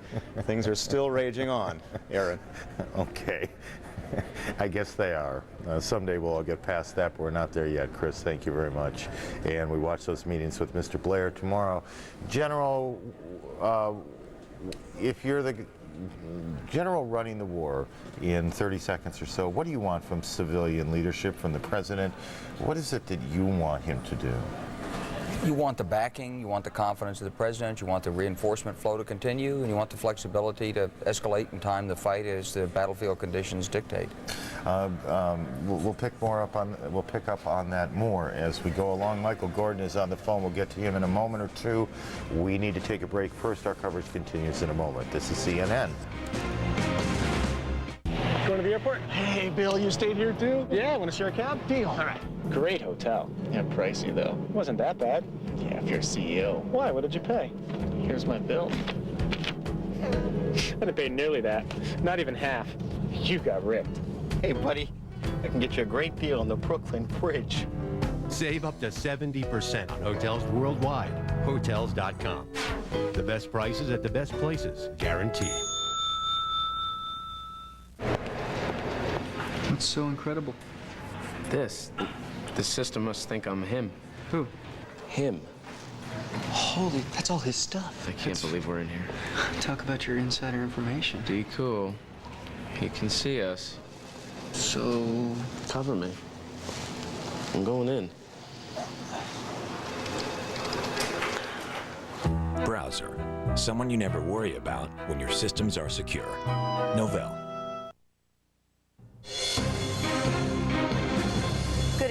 everyone. I'm Heidi Collins. Here's a look at some of our top stories at this hour.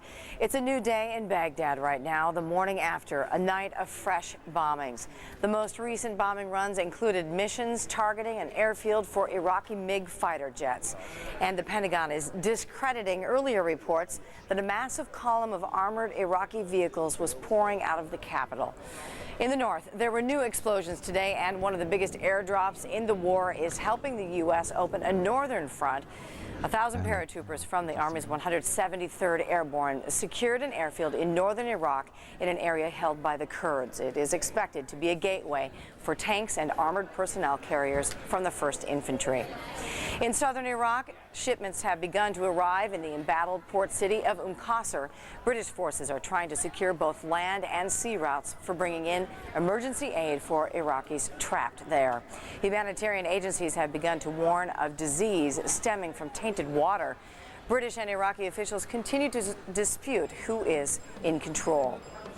Here in the U.S., the Arab television network Al Jazeera just got its second eviction notice of the week. After airing footage of American POWs, Al Jazeera first was booted from the New York Stock Exchange. Now the NASDAQ has kicked them out, reportedly citing alleged violations of the Geneva Conventions. Media organizations are not signatories, though, and Al Jazeera is calling the matter an issue of free speech. The state of Texas tonight executed a mentally ill killer whose life had once been spared by the Supreme Court. James Colburn killed 55-year-old hitchhiker Peggy Murphy when she fought back against his rape. At 10 a.m. A little rain out there. Yes, there is. But it's almost gone. This is a major Rhode Island problem now. Here's a look at what's coming up over the next few days. Showers end overnight. We'll clear out overnight. Tomorrow sunny, not quite as warm as today. Looking good the next few days. Then showers start late on Saturday and into Sunday. Okay, thanks very much. Well, the pop diva is already feeling quite at home in her new digs in Las Vegas. She's got a new haircut, too. Celine Dion performing her debut show to a sold-out crowd at a Coliseum built just for her at Caesars. Her multi-million-dollar show is slated for 5 nights a week for the next 3 years. Ticket prices range from $87 to $200. Elvis's little girl is telling all she knows about her relationship with Michael Jackson. Lisa Marie Presley says she fell madly in love with him, but is now not too proud of that marriage. Presley telling Rolling Stones magazine things got really ugly in the end, saying the pop singer was calculating and manipulative. Barbara Walters is taking her interviewing skills to a new level. In her postponed Oscar special, Walters and actress Julianne Moore lock lips. No kidding. Hello? Yep. Moore, who shares a kiss with a woman in her movie The Hours, says she enjoyed the scene because women are softer and they smell better than guys. You can check out the interview and the kiss Tuesday night on News 2. That might be going a little bit too far, but you know, it's Barbara Walters, so what are you going to do, right? No yeah, comment I from really you, don't know what to say. She pretty much owns the network now, doesn't she? She's right up there. That'll wrap for News Channel at 11. Thanks for joining us. Good night.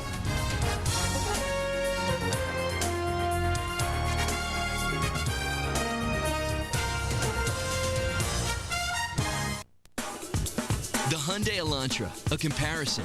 More standard features than a Honda Civic LX, like front side impact airbags. All for over $2,400 less than the Civic LX. And only the Elantra is protected by America's best warranty. 10 years, 100,000 miles. Looks like we have a winner. Test drive the Hyundai Elantra, nicely equipped for just $12,324 at your Hyundai dealer. Hurry in and get $1,500 cash back or 0% APR through March 31st. Raymour & Flanagan's 50-store buying power means you save. Look for these Power Buy tags everywhere, and you will find savings like this 4-piece Italian leather group with sofa, love seat, chair, and ottoman, a Power Buy at $18.88. A dual reclining sofa with soft, durable fabric, a Power Buy at $5.99. A 4-piece queen-size bedroom, bed, dresser, mirror, and nightstand, a Power Buy at $11.99. Pay nothing for 1 full year with delivery in 3 days or less. Power Buys like these are everywhere now at Raymour & Flanagan till 9 p.m. Monday. Join me at Takeo Post University for the 2003 Waterbury Forum event, War on Cancer, Winning in Connecticut, sponsored by the Harold Lever Regional Cancer Center and News Channel 8.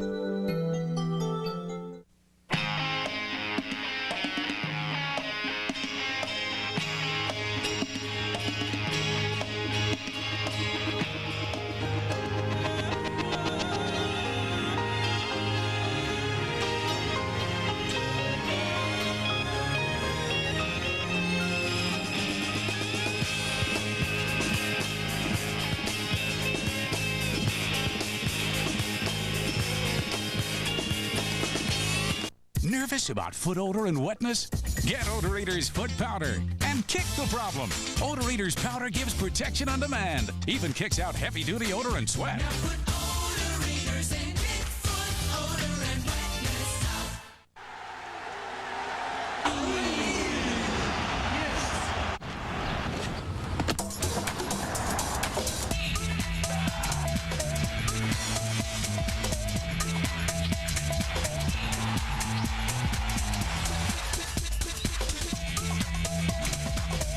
The Saab 9.3 Sports Sedan just received a 5-star rating for collision safety performance from the European New Car Assessment Program. Oh, you're from the law offices of Marquis Salamone and Morelli. This is a Nightline Special Edition. On this 7th day of war, the picture remains cloudy. An explosion rocks a Baghdad market. Coalition forces did not target a marketplace. And in the south, so-called liberated Iraqis remain loyal to Saddam.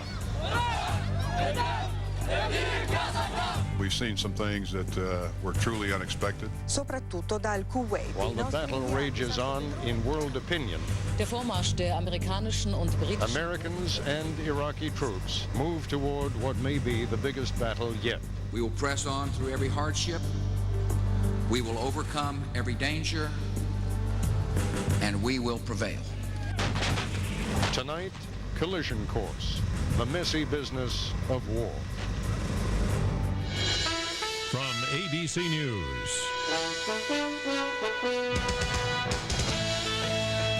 This is a Nightline Special Edition. Reporting with the U.S. Army 3rd Infantry Division in Iraq, Ted Koppel. Late Wednesday, U.S. aircraft with downward-looking radar spotted a convoy of what were thought to be several hundred Iraqi vehicles heading south from Baghdad. Analysts have since reduced that estimate to around 100 vehicles. Many of those were destroyed overnight. That's what we woke up to this Thursday morning.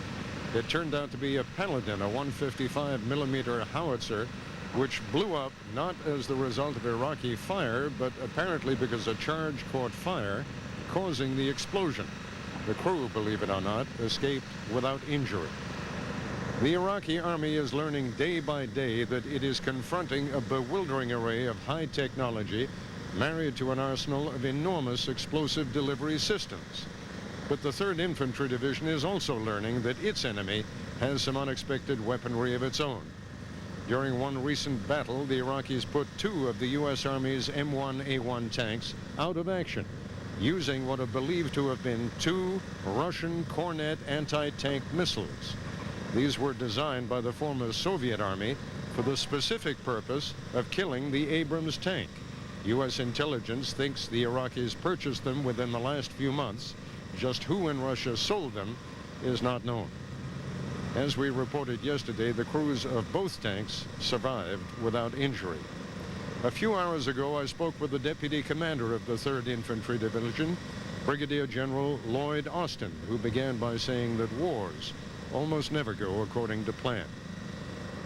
I think even you have been surprised by the number, the intensity, and the savagery in some case of the Iraqi assault against. I don't think you were expecting them to come after your forces. In some cases, we've seen some things that were truly unexpected, but we clearly understand that whenever war is serious business, and even though you plan for things to be one way, once you enter the fray, you try to stay on track with your plan, but you fight the enemy. So what we've seen thus far in many cases is some extreme activities by Ba'athist Party militia that have forced the Shias in several areas to fight against their will or to resist against their will. Some of the things that these folks have done are just savage. We begin by turning to my colleague Chris Bury in Washington for a roundup of all the other stories of the day. Ted, on day 7, American officials from the president on down insist the U.S. military is making good progress. But as we look at the big picture tonight, it is also clear the Iraqi forces are putting up fierce fights in many areas. And with growing numbers of civilian casualties, it is not at all certain which side is winning the battle for hearts and minds. On the war plan, a White House spokesman had said the president would announce today that the United States was ahead of schedule. But when Mr. Bush addressed cheering troops in Tampa, he cautioned that this war is far from over, even as he cited Allied progress so far. We have moved over 200 miles to the north toward Iraq's capital in the last 3 days.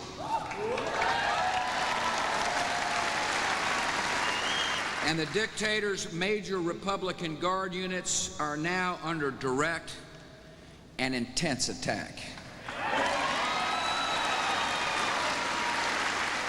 But in the south, blinding sandstorms, rain, and more intense fighting have apparently slowed Allied troops. Around Nasiriyah, U.S. Marines skirmished with Iraqi forces for the 4th straight day. In Basra, Saddam's forces crushed a small uprising, according to opposition leaders. But the port city of Qasr is held by U.S. and British troops, who now say humanitarian aid is flowing for the first time. In the battle for Baghdad, a major controversy over civilian casualties. Reports say at least 15 died after cruise missiles destroyed a residential area. At the Pentagon, officials deny targeting that neighborhood known as the Sha'ab district. Sir, we know for a fact that something landed in the Sha'ab district, but we don't know for a fact whether it was U.S. or Iraqi. We do know that we did not target anything in the vicinity of the Sha'ab district. Meanwhile, Iraq's Republican Guard is on the move. A column of about 1,000 vehicles, including tanks, is reportedly streaming south from Baghdad. They are headed for a possible confrontation with thousands of U.S. Army troops. And tonight, U.S. Central Command in Doha, Qatar says the Iraqi troops may just be repositioning. And finally, American forces have now opened up a northern front. About 1,000 U.S. airborne forces seized a key airbase in Kurdish-held northern Iraq. Ted? Further civilian casualties in Baghdad create further complications as the 3rd Infantry Division moves north toward Iraq's capital city. The BBC's Raghi Omar reports on what happened in the civilian neighborhood of Al-Shah. The war came to the Al-Sha'ab neighborhood today, and it left death and chaos in its wake. In the midst of the carnage, people were separated, women wondering where their families were. This densely populated area transformed into a wasteland by what one eyewitness described as at least one massive explosion. All this in a poor, ordinary area which must have thought it would escape the worst of this war. That illusion was shattered this morning.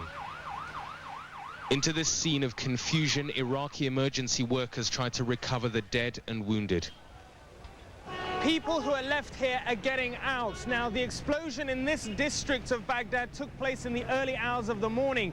What's impossible to say now is what could possibly have been a military target in such a populated area. By late morning, the district was transformed into an almost apocalyptic scene. Ferocious sandstorms enveloping the city in a blood-red haze. It was as though the day was turned into perpetual dusk by the fine choking sand.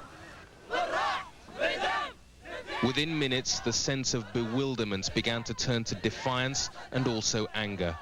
What is a tragedy for the people of Al-Sha'ab is a public relations disaster for London and Washington. We're just trying to make a living in our shops, this man told me.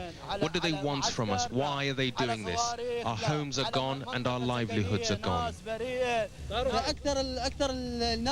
This man said that as soon as the missile hit, the shrapnel was spread all over the area, all the windows smashed and the walls having disappeared. Many of today's injured civilians from the Al-Sha'ab district are being treated in hospital.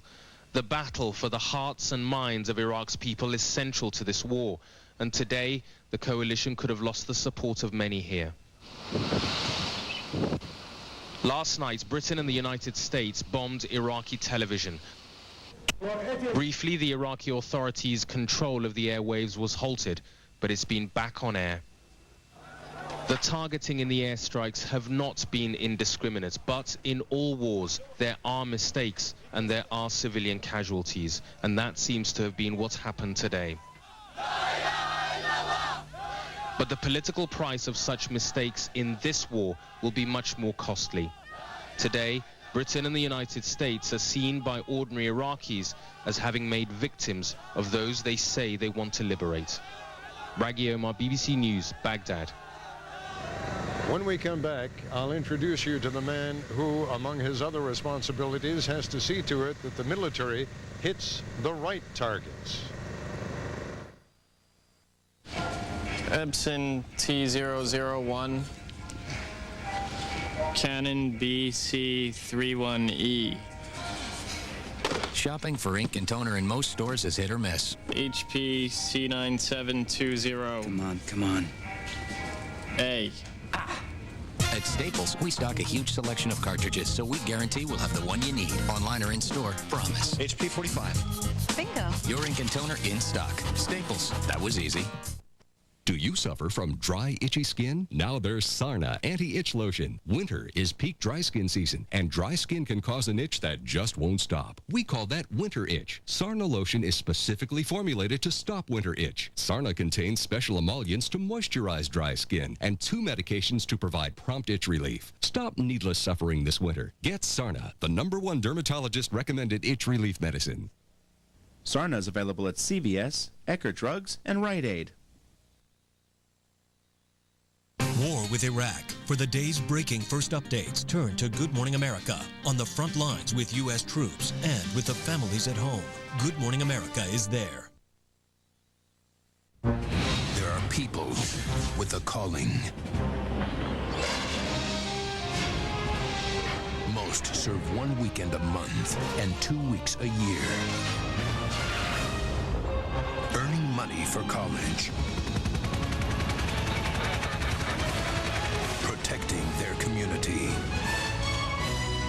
In the Army National Guard, you can. Close friends, far-off places. Your Chevy dealers are making it easy to break out and enjoy both. Get the vehicle you want and make your money count. With $2,000 cash back on 2003 Chevy Impala. Plus, GM owners get an additional $1,000 GM loyalty cash for a total of $3,000 cash back. Spring is the time to break out and make your money count. Chevy drives Connecticut.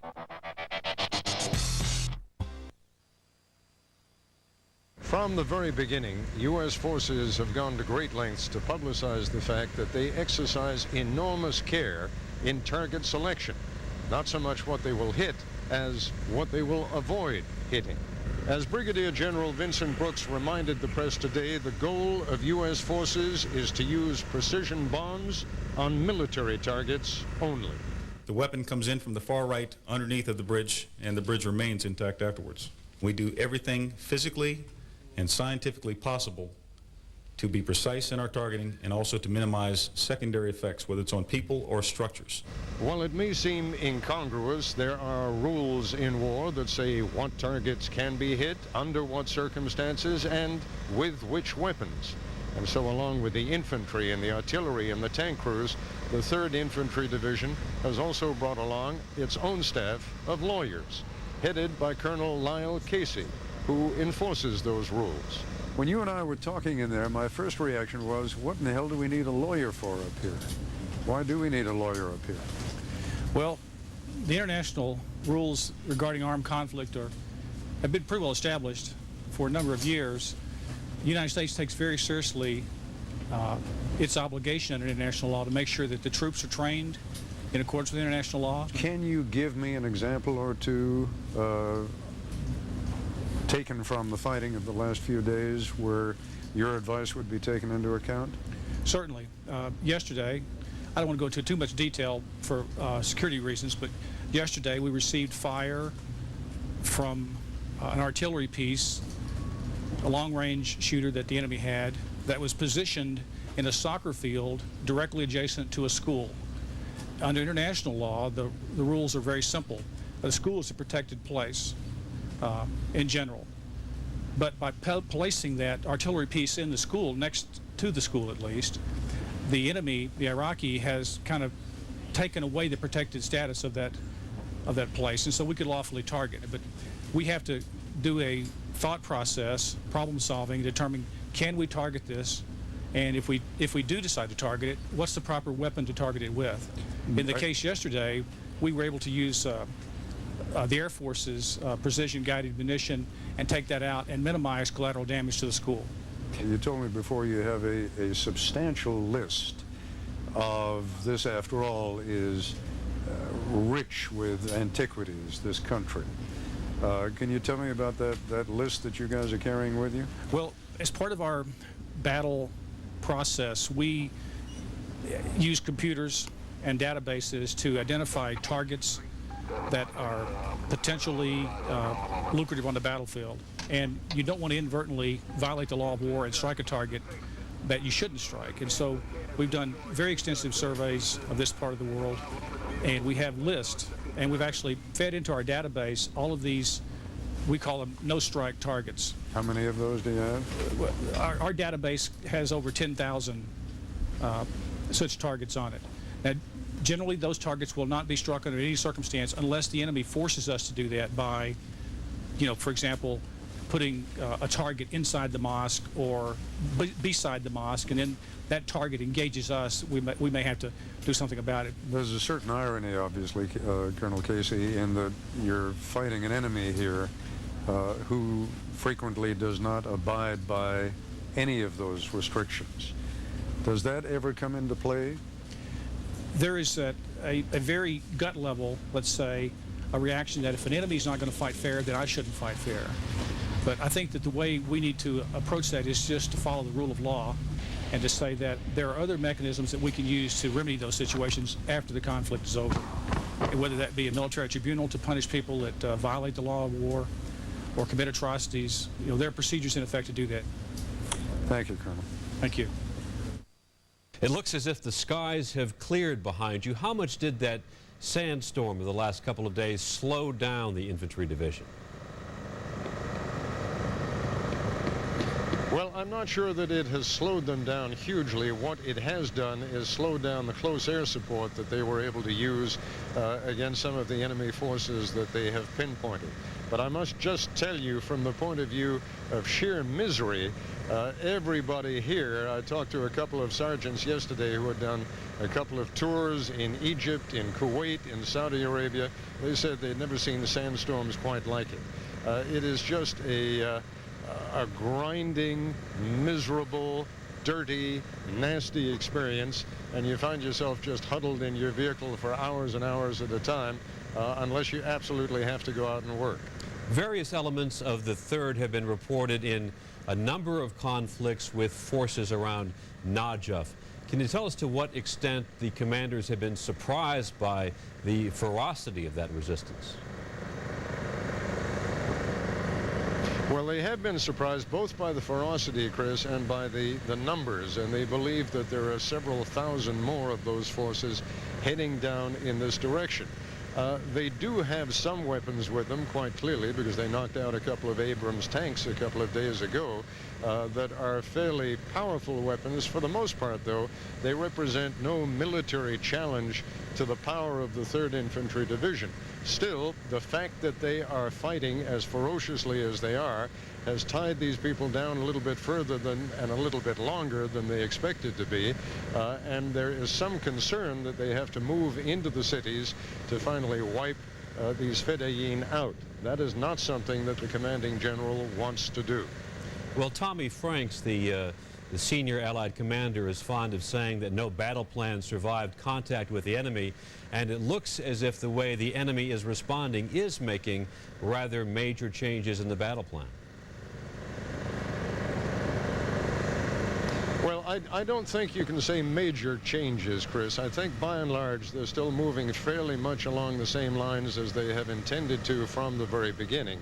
What may be a little bit of a surprise is that elements of the various Republican Guard divisions are moving out from Baghdad, heading south toward them. And frankly, I think that is something that the 3rd Infantry Division would welcome. They like nothing better than to get these main force units out into the open, where close air support and even B-1 bombers can go after them. All right, Ted Koppel again with the 3rd Infantry Division, and we'll be hearing more from Ted later in the broadcast. When we come back, are the coalition forces being greeted with relief or hostility? That's me with his whole family.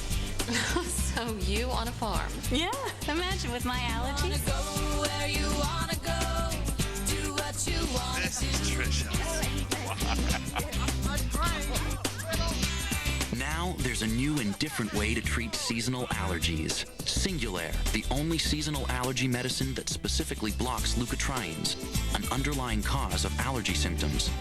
It's a once-a-day tablet that helps relieve a broad range of symptoms for a full 24 hours. Yeah. Side effects are generally mild and vary by age and may include headache, ear infection, sore throat, and upper respiratory infection. Ask your doctor about Singulair. Oh Morning. Good morning. Ready to go for a tractor ride?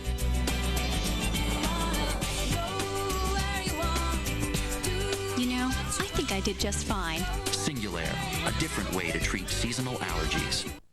Realtors help you buy and sell real estate, but helping build communities is what they do best. Like Gil Gillenwater from Arizona. Gil organizes volunteers to help build children's shelters in Mexico. Every child, no matter where they're born, deserves the basic needs of the human condition. Across the country, realtors are making their communities a better place to live. That includes Charlie Oppler, who volunteers as a basketball coach. Realtors adhere to a code of ethics. It's these values that help them live up to an even higher standard. Tonight we have Ashton Kutcher, Pat O'Brien, and Cypress Hill. Wow, that actually sounds like a real show. Thanks, Slash. You're welcome. Jimmy Kimmel Live, coming up on ABC. For the second time in a week, News Channel 8 is first to report live a major breaking story. News Channel 8's Ken Pierce has been following it from the very beginning. He is live now outside the courthouse. Mayor Joseph Gannon guilty on federal corruption charges. We now have a verdict in a child sex case. Now former Mayor Philip Giordano guilty on child sex charges. We want to go back live outside the courthouse. Guilty on 17 of the charges. For the big stories, turn to News Channel 8 first for coverage you can count on. Before you hit the road, check in with News Channel 8's Traffic Cam at WTNH.com. Sponsored by your tri-state quality Ford dealers of Southern Connecticut. When news breaks, severe weather threatens, or the highway shuts down, News Channel 8's eNews Now email can keep you better informed. Sign up at WTNH.com and get essential news, weather, and traffic information at your home or office. eNews Now from News Channel 8. Coverage you can count on.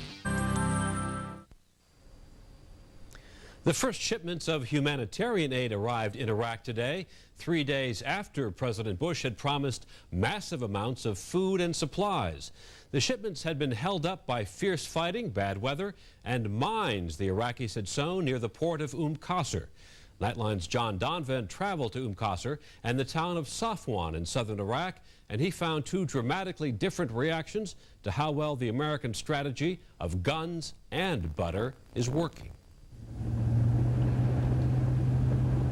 If all we Americans really ask in return when giving humanitarian aid is just a little thanks, a little thumbs up of gratitude, then the road leading into the Iraqi city of Qasr was the place to be today.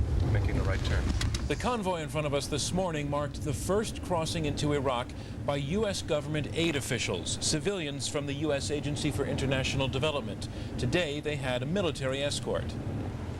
And while the few people we spotted along the road probably didn't know that these people were here to help head off or minimize a humanitarian disaster. You want some? Okay.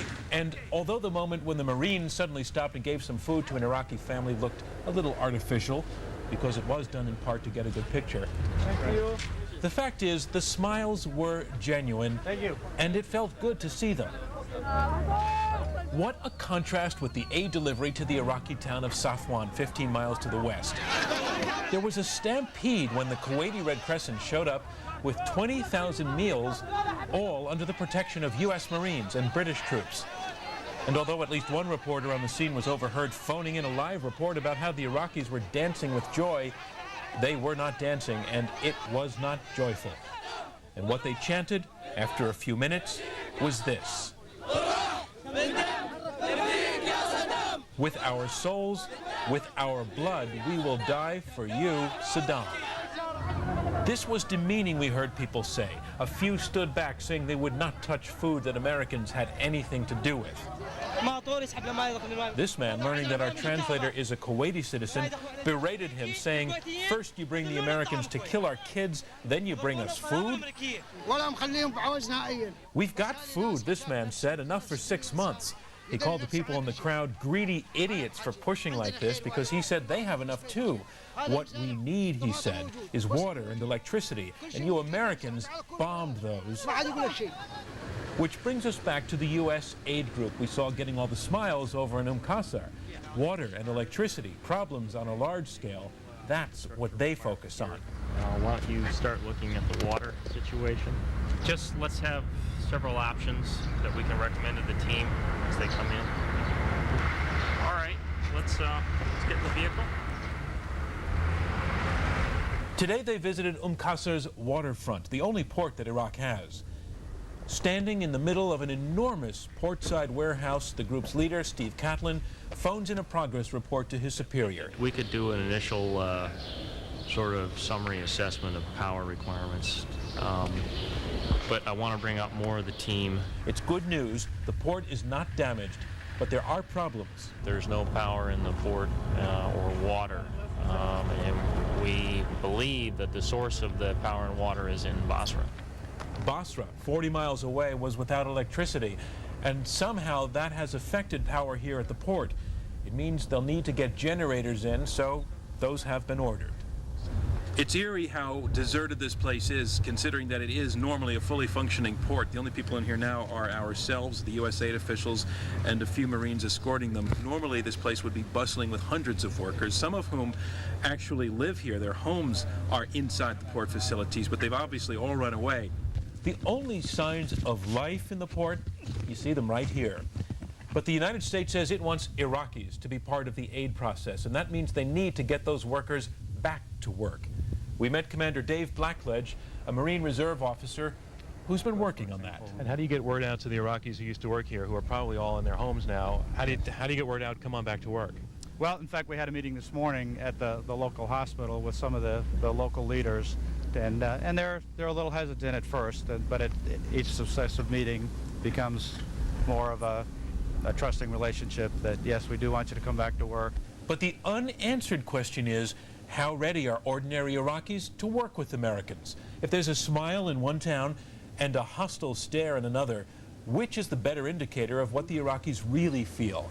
Never an easy question in Iraq, for a simple reason: 24 years of this man. One of the key officials we talked to this morning still had a picture of Saddam in his office. Really? He said, as much as I want to take that down, until I know he's gone and it's safe, that picture's going to stay up.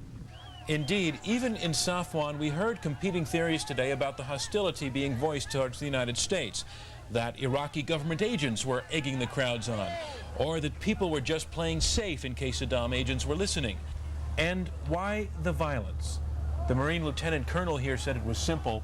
Some of these people are just thugs. Well, anytime you have a breakdown in structure, you will have some small groups that will take charge, and generally it's the most powerful. A lot of them were chanting chants in support of Saddam. Did that surprise you? No, it didn't surprise me. I think anytime you put cameras in front of some of them are egged on to Saddam, but Saddam won't be here much longer. Still, being here, you do not get the feeling, as Americans might expect, that getting rid of Saddam automatically makes Americans the heroes in Iraqi eyes. Many people seem truly hostile, others undecided. As one young man in Safwan said today, if the U.S. just wants to occupy us, we are against this war. But if it wants to rebuild Iraq with the best intentions for the Iraqi people, then we are all for it. I'm John Donvan for Nightline, near the Iraqi border. When we return, watching the war from around the world. Good morning.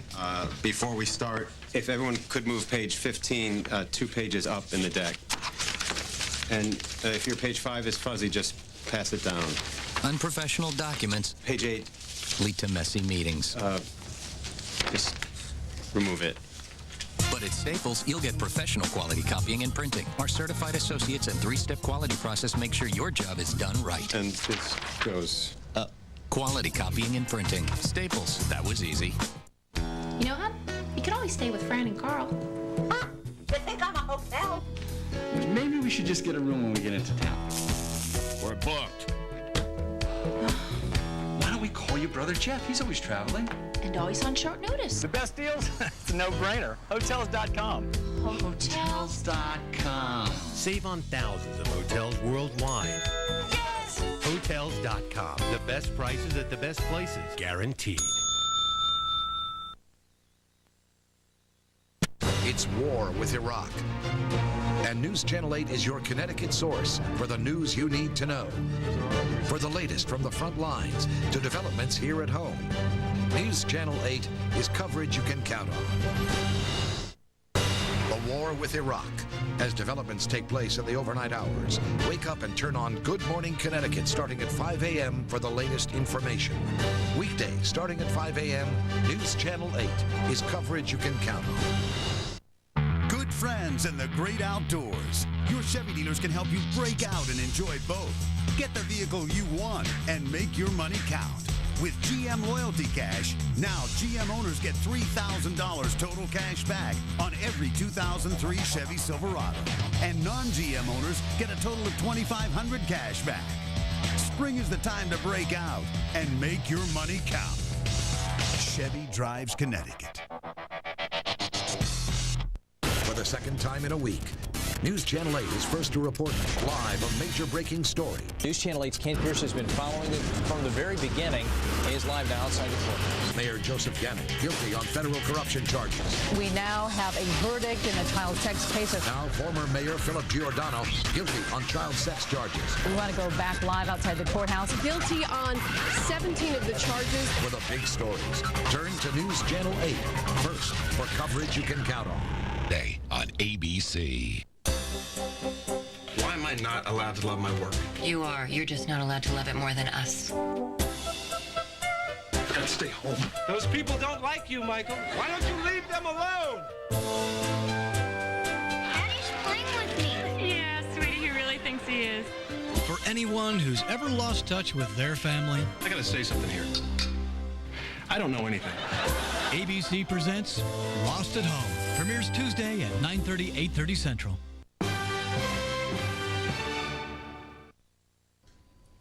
By now we know that this is the most widely covered war in history.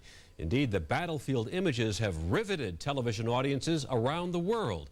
But as that old cliche goes, what you see depends on where you sit. ABC News correspondent Bob Brown looks at how the war in Iraq is seen through so many different lenses.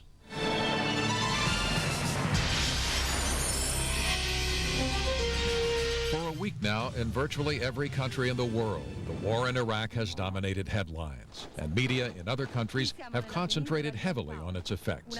Reporting today on civilian deaths after explosions in this Baghdad marketplace. French TV called it a blunder. The American answer, that the source of the explosion could have been American or Iraqi, was not at all satisfactory, said this French correspondent. The Arab network Al Jazeera's report ended by saying, "It seems the beast of war is still craving for more." Italian television also reported on the arrival of humanitarian aid in southern Iraq. The reporter led with a young boy chanting, "Bush, listen, everything we do is for Saddam Hussein." If those reports emphasize differently in language and tone what American audiences expect to see and hear, they reflect how the war has been reported worldwide this week, in many cases with the same images, but not with the same analysis. In China, a country whose modern political history was formed under Mao Zedong by a peasant guerrilla army defeating a better-equipped force, TV military analyst Zhang Jianping sees the Iraq War from a similar viewpoint. Advanced weapons may not create victory, Chinese analysts were quoted as saying. The most important factor in warfare are the people and their military thinking. In fact, one of Mao Zedong's most famous quotes from 1938 is this: "Weapons are an important factor in war, but not the decisive factor. It is people that are decisive." So if you filter it through the eyes of different cultures, this is not one war, but many, where the same sets of facts are interpreted in different ways, influenced by race, experience, education, and history. In Indonesia, the largest Muslim nation in the world, a media owner told us viewers prefer Al Jazeera to Western media. As they did today with scenes from this Baghdad marketplace, Arabic broadcasts consistently lead with reports of civilian casualties for an audience that mistrusts the priorities of American media accounts. Endi Bayuni is the deputy chief editor of the Jakarta Post. Well, I have to distinguish between the American media and the rest of the world, the European media, for example. Unfortunately, I have to say again that the American media, they seem to have lost objectivity in their coverage of the war, that this is mixed up with propaganda, with the American national interest. University of Maryland historian Susan Moeller says the same feelings exist in other Muslim countries. If you are sitting in Pakistan, for example, and you're seeing images from CNN or some of the Western news agencies, and you're seeing the exact same images from Al Jazeera, those images are going to be seen as more honest and more accurate. Photos like this have been seen around the world, and in the newspaper Al-Quds Al-Arabi, the caption began conventionally: Iraqi civilians in the hands of U.S. Marines. But it continued, maybe the Pentagon will declare that they are thousands of officers who have surrendered. Such isolated incidents and images can be made into contentious symbols of the war. Did Iraqi peasants actually shoot down an American helicopter? Abu Dhabi Television and Al Jazeera broadcast footage and interviews supplied by Iraqi television purporting to confirm that. This reporter from China's news agency accepted the interview as fact. People know the Iraqi people are more united than before. For example, the farmers shot down 2 helicopters. But U.S. Commander Tommy Franks said although a helicopter was lost, he could assure reporters it wasn't taken down by farmers. In Argentina, where the media generally are strongly against the war, we found one television reporter, Andres Repetto, who said his countrymen like to see their reports from all points of view. The people in Argentina like to see all the things. The American coverage, the European coverage, the Arab coverage, but the most important, the truth. But the question, filtered through so many cultures, through so many different captions of the same picture, is how do you know the truth when you see it? Bob Brown, ABC News, New York. When we come back, the battlefield in Iraq grows more complicated by the day. Michelle Kwan, Sarah Hughes, and Sasha Cohen have a chance for a 1-2-3 sweep. The World Figure Skating Championships, Thursday night and Saturday night on ABC.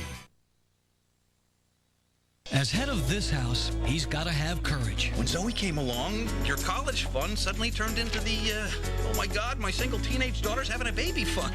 He's got to have compassion. To them, a cry and a poop is like dinner and a movie. And he's got to have a sense of humor. If you'd have been there, and could distinguish between form and color, you would have peed. Introducing a feel-good comedy that feels a little funny. Close your robe. Regular Joe premieres ABC Friday, 9:30, 8:30 Central after 8 Simple Rules. You have 30 seconds before you die. We have to do this. Don't burn out on me. We'll catch this guy. Best action. Best suspense. Best spy. Best score. You've got to watch ABC this Sunday. New Alias, new Dragnet, all starting 9/8 Central this Sunday on ABC. It's been another day of confusing reports from the battlefronts in Iraq, and to help sort things out, we're joined by ABC News military consultant Tony Cordesman and by former General William Nash. He commanded American forces in Bosnia and also during Operation Desert Storm. Now he's at the Council on Foreign Relations, and he's an ABC News consultant. Gentlemen, let's start with the map. And Tony, beginning with the north, we've heard a report now that about 1,000 airborne troops have dropped into northern Iraq. What are they going to be up to? Chris, the 173rd Airborne is in this area here. They'll keep the Kurds separate from the Turks. They have the opportunity of protecting the oil fields around Kirkuk, and they can keep the Iraqi forces from getting into the Kurdish area.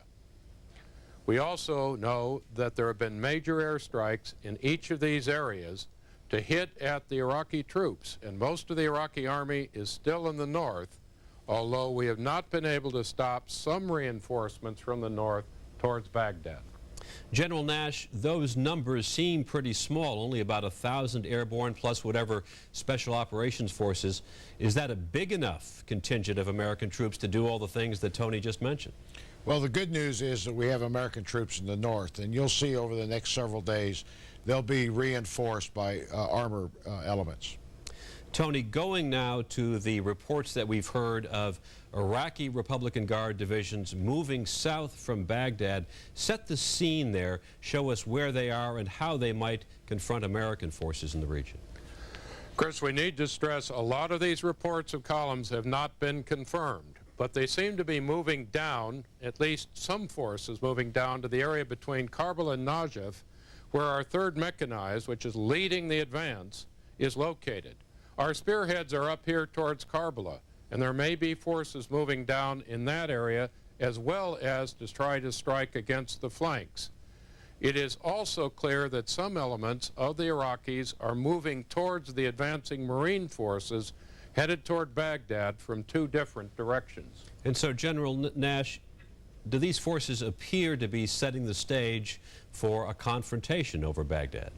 Well, if the reports are true, Chris, then there will be an opportunity for U.S. forces to attack a sizable number of the Republican Guards, and I would see a big fight in the next day or so.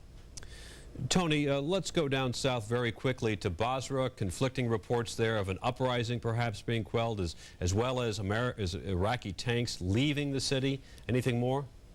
We do know from the British that if there was an uprising, it no longer is taking place. The British forces are going to have to fight their way into Basra.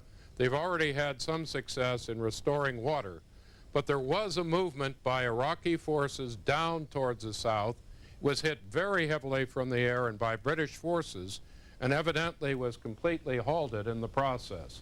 Gentlemen, if there's one thing that our viewers should look for over the next day or so, I wonder if you could share your thoughts on what it might be, beginning with you, General Nash. Well, I would focus on Baghdad and the closure of the Army and Marine forces into that area, as well as the introduction of new forces to complete an encirclement of Baghdad. And Tony, if there's one thing that we ought to keep an eye out for over the next day or so? I think General Nash is right. This advance by the Marine Corps toward Baghdad is probably going to move and catch up with the advance of the 3rd Mechanized Division.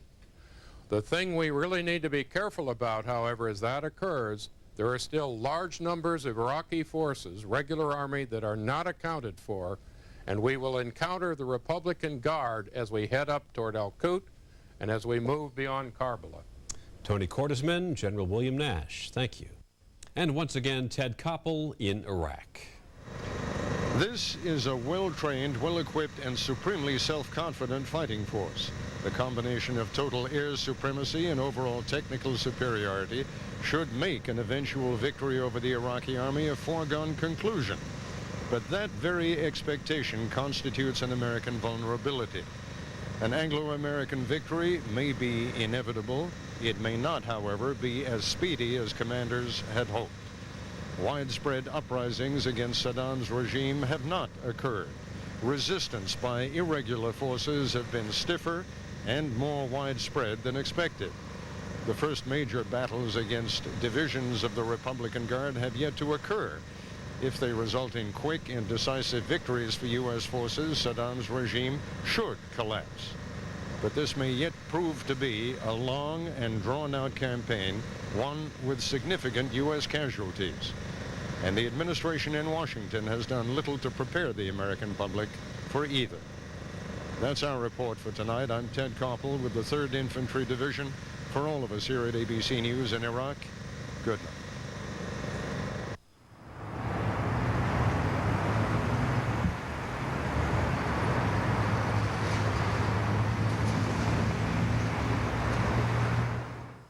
This is ABC. Tuesday, April 8th. The wait is over. Blue returns with a bang. Come on!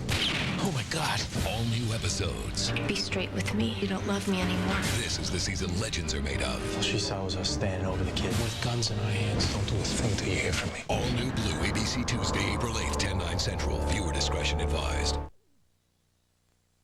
Imagine what it feels like to be a hero every day.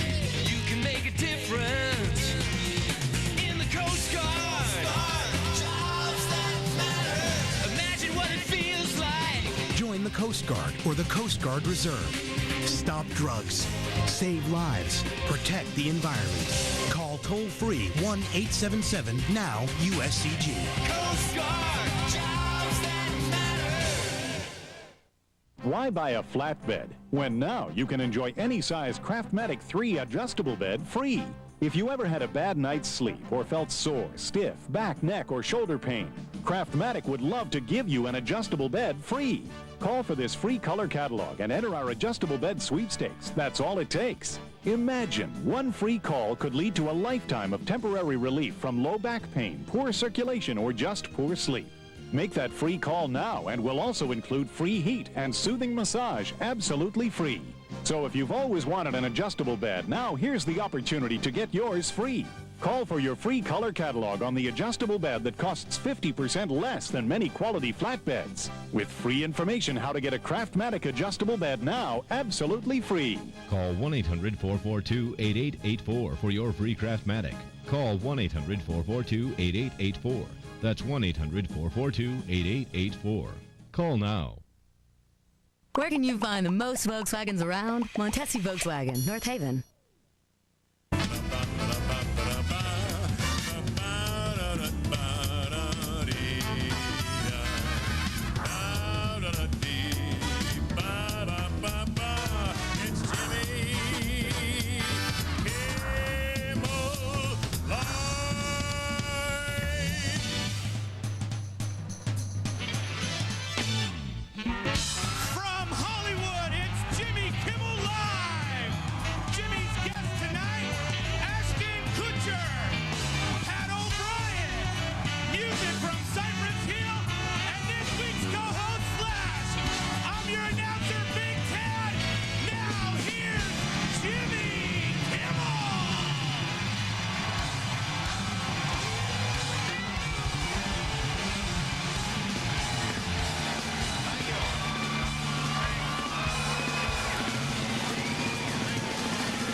Good times are, thank you. It's a good spring break group here tonight. You ever go on a trip for, did we ever go on a trip for spring break? Did we? I never went on like a spring break trip of any kind. I really didn't even know about them till I was like 28. Unfortunately. Yeah. How you doing, Tad? Tad is our announcer tonight. I'm nervous. You were nervous, I know that. But you've had a lot of experience. We've been together how many years, Tad? Almost 8 years. 8 years now. And where did I find you? You found me as an intern at K-Rock. And now, Tad, 8 years later, is an intern here at this show. You've come a long way, my friend. Long way. You really have. Actually, Tad's a PA, and we've had some good time. We have something very special planned with Tad for later in the program. So yes, sir. Look forward to that. You know, the post office made an announcement today. Really? And they don't do that much. They told Americans, do not send pornography or pork to our troops in the Middle East. It's terrible. Apparently, because of religious reasons, they don't eat pork or touch themselves in those countries. Right. Which I think explains a lot, really. Yeah. I can live without masturbating, but bacon, no way. Pork. Tad, they cut away to you because you're fat. I know.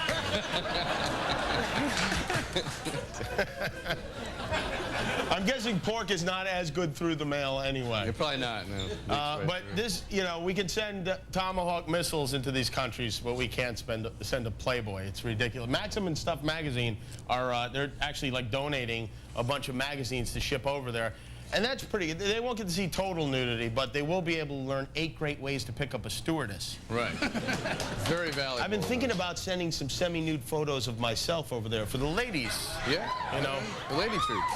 I love that. When our armed forces are overseas, some people here in the United States get a little restless. You know, they get in a fighting mood, but there's nobody here to fight. So one guy has taken it upon himself to start a website, boycott Hollywood something or other, and he's published a list of Hollywood stars who he believes we should not support, we should not see their work anymore because they're anti-war. And here are some of the names of these people. George Clooney, Julia Roberts, Sean Penn, Alec Baldwin, Robert Redford, Harrison Ford, Kevin Spacey. The list, it's ridiculous. If you actually boycotted all of these people, there would only be one movie left to see this weekend. And that movie, where is that movie? I don't know where the hell that movie is. I don't know. Oh, here it is. Boat Trip. You want to spend your Saturday night seeing Boat Trip? Not really, no. I didn't think so. I love America too, but not that much. Terrorists should really strike Cuba Gooding Jr.'s agent. Remember when he won an Academy Award 2 years ago? I remember that. Now he's on a boat with one of the Playmates from 1993. All right, tonight's a big night for ABC, the premiere of a brand new season of The Bachelor. And let me tell you, even with the war going on, nothing quite matches the excitement of the third version of something that didn't work out and no one actually got married on in the first place. Does it? No, not at all. Here's a clip from the brand new Bachelor. It's very exciting. I mean, you get an opportunity to do something like this. It's very special. And it's something I'm taking very seriously. Yeah. Sizzling Wednesday at its finest. Yeah. I think this one is going to be even better than the other 2 good-looking guys who looked just like him and had exactly the same personality he does. Yeah. It's a big deal, this Bachelor, you know, for ABC. You'd think we'd be able to get him on the show, being that we're on the same network and all. We actually did have him booked for last night, but CBS called and asked him to be on their show, so naturally, on Monday, he canceled. Right.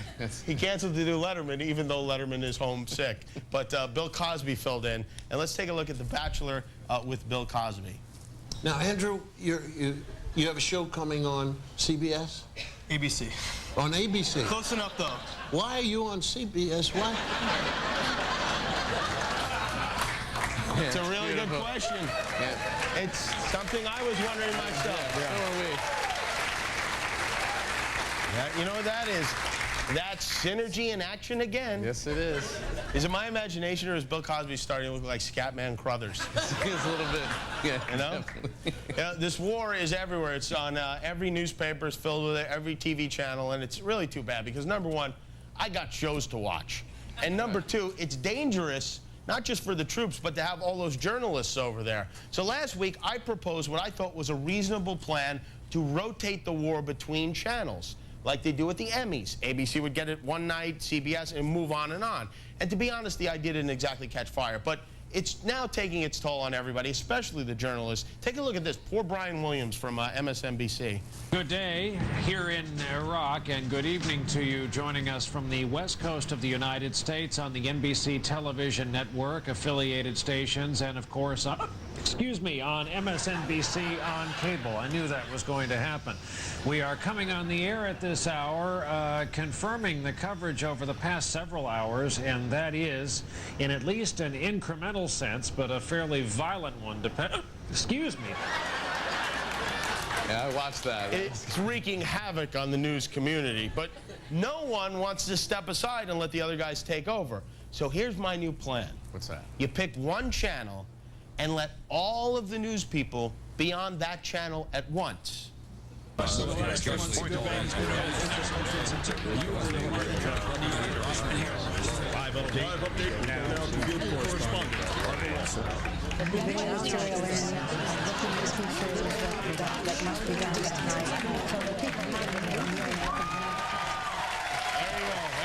happy. Yeah, that'll work out good. All right. Not only is my co-host this week one of the great rock guitarists of all time, he is also one of the most prolific smokers I have ever seen.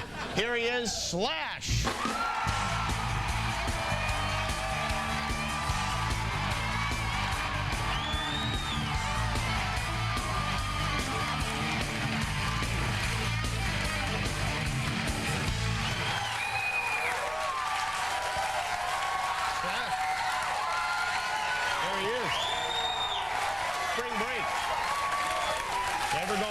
You ever go on a spring break trip of any kind? No. You know what I think it is? I think spring break is for people that actually go to college, whereas to me it was all spring break, so there's nothing to take a break from, really. Right. I don't know, for us, we'd just be on the road and all of a sudden it'd be spring break time. We'd be, oh, this is going to be fun. Yeah, your whole life. Your whole life has been a Girls Gone Wild video, right? hasn't it? Yeah, for the most part. Yeah. We have something big tonight planned, right? What do we have later? Let's see, the original bass player for Guns N' Roses, Matt McKagan, or Matt McKagan, Duff McKagan, sorry. Right. He's here, and Matt who came into Guns N' Roses a little bit later. We started a band a little while ago, and then we got a guitar player, Dave Kushner, and he's playing with us. And so we have this killer band. We've been auditioning singers. And so we've been jamming and doing all this stuff, but we're friends with the guys from Cypress Hill, Sendog and Be Real. So we're British soldiers now, it seems, confirmed dead. There certainly will be some angry response to that. Also, we expect to hear about 2 British humanitarian workers who have been held as well. Some of the Iraqis claiming that they are soldiers, but also updates on the progress of some of the battles in some of those southern cities. That's all coming up. Take a quick break. Continuing coverage.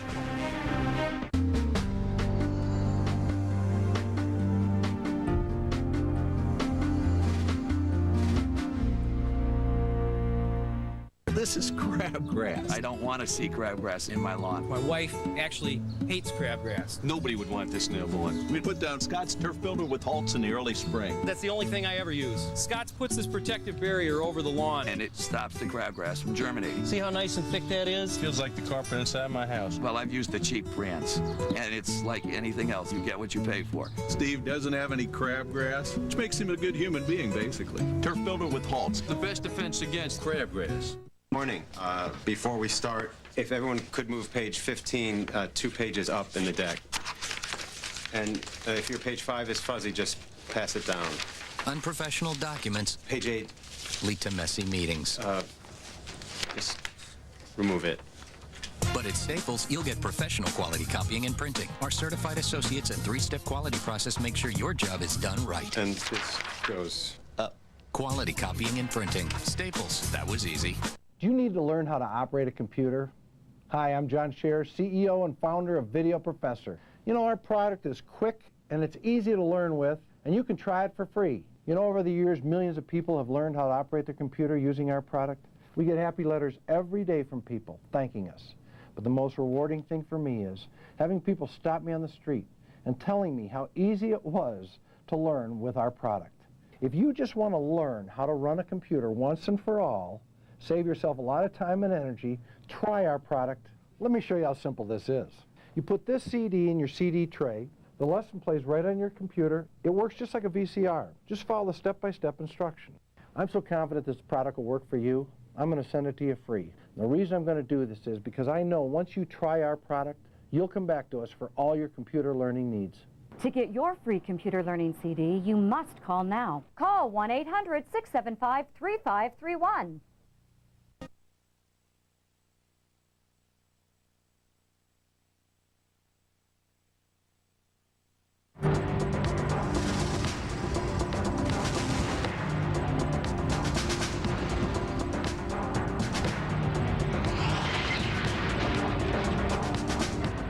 Watching MSNBC's continuing coverage of Operation Iraqi Freedom. I'm Dan Abrams. It's 10 a.m. in Baghdad. And shock and awe, as they're calling it, could resume at any moment. The ground war in the Iraqi capital, not far off. This is a live look at Central Command headquarters in Doha, Qatar. British military officials are going to be holding a press briefing there at any moment. We're expecting it to happen literally within the next 2 minutes, and we will take that live when it happens. But first, a look at the latest headlines. Intense smoke on Baghdad's horizon. Bombing resumed after daybreak in Iraq's capital city. More than 30 explosions heard overnight after blasts Wednesday killed at least 15 Iraqi civilians. Pentagon officials insist the coalition did not target any civilians. Coalition troops attempting to open a second front against Saddam Hussein. 1,000 paratroopers from the 173rd Airborne have now taken over an airfield in the northern city of Basur. Coalition forces will use the airbase to transport troops and heavy equipment in the region. British Prime Minister Tony Blair will head to New York after a meeting at Camp David with President Bush. Blair expressing outrage at Arab television for airing footage of what appeared to be dead and captured British soldiers. The Prime Minister will meet with UN Secretary General Kofi Annan Thursday afternoon. He insists the UN must play a central role in post-war Iraq. To remind you, we bring you the latest headlines every 15 minutes, right here on MSNBC. As U.S. forces encounter their stiffest resistance yet inside Iraq, MSNBC is covering the story with reports from the front lines.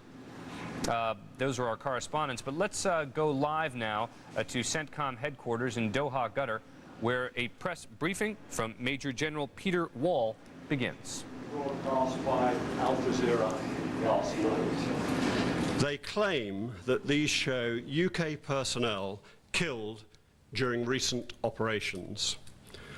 Quite apart from the obvious distress that such pictures could cause friends and families of the personnel concerned, such disgraceful behaviour is a flagrant breach of the Geneva Convention.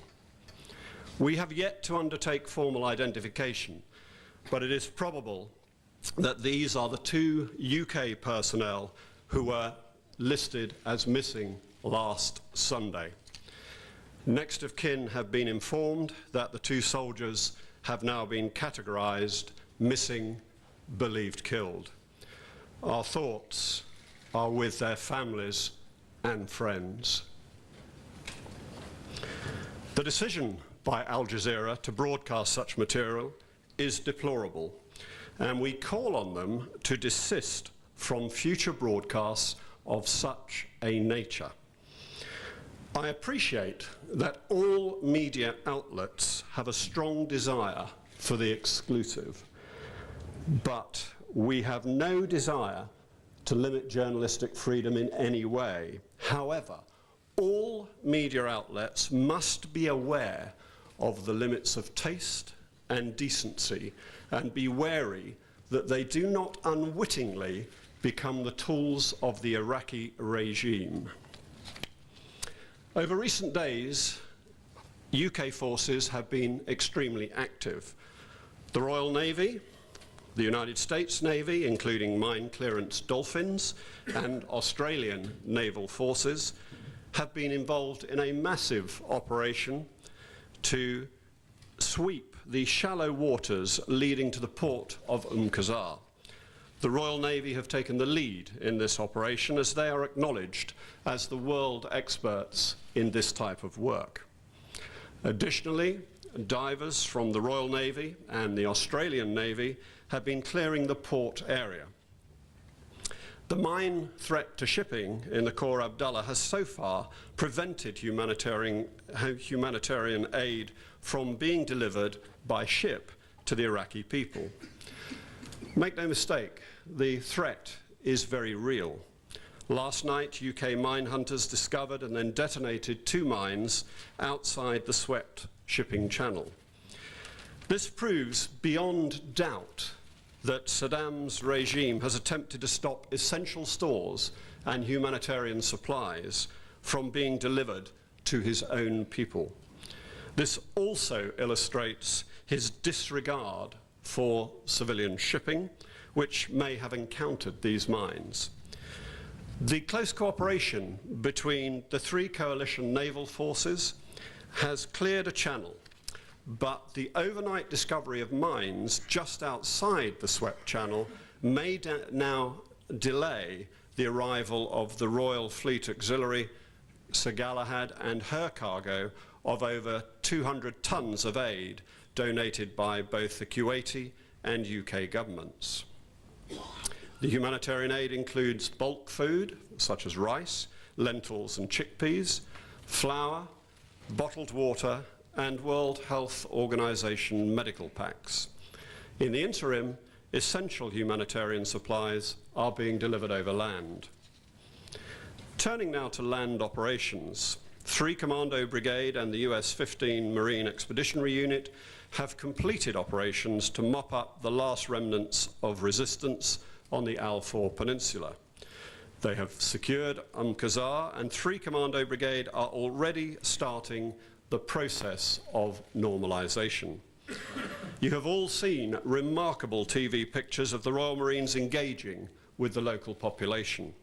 After decades of repression from Saddam's regime, it is a testament to the professionalism of our forces that the Iraqi people are getting their first taste of freedom. Life is already moving on. There are already children being born who will never have to suffer under this regime.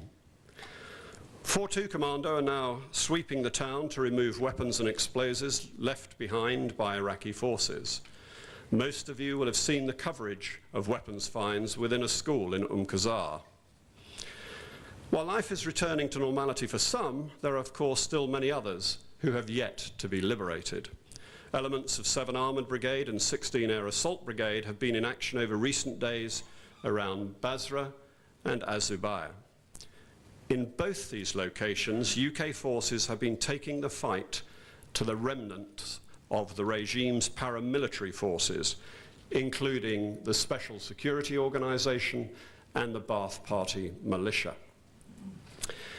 When we put together the force package for this operation, we knew we would have to deal with regime paramilitaries. Our force was therefore designed with this in mind. The UK have developed highly effective and experienced infantry and Royal Marines who are expert in this type of operation. The regime paramilitaries are beginning to realise the level of our expertise. In Az-Zubayr, members of one division took swift and crucial action in the early hours of 26th of March against these forces, killing around 20 personnel, and in a separate action, they captured a senior Ba'ath Party paramilitary official. There is still regime paramilitary activity in this town, but at a much reduced level. UK forces are dealing with the remnants of it on an opportunity basis. In Basra, we've come up against some stiff opposition from a mixture of regime paramilitaries and the remnants of the Iraqi Army's 51st Division, who we believe have been coerced by the regime to reoccupy their equipment. On Tuesday, one UK armoured division using AS-90 self-propelled guns and destroyed 11 firing positions for heavy mortars, D-30 artillery and some T-55 tanks, and they were on the outskirts of the city. Later that day, a column of around 20 armoured vehicles left Basra in an attempt to engage UK forces. They were destroyed by a combination of AS-90 artillery coalition aircraft, including Tornado GR4 and Harrier GR7, and 3 Commando Brigade using Milan. As darkness fell on Tuesday, UK forces saw the first signs of overt resistance to the regime's grip in Basra. Sporadic small arms fire was reported in one area of the city, and regime paramilitaries started firing mortars and artillery at their own people. UK artillery responded by destroying these regime artillery and mortar positions. The Ba'ath Party command element was also effectively targeted in the early hours of Wednesday morning. Basra was calmer throughout the majority of Wednesday, but again a column of Iraqi tanks and armoured vehicles left Basra heading southwest towards UK forces. Having established that these forces were not trying to surrender, UK forces took swift and decisive action against this threat, destroying a number through a mixture of artillery and coalition air power. The people of Basra are starting to recognise that UK forces will deal decisively and on our terms with the remnants of the regime. Elements of 7 Armoured Brigade and 16 Air Assault Brigade have secured the Ramallah oil fields, and our explosive ordnance disposal teams are continuing the difficult and dangerous task of clearing the munitions and booby traps that the regime has left behind. Coalition and Kuwaiti firefighters are dealing with the wellhead fires in a systematic and effective way. 3 wellhead fires have been extinguished, and they are working on the remaining 6 wellheads that were set ablaze when the regime retreated. These oil fields are critical to the future and the prosperity of Iraq. It's estimated it will cost around $1 billion to get the oil infrastructure to allow the field to yield its capacity of about 1.8 million barrels a day. And we expect that Iraq will be exporting oil within 3 months as part of the Oil for Food programme. Apart from providing close air support to ground operations, the Royal Air Force has been flying around 100 sorties a day. In addition to our offensive sorties, our tankers and our AWACS play a key supporting role in the coalition air effort. Our Tornado GR4s and Harrier GR7s have attacked targets ranging from regime headquarters, ammunition dumps, airfields, integrated air defense system installations, and Iraqi fielded forces. Meanwhile, the RAF Tornado F3s have been providing fighter patrols to protect airfields, land forces, and high-value air assets. The Joint Helicopter Force, including RAF Chinooks and Pumas, Royal Navy Sea Kings and Army Lynx, have been supporting ground and maritime forces throughout the UK area of operations. And the RAF Regiment have been providing airfield security to Allied airfields, providing short-range air defence, and have also deployed into Iraq to protect a forward operating base for helicopter operations.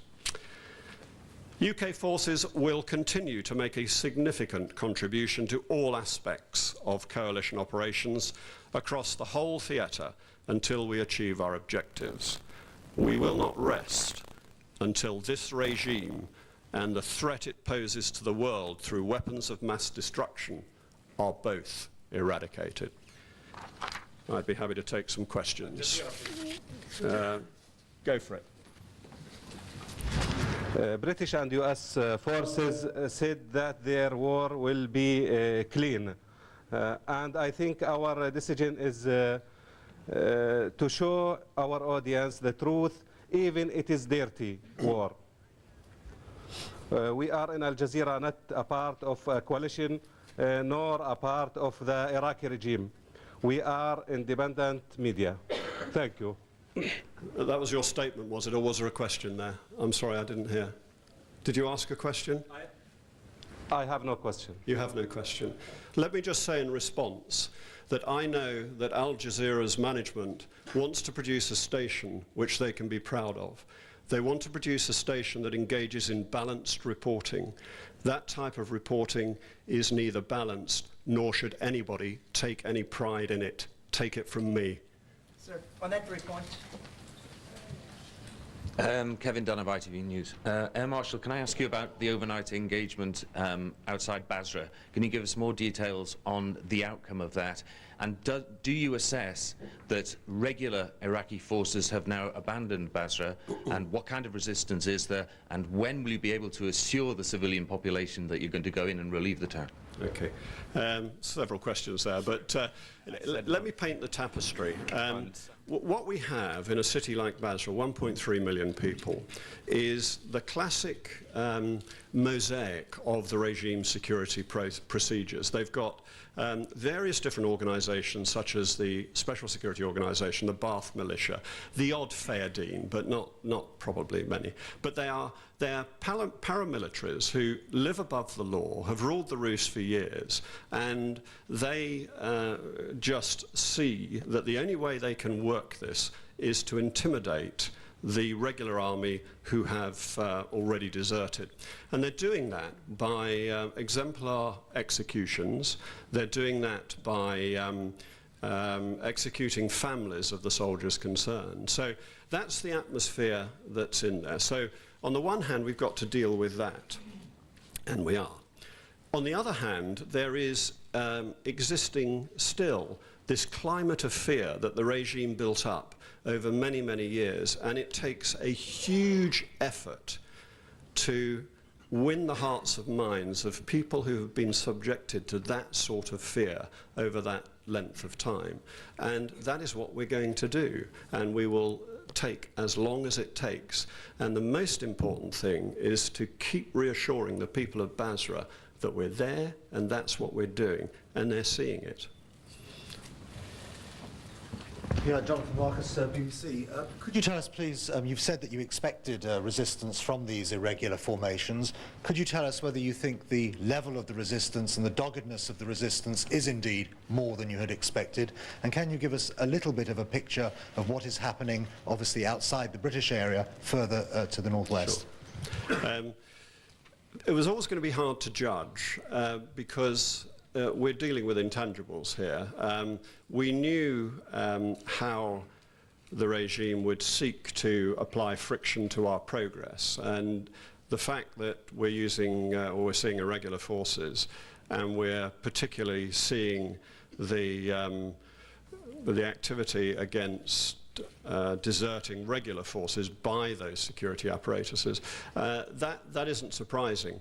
What is always difficult to judge is the degree to which the view of the people, if you like, will or will not triumph over that. It depends on the degree of fear they've been under, as I've said, and I think we'll find in different places that equation is balanced differently. So not really surprised about the way in which these irregular forces are being used, but you know, they are nevertheless dangerous and determined men who need sorting out, and sorting out they will. You wanted something on the bigger picture.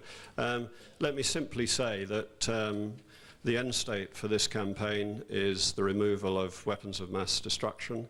In order to do that, we've got to remove the regime. The regime lives in Baghdad, therefore the center of gravity of this campaign is Baghdad. Number of lines of operation to allow us to do that. The conventional line of operation you're seeing plenty of, with the classic use of maneuver using armor, the classic use of air power, and an unconventional line of operation, which is the sort of thing I've been talking about in Basra. And our forces are moving into position to reach that end state. I'm sorry I can't go into huge amounts of detail on that. Over there, please, glasses. McIntyre, Independent. Can I just ask you, Air Marshal Boyd, if you can tell us any more about the small arms fire that you say was fired by some of the civilians in Basra the other night? In other words, what kind of group or grouping it was? And also, just on the picture that Jonathan just asked you about outside the British area, the Iraqi division seem to have been moving south. Can you tell us what you think they're up to and why they're doing it? It's very hard to say with any degree of certainty what the ground truth is of the sort of situation that started off in Basra, but I would guess, and I mean an educated guess based on my knowledge and understanding of these situations, is that probably someone the Ba'ath Party were trying to intimidate wasn't going to be intimidated, and so they shot him. And you know, that's the way of these things. In counterinsurgency warfare, that tends to be the way these things start to get unhinged, because someone develops either the courage or the recklessness occasionally to fight back and say, no, I'm not going to put up with this. And your other question was? The other question was Iraqi divisions moving south overnight, and why they're doing it. And I'm not convinced that there is what you and I would perhaps call a division moving anywhere. I think they're inevitable. It's very fluid. I mean, I describe it as probably the classic ambiguous battle space, but I sense that you know, what we're seeing is people trying to surrender, desert, or whatever, realizing what's going on with the Ba'ath Party and the others who are trying to apply their motivation and trying to avoid them. It's a very difficult and confused situation. Sorry, you're being very patient. Peter Hunt, BBC News.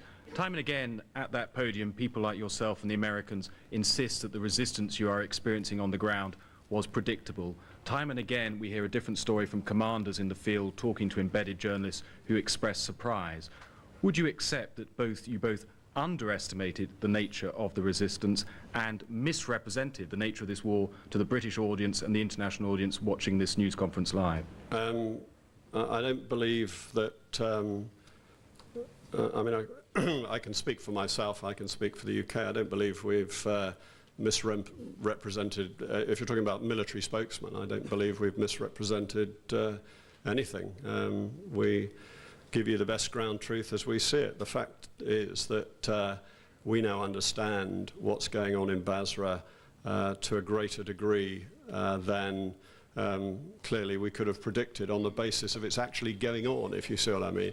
And as I said to a previous question, until you actually see what's happening, it's very difficult to make judgments. I'm interested what you say about what forces are saying to the embeds, because that's not what's coming back to me. Commanders recognise what's going on, so British commanders recognise what's going on and act accordingly. Let's come over here. Yeah, Neil Karlinski with ABC News. We know there's concern in Baghdad that buildings will be booby-trapped to kill large numbers of coalition troops moving through the area. Have you seen any evidence of anything like that in Basra or any of these other places? Well, I've seen it on, classic example is in the oil infrastructure, where many of the wellheads and the control mechanisms were indeed set for demolition, and that's why we've had to be very careful in the way in which we've dealt with it, and we anticipate precisely that anywhere else. This is the way irregular forces operate. But at this point, you haven't. Sorry, I need to move on. Yeah, sorry, yeah, go. Yes, Tom Intier with CNN, Air Marshal. We have been given the indication that this is a rather unorganized group in Basra, but you're telling us today that 2 columns of armor, APCs, tanks, made their way out of Basra to engage UK forces. How would you rate the opposition in Basra at this hour? Don't get me wrong. I mean, picture the scene. These militias, probably the Ba'ath Party militia, go through a neighborhood, round up the existing soldiery, put them in their tanks and say, go that way. And you can tell from the way they're dispossessed operationally that this isn't a fighting formation that really knows its business. That's the way it is. It is disorganized, but there is someone in there trying to organize it. It's totally different from that conventional line of operation that I referred to, where you are actually dealing with forces who can maneuver, forces who have intelligence, forces who have a picture on which to go. So it's very different from that. Sky News. We're in the second week of this now. We're constantly being told in this room that everything's on track, on the timeline. Are you seriously telling us that you're exactly where you want it to be without a single major centre of population under coalition control?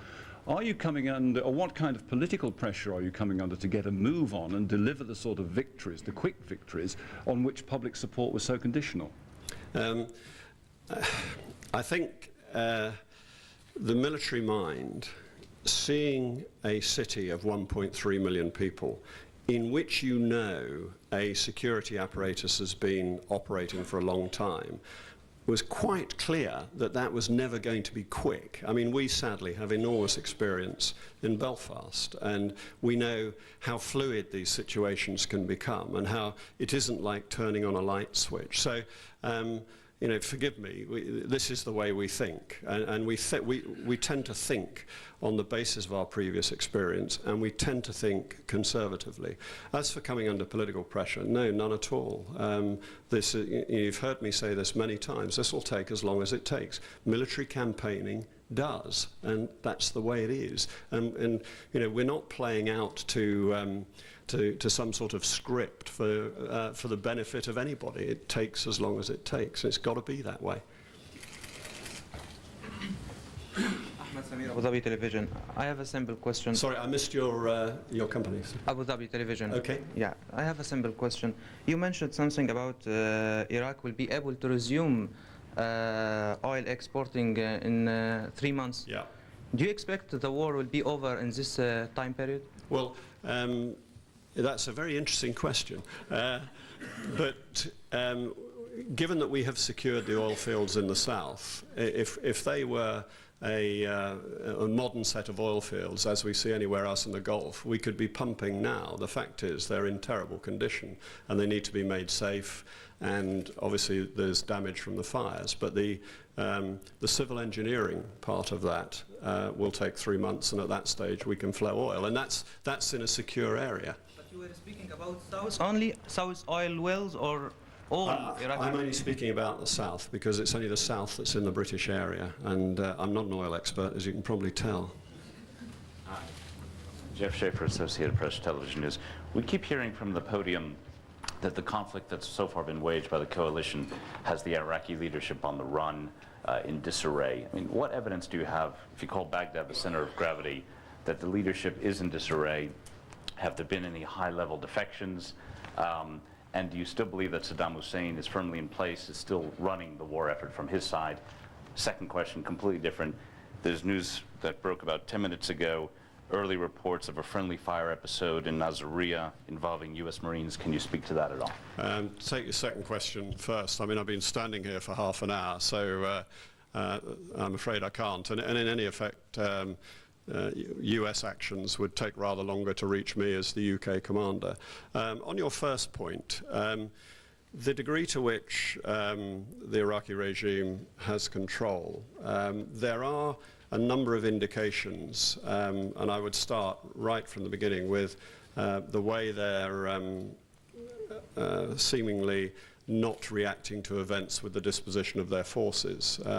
Were the positions reversed, then I'm afraid I'd have my corps and armoured divisions in a very different disposition, and I'm surely not going to tell you what that is. But there are signs that the reaction to events is poor. There are also signs that they are finding it exceedingly difficult to maintain communication amongst themselves and thereby exercise command and control. But actually, it doesn't, individuals don't matter to me. All I'm interested in is knowing that we've cracked the regime and they're no longer there, they're no longer in a position to do anything, and that's what we're after. Brian, Bob Roberts from the Daily Mirror. You mentioned the British dead. Can you also give us your reaction to the innocent civilians killed in Baghdad yesterday, and would you like to apologise to their family and friends? Are you referring to anything in particular? The bombing of the residential building.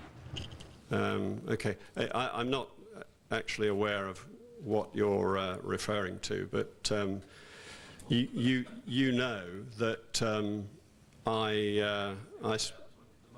bombing which killed more than 20 people. Right, okay. First of all, it is by no means clear, and there's quite an extensive investigation going on to see what was the cause of that. Secondly, as you know well, because I've explained it to you, we go to enormous lengths to avoid civilian casualties. Any deaths in civilian communities in war are regrettable. There is no doubt about that. And enormous parts of my day are spent in dealing with targets to minimize that risk. And it's a job we take very seriously. It's a very responsible job, and it's one I discharge with enormous attention to detail. Yeah. Rory McCarthy from The Guardian. Can you tell us who is going to run the port at Qasr? I've seen suggestions it's going to be an American firm. Is that what you want? Initially, we'll do it with our own military units.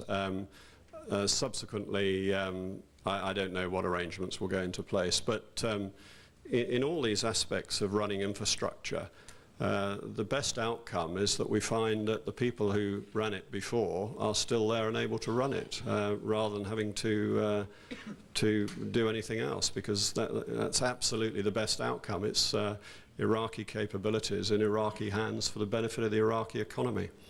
Yeah, sorry, over the back there. Robert Hodier in Army Times. Can you give us a little detail about this column that broke out of Basra last night? How many vehicles, what nature the vehicles were, how many of them you destroyed, and where you think the ones you didn't destroy are now? And as a follow-on to that, how do you see it working that the Ba'ath Party officials get people into tanks with machine guns and cannons and maintain an effective control and force them to go into combat? No, they coerce their families. They go to their houses and hold a gun to the heads of the families. That's how it's done. Other than the potentially self-serving statements from POWs, what evidence do you have of that? Well, why do you say self-serving statements? I didn't want to fight, they made me do it. No, you know, there is evidence. Your first question, I work at the operational level of war, so tactical detail that happened only hours ago is not something that falls on my plate. I can give you the generality, which is what I've given you, but I don't do detail of that sort. Yeah, Marshal, don't you think that British people watching at home would be very concerned to hear the commander of British forces in the Gulf say, "I don't do detail"? These are their soldiers, and indeed their sons and daughters' lives that are on the line. No, I don't do the sort of that sort of detail in terms of putting things on a map. And make no mistake about that. My major responsibility is for the lives and minimising the risk of all UK armed forces. And I'm slightly offended that you think it would be otherwise. Air Marshal, can you clarify whether you meant to, sorry, Jim Wolf, Reuters. Can you clarify whether you meant to accuse Al Jazeera of a flagrant breach of the Geneva Convention, or you meant to accuse Iraq of a flagrant breach? Iraq has the flagrant breach of the Geneva Convention on its plate. Yeah.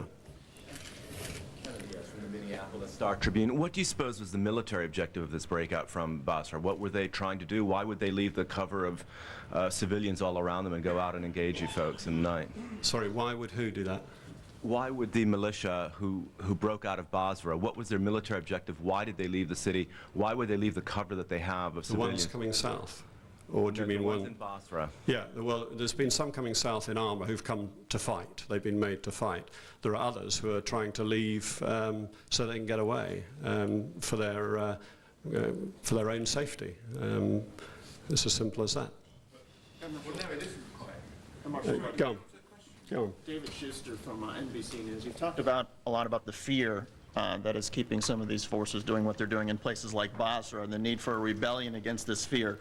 But I'm wondering, to what degree is such a rebellion going to be required for successful occupation of a place like Baghdad, and is it realistic to expect that there can be such a rebellion against fear in Iraq's capital? I think so, because you've got two lines of operation coming together at Baghdad. You've got dealing with a city, dealing with urban warfare as we're doing in Basra, and at the same time you've got the regime collapsing, and that will act as an enormous catalyst. So the two come together at that point. Last question. Hi, Donna Linewand from USA Today. You mentioned that you had captured a senior Ba'ath Party official. I was wondering if the UK had the opportunity to question him yet, and what sort of insight he gave you into the workings of the regime and what was actually going on where he was. Yes, I confirm that we have caught a senior Ba'ath Party official. We have not yet conducted detailed questioning, so we as yet have no insight from that source. Thank you very much. was the United Kingdom National Commander Brian Burridge holding the UK's first solo press conference from CENTCOM headquarters in Qatar, talking about a number of important issues. First of all, talking about the fact that they believe that many of the Iraqis who continue to fight are fighting under duress, that they are being threatened by some of the forces very close to Saddam Hussein, their families being threatened literally at gunpoint. He lashed out at Al Jazeera television network for putting on the air pictures of a couple of British soldiers, dead British soldiers, and you heard Al Jazeera make a sort of statement at the beginning of this press conference rather than asking a question, sort of read some sort of speech that they decided to serve to the British commander. Also talking about the fact that humanitarian aid was being stymied in the south. The commander talking about how this demonstrates that this is a regime that cares very little about its people, saying that they have been trying to get aid to civilians in the south, saying that the Iraqis were stopping that, and finally talking about oil.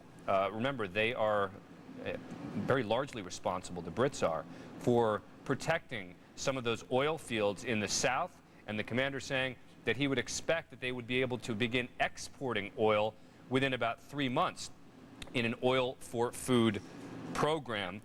A lot of details coming out of that press conference. Major Stradley, 35 minutes or so. I think by the end there you get to the point where you say this is the reason people cut off press conferences a bit earlier. You're absolutely right. A lot of hostile type questions from the press. Certainly intermixed in there. There were a lot of hostile questions, and as you said, the statement from Al Jazeera. What was the most important point that you think we're hearing from the UK? Well, I don't think that there was really a whole lot of new information in this. Obviously, they talked about the British dead. They talked about what was happening in Basra. I think the new information was, in fact, the condition of the oil fields down in Ramallah, that they could start exporting oil 3 months after they have control of that at a cost of about $1 billion. But other than that, it was just, pretty much an update. He talked about destroying a column of Iraqi forces near Basra, right. 20 or so. Tell me about it. Well, it's been reported over the last several hours about the column of breaking out from Basra, heading south, and basically playing right into our hands. A lot of questions as to why would they do that, come out in the open on the highway where we obviously have the advantage. We have the air power to pick them off, those A-10s, those tank killers that can just come in and literally pick them off like sitting ducks. And of course, he alluded to the fact that that they were being coerced to do that. Some were simply trying to escape. Others were coming to fight, but because they were being coerced or their families were being threatened because of that. David Schuster joins us now live from CENTCOM headquarters. You heard him asking one of the final questions in that press conference. David, in addition to getting an update on the military progress in the south, certainly hearing the UK commander effectively go at it with Al Jazeera television seemed to be a kind of a headline from the top of that press conference. Al Jazeera kind of making a statement rather than asking a question. Are they, do you have any sense as to what Al Jazeera is doing? Well, Dan, officials here have been growing increasingly infuriated with Al Jazeera. This day, of course, the anger came from the British commander here, who was infuriated because people back in Great Britain found out from the pictures broadcast in Al Jazeera that those two British soldiers who went missing on Sunday, that they in fact had been killed, and there's every indication that in fact they had been executed while in Iraqi custody. When you look at the graphic bullet holes. And so I think there's that great infuriation here by the British commanders. A few days ago it was the Americans who were mad at Al Jazeera for broadcasting similar pictures of Americans who had been killed. So I think what you're seeing is a growing irritation by Central Command with Al Jazeera. There's not much, of course, though, they can do about it because Al Jazeera has such a sway and so much power here in this particular region. And I think part of the problem, part of the frustration you might be seeing is that there is this sort of so-called news organization that doesn't really have the kind of standards or protocols that we're used to as journalists in the West. and that they're used to dealing with, as far as the commanders used to dealing with those sort of standards and expectations with the media. And I think when they see these sort of pictures and they have to then deal with family members, in this case back in Great Britain, who found out from Al Jazeera rather than from the British that these two soldiers had been killed in a very gruesome way, I think you can understand why they're so infuriated. There's no indication that Al Jazeera is going to change anything based on the statement that they made today. No, and you know, I think that the fact that Al Jazeera is putting its reporter out there with a scripted statement just tells you that they wanted to make a political statement rather than asking questions, which again goes to the point you were making a moment ago, which is the difference in the way they do business than do most United States operations. But, you know, as Jack Stradley pointed out, since we didn't really get a whole lot of news from that press conference, it was more sort of an update on the UK's involvement, much of which we already knew. I know a lot of viewers are going to be watching this and saying, wow, a lot of those British entities asking some very loaded, very tough questions of the commander. Has that been echoed by the U.S. reporters asking U.S. officials those same sort of tough questions? I don't think so, Dan. I think here's where you're seeing the real sort of perhaps a cultural divide over the Atlantic in this case. I mean, when you look at some of the questions that were asked today from the British press, very skeptical about what the British forces and what the coalition forces are doing.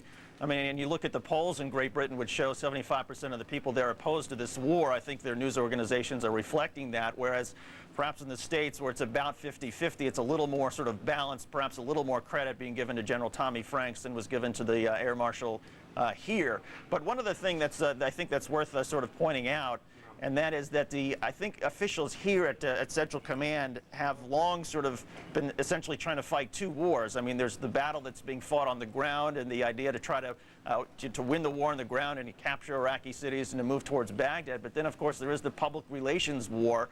And to that end, I mean, today was sort of a downer for the British in the sense that this was the news conference when they were hoping that they would be able to announce that the port of Qasr was open. There's a British supply ship that's got humanitarian aid that's essentially waiting off of Qasr to go in.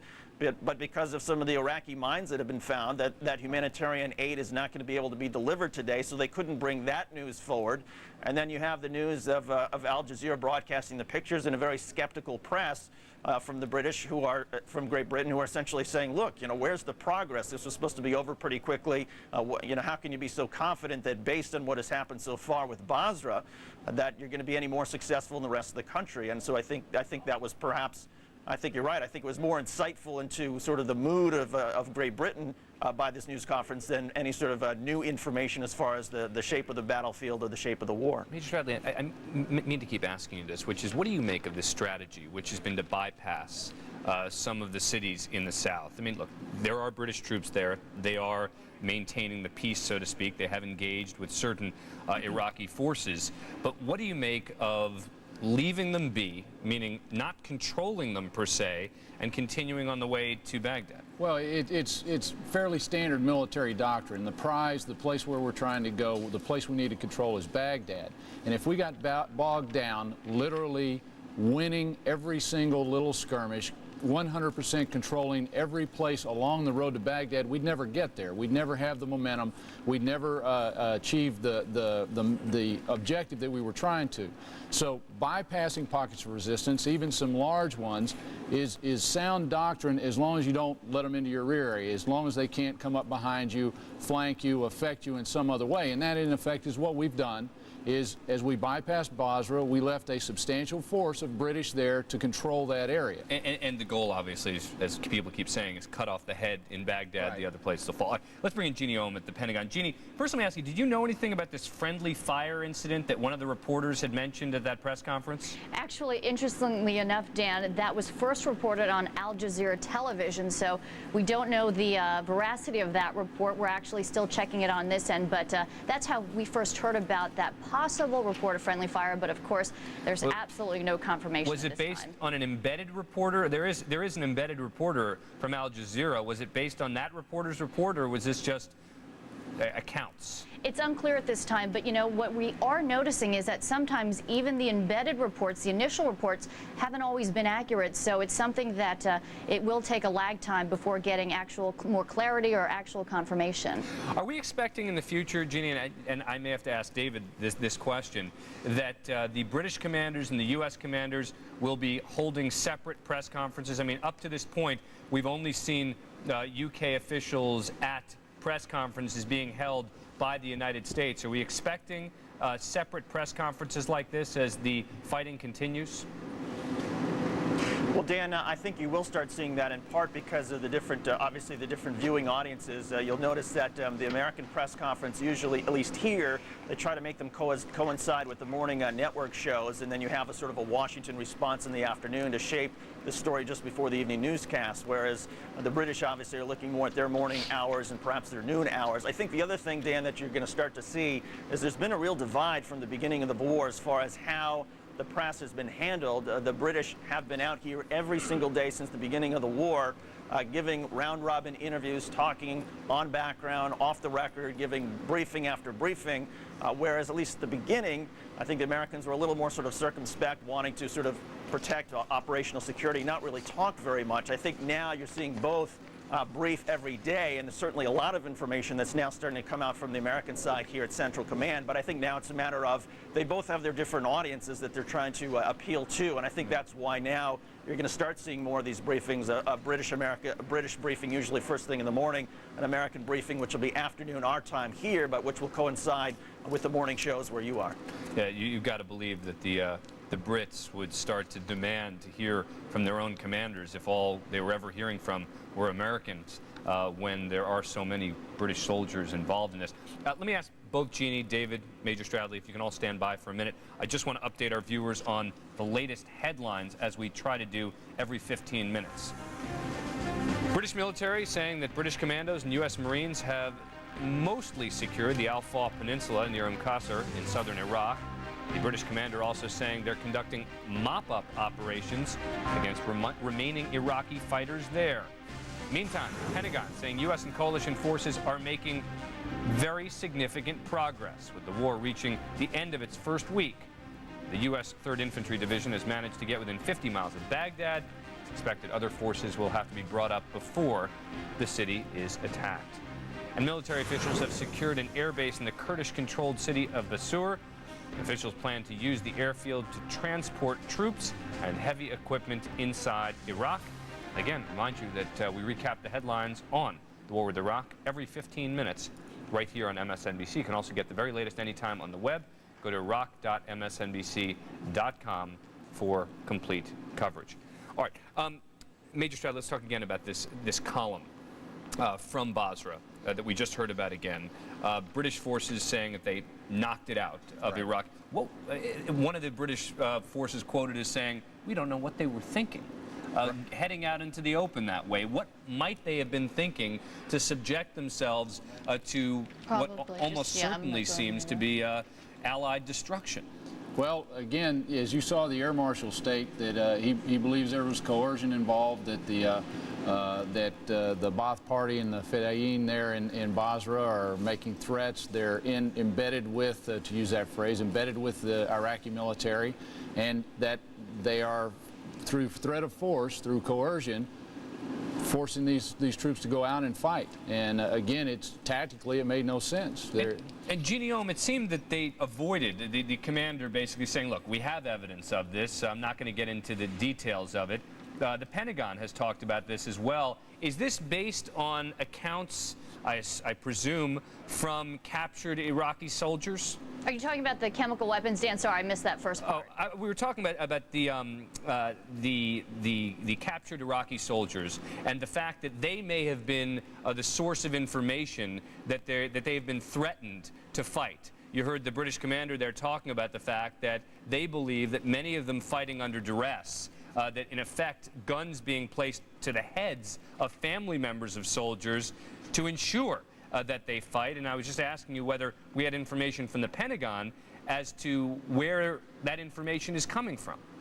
Well, it's not necessarily clear where it's coming from, but for a while now, defense officials, military officials have been saying for weeks now all the different tactics they expected Saddam Hussein to use, not only forcing other Iraqis to fight when they don't want to, but using human shields, pretending to surrender when they're not. So they're saying they're actually, in fact, I talked to some officials, they're actually surprised that every single tactic that they had given us in background briefings saying this is what they could expect is actually happening. So they've been quite surprised, and that's why you've seen such a forceful response from the administration, calling what they're seeing, these tactics, the worst of the worst. Let me just read everyone involved, because now that we've got David Schuster from CENTCOM, we've got Major here, we've got the Pentagon represented. The Washington Post reporting tonight that the, quote, war could last months, officers say. And they talk about the weather, the supply lines, an enemy that's refused to give up, and that this has led to a broad reassessment by some top generals of U.S. military expectations and timelines, now talking about the possibility that this could last months. Even Colin Powell quoted on National Public Radio yesterday saying the war, quote, may take a little bit longer, but we don't know how long. Major Stradley, this is a somewhat, I think, disturbing report to many Americans. Well, as we were talking about earlier, Dan, I think that there was an expectation that this would be over with very quickly, like the Gulf War I, as they're calling it, back 12 years ago, 100 hours on the ground. And I think that was obviously a little bit unrealistic, but I'd paraphrase or quote a couple of things that have been said in press briefings in the last couple of days. The first one that General Franks had, which was that this is events-driven. That we're not going to be held to a timeline, and that the enemy has a vote.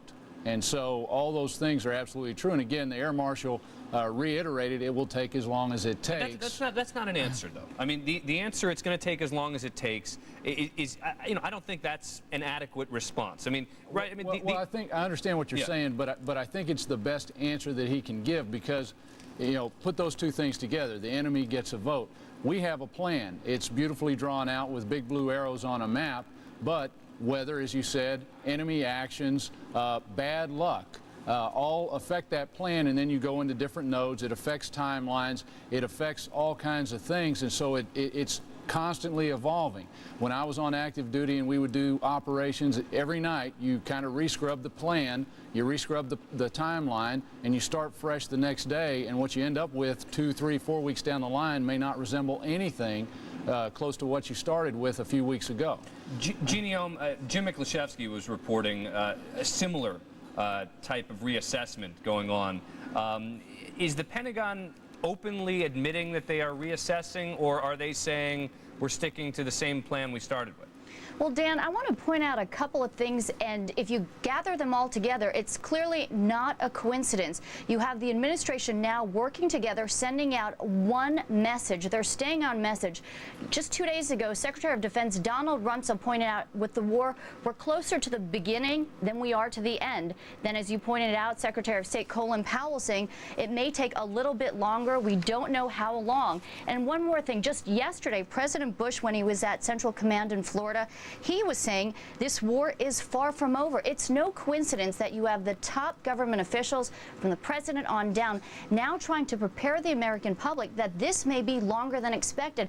Now, some of the back talk is, you know, the shock and awe campaign, we had heard about it for weeks. A lot of people expected this big firepower display to completely silence the Iraqis, to have Saddam Hussein say, that's it, give up his regime.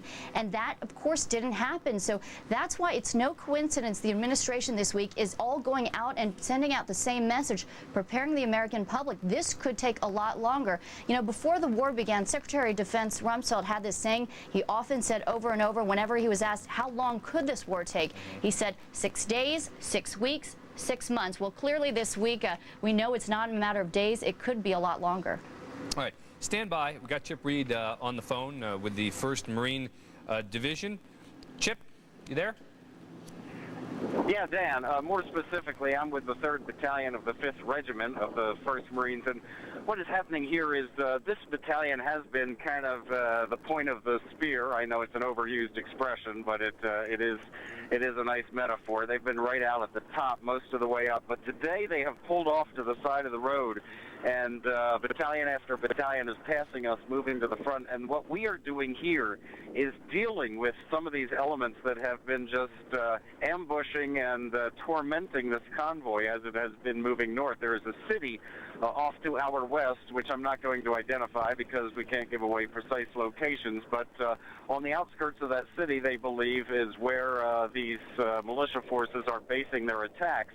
And there have been a number of flyovers by F-18s in the last half hour or so. In fact, I hear one now. You may hear a very loud boom soon. But there have been a number of flyovers by F-18s that have dropped some heavy bombs on a position no more than 500 or 600 yards away from where I'm standing. And you can see the huge explosion after each one. And sometimes there are secondary explosions, which suggest and tells the Marines here that they have hit their targets, which they believe to be mortar positions and ammunition for those mortars, and also BMTs, as they call them, which are basically tracked armored vehicles that the enemy uses. So they are continuing that bombing campaign. They have also been hitting some other sites in the general vicinity here with artillery. I'm not sure what they are hitting there, but there were also some secondary explosions there. So apparently some kind of ammunition storage of some sort. So this battalion, instead of just blasting its way north and doing those running battles it had been doing for the last 2 days or so, has stopped along the road and is going to deal more thoroughly with this problem of these smaller forces that have been ambushing and tormenting this convoy as it heads north. Dan? Chip, we've been listening to a press conference from UK Commander Brian Burridge, and I'm just wondering, how much of a sense do the troops there have about what's being said at CENTCOM? Meaning, are they hearing it? Are they getting reports of what's being said? Or are they just continuing on with their mission, really getting almost all their information from their commanders? I'll tell you what, they're getting a lot of their information from me and from us, from my producer, John Zito. They are not getting a lot of information about what is happening elsewhere in this war. I mean, their job is to do their little mission, and they are in their own little world, in their own little tunnel vision, and I guess that's the way they want it to be, because they want them to focus like a laser beam on whatever their particular mission is, and they don't get a lot of briefings on how the war is going, what CENTCOM is saying, what's going on with other divisions and with the Army and that kind of thing. They're constantly asking me those questions, and I answer them as well as I can, but I'm not sure the commanders want us to talk too much about that. They want the troops to be focused on what's going on here. I don't spend a tremendous amount of time. I just give them some of the headlines and leave it at that usually. Well, Dan? Chip, just let them know that we're behind them. We have a board up here in our studio with pictures and little notes from family members of all the people who send them in to MSNBC just